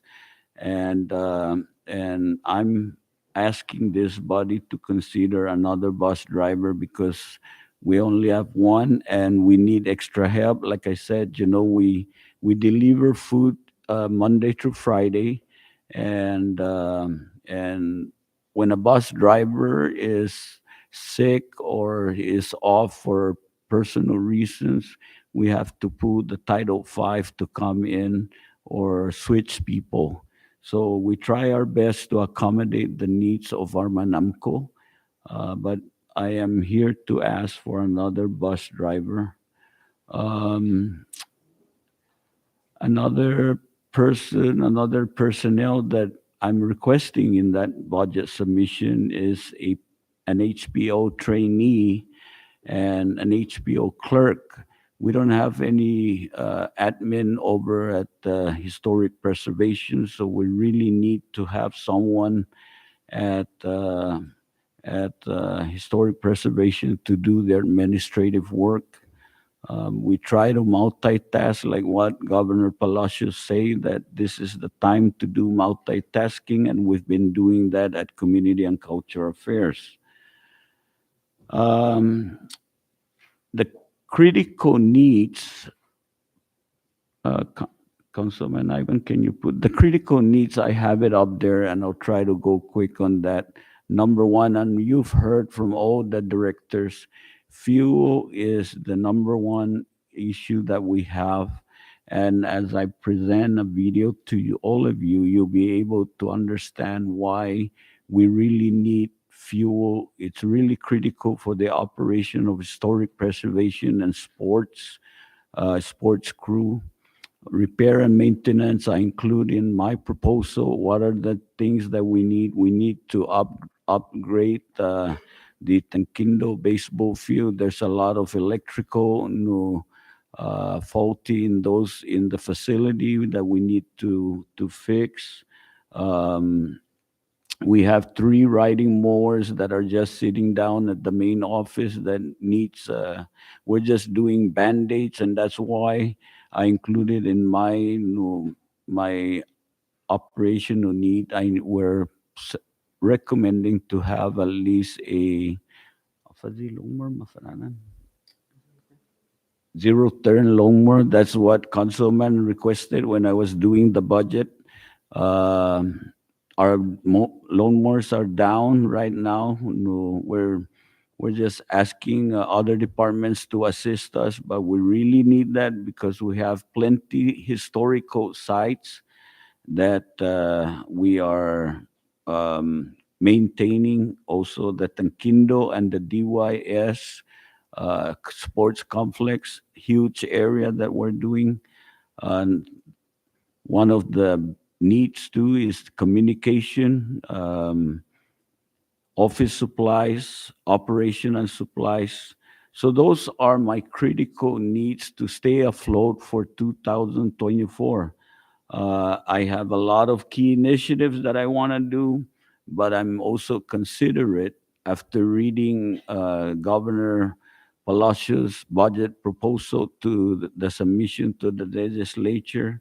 So I'm here to present the most critical areas, those three positions that I suggested, one for aging cook, the eligibility worker for NAP, and I would like to point out one thing that I read at when I read Governor Palacios' proposal. Councilman, can you please go to the governor's message there?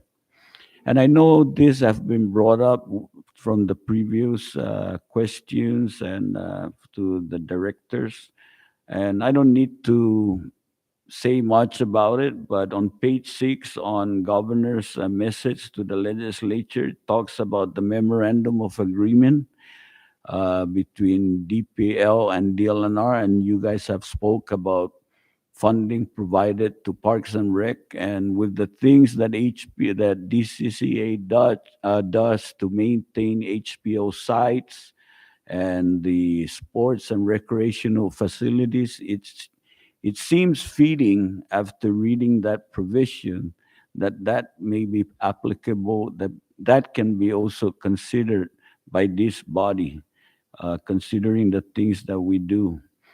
The last provision that I saw reading on governor's message is page 6 of his message, which is contractual service. I just want to bring this up to the members to hopefully one of your session you'll be able to for us directors to understand what is the meaning of special revenue fund. I ask myself, and hopefully one day we will be able to understand where is this special revenue fund that's going to fund the operation of the government. So for now, I'm trying to cut it short. And Councilman, can you just play that video to end my so our good congressman can understand why I really need fuel and lubrication. Please bear with us. Then I can take questions from.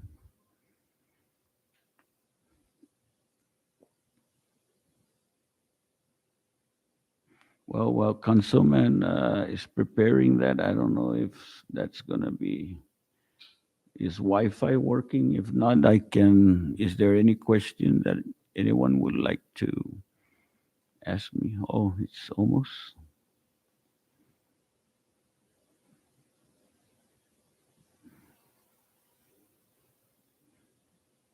This is a good way to end the day.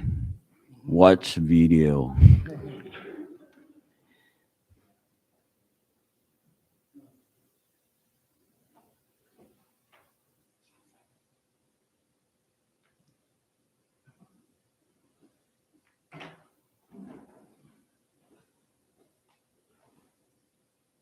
The Rota Department of Community and Cultural Affairs, Sports and Recreation Account 1272 and Historic Preservation Account 1232 both carry personnel whose partial duty is to maintain several public lands such as Casa de Real and Sosum Village,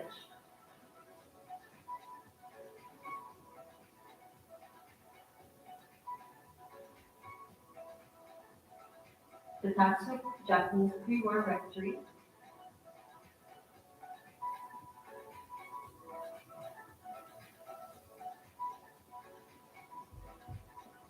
Japanese water well in Takatsu,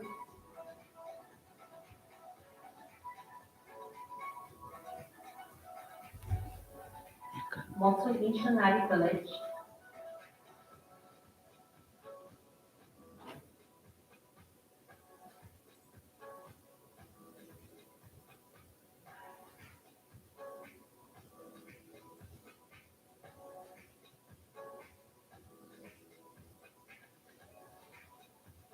Mazak Missionary Village,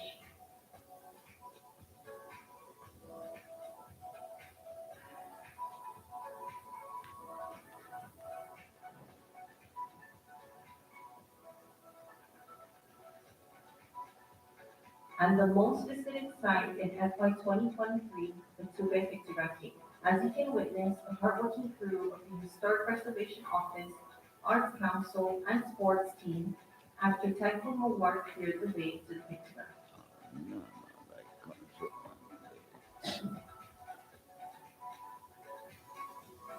Equally maintained by Team HAS, HP, are the Waukegan and Oval baseball field,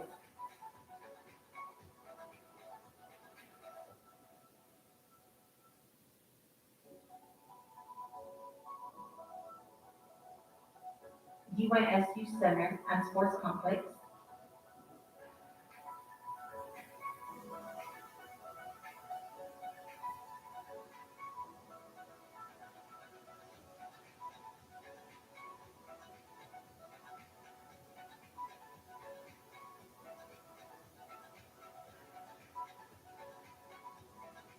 these monthly maintenance of public lands are done by 6 DCCA personnel. Fiscal year 2023 and fiscal year 2024 doesn't include operational expenses for such maintenance. Rota DCCA seeks your financial support to continue maintaining all public lands for cultural education and to maintain healthy living in the amount of $8,000. For more information on how to assist with fuel, repair, and maintenance, you can reach resident department head Crispin Oval or email to artiecoolioval@gmail.com or 670-532-9351. Thank you, and Jesus Masi. All right. Thank you, Chairman and members. As you can see, those are the sites that we maintain, and like it said, there's only 6 of us or 6 personnel. The Historic Preservation, Sports, and Arts Council, they come together every month and maintain those facilities. But before I forget and share why it's important that you consider the position for eligibility worker for the Child Care Development Fund. Just recently, when we opened the door for childcare assistance here on the island of Rota, we have, I just want to point out that we have 12 providers here on the island, and it's growing. And out of those 12 providers, we're looking at, or we are serving 34 kids.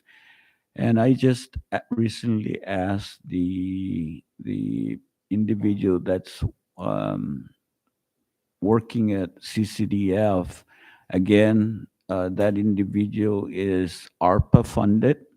Her contract will end this September. And this program is really good. And the providers all together, when I requested at least an income or a revenue of over 24,000 coming in to the municipality with this program.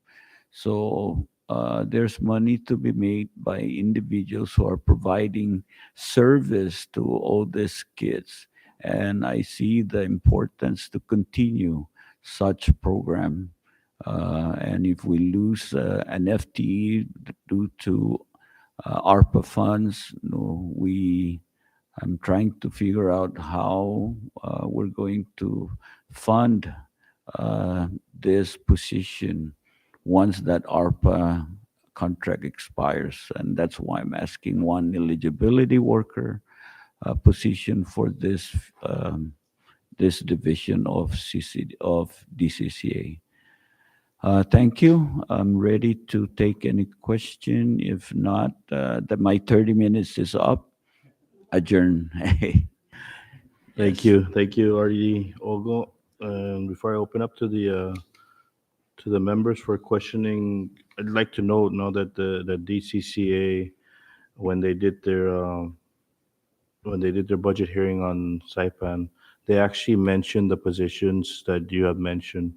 Um, the cook is one, and I believe the NAP program, and the driver for the Manamku. Um, and I think the NAP program was brought up. But so you know that Oh, they thank you. did present. It's unfortunate the other resident directors didn't get that opportunity for the main department to assist them, no, in their personnel requests. So that's not new to the members. It's been brought up, Okay, great. and now I open to the members for questioning.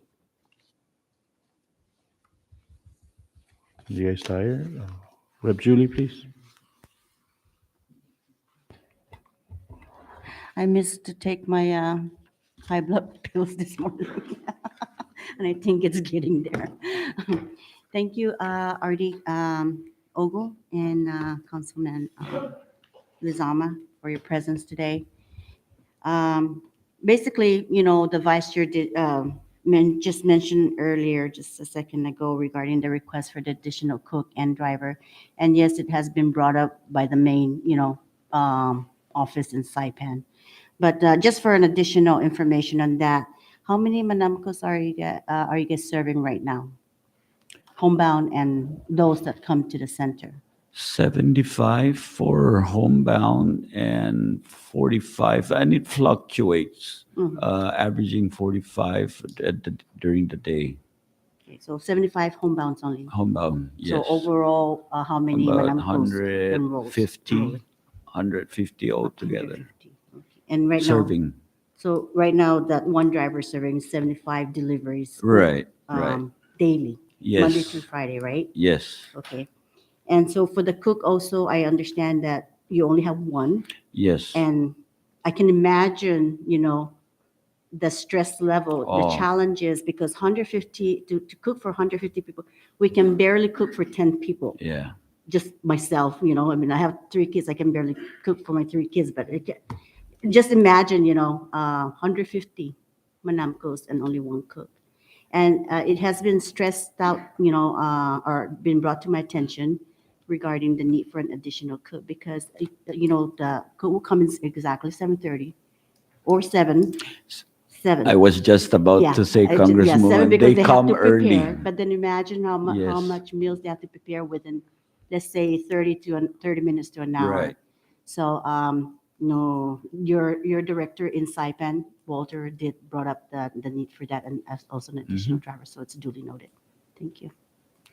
Thank you. And again, I really asked this, and I'm glad that Saipan requested that, and I didn't know. I just, from our coordinator here, that's constantly what was brought up to me, and I want to make sure that I echo that sentiment, and I'm happy that Director Walter brought that up too, because really, I've been to aging center prior to, like, before 7 o'clock, and the cook is there already preparing, believe me. And that's early, not even 7:30 they're there. Yes. So, You were also asking for additional sports coordinators, is that correct? yes. So, I see, the impact probably in the near future, maybe not just now, but in the near future. Because just recently, I introduced a bill, which for authorizing to introduce a bill, and I also included in the line item there to encourage sports tourism. So, one of my goals is to also, have that opportunity, Rota opportunity to bring in sports tourism. Where, for example, the Korean baseball team, when she goes like that, they fix the the sports complex there for the youth. And I think that's one tourism that we can also encourage to come down to make one enjoy the unique experiences that we have. So, I believe only 2 of you, yourself and one other friend, and I think you guys were in collaboration Yes, I think I would like to yield to Councilman because he's the sports, one of the sportsmen, and probably he can share further in regards to the sports. I always lean to him when it comes to sports. I say, I want more sports. Councilman. Thank you again, Artie. Once again, just clarify something. I'm actually the arts coordinator. I'm arts coordinator one for under the Saipan account. Yeah. So I mean, I'm highly involved in the sports, and I really love to help the kids. It's my knowledge with the sports. So I try to put myself in the sports division too, and try and help out, coordinate things. And yes, sports coordinator was open the last 2 years, but nobody qualified for that position. So they closed it back and just hired like a sports technician. But sports here in Rota is very, highly demanded by our people. It's just because uh, we're just lacking the facility. Facility, like once upon a time, you were talking about the sports tourism. We used to have that beautiful field. Mhm. Now we don't, Yeah. because of the typhoon, just the FEMA never came back and it slept. So we don't have a gymnasium. Uh, the roof is just all, again, we're waiting on FEMA's, uh, uh, how do you say, it's the FEMA and the local government to collaborate and start that construction, which is still, it's ongoing, it's in the process, just more extension, so, but Yeah. yes, I am deeply, in love with sports, but I am also in the arts coordinator thing. My apology. It's okay. I guess because you are very involved with sports, I Yes. kind of mistook that you're wearing the DCCA hat today and not the council, because I know that Municipal Council has been in collaboration with a lot of our, sports events and stuff like Yes, that. yes. But I do encourage, for more sports activity out there in your division to encourage, our kids to be active and be healthy. I mean, you're an example, Artie. You have diabetes, but maybe you have a better during the younger years. You thought you'll be 25 for the rest of your life, right? But we do understand the need for your request. Thank you. Are you, Chair? Thank you, Rep. Julie. Any other member?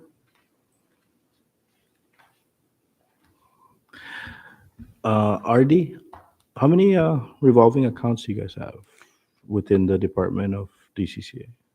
We don't have any on Rota, and when I learned about the child care development fund, I called Saipan, and that's when they told me that that area of funding is they do accept partial payment for the child care, but they are in charge with that.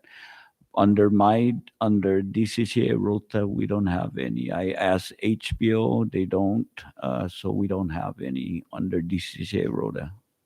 Okay, of the $6 million grant that HPO received from, I forget what the entity that gave the 6 million, how much do you know if any of that money is being trickled down here to Rota for the historical sites? I'm glad that I visited the secretary of DCCA last week, and she explained that grant to me. And there is one building here, the convento, next to San Francisco de Borja Church. That's a old German church, I believe that they're going to. DCCA secretary will be coming in within 2 weeks to discuss with Mayor Hawcock about that building. So that's the only building I believe that she mentioned that's going to be uh, reconstruct here on Rhoda. Okay. Convento. They call it convento. Na? Okay. Any outside of the main DCCA, any direct federal grants within your department here on the First Territorial District that you guys have applied for or are applying for? We do have a grant a small grant, probably 45,000 left over of, that's just to put the gates on Motsung and Maza, to put signage, interpretive sign, just a little grant. So that's, we're waiting for contractors to work on those. So I think there's $45,000 left on that. Okay, It's for construction. That's it. thank you. I recognize Rep. TJ Maglonia, please. Good afternoon, RD Ugo and team. Buenas. So does HPO conduct like the visits to like the pictograph? I'm glad that you mentioned that. Last year's report, we had 454 visitors that visited Pictograph. No one can go in there unless they go through our office because there's a gate down at Pictograph. So we try to give advance notice to people.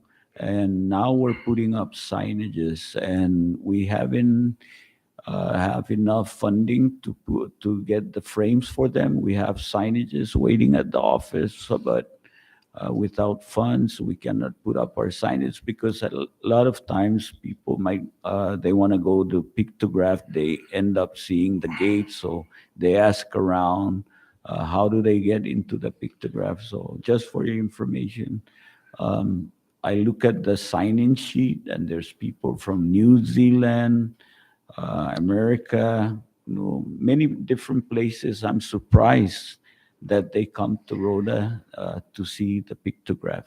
And that's one of the site that Deputy Secretary for Interior visited. So it's a very special place. The reason why I bring it up is because maybe you guys mentioned you don't have any revolving account. Maybe you can impose some sort of fee for those that want to, even $5-10. I know even myself, like I'd pay that to go visit some of these sites like Motsung, things that are not easily accessible, right, to the public. So maybe that's something that we can look into, and, can generate some revenue for the Right. department. So, that's just one suggestion that I have. And Thank I you. really feel like people from outside would pay it just to go see those sites. Probably like someone earlier mentioned about Palau, when they exit the airport, they take $10. That's for probably beautification fee. I don't know that, but thank you for the suggestion. Yeah. Sure. Yeah. I yield for now. Thank you. Thank you, Rep. Maglonia. Any others? Okay, we'll give you RD the last word before we close. Thank you, And thank you, Chairman. I would like to my acting director to close the floor. Vice Chairman, thank you. Thank you again. Once again, I would like just to say, RD, good job. Good job on your presentation. I guess we enjoyed the video. Again, members of the body, thank you very much. Vice, thank you.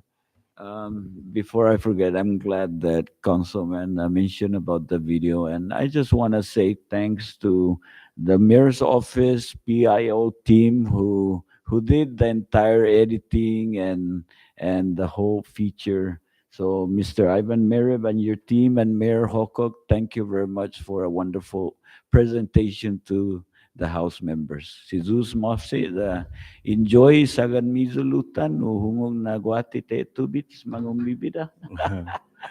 thank you, Talu RD. And with that, we close, and we apologize for the other members that abandoned ship. I think they're recovering from the food that they ate. Está, si Zeus Thank you. Mofsi. On recess till tomorrow.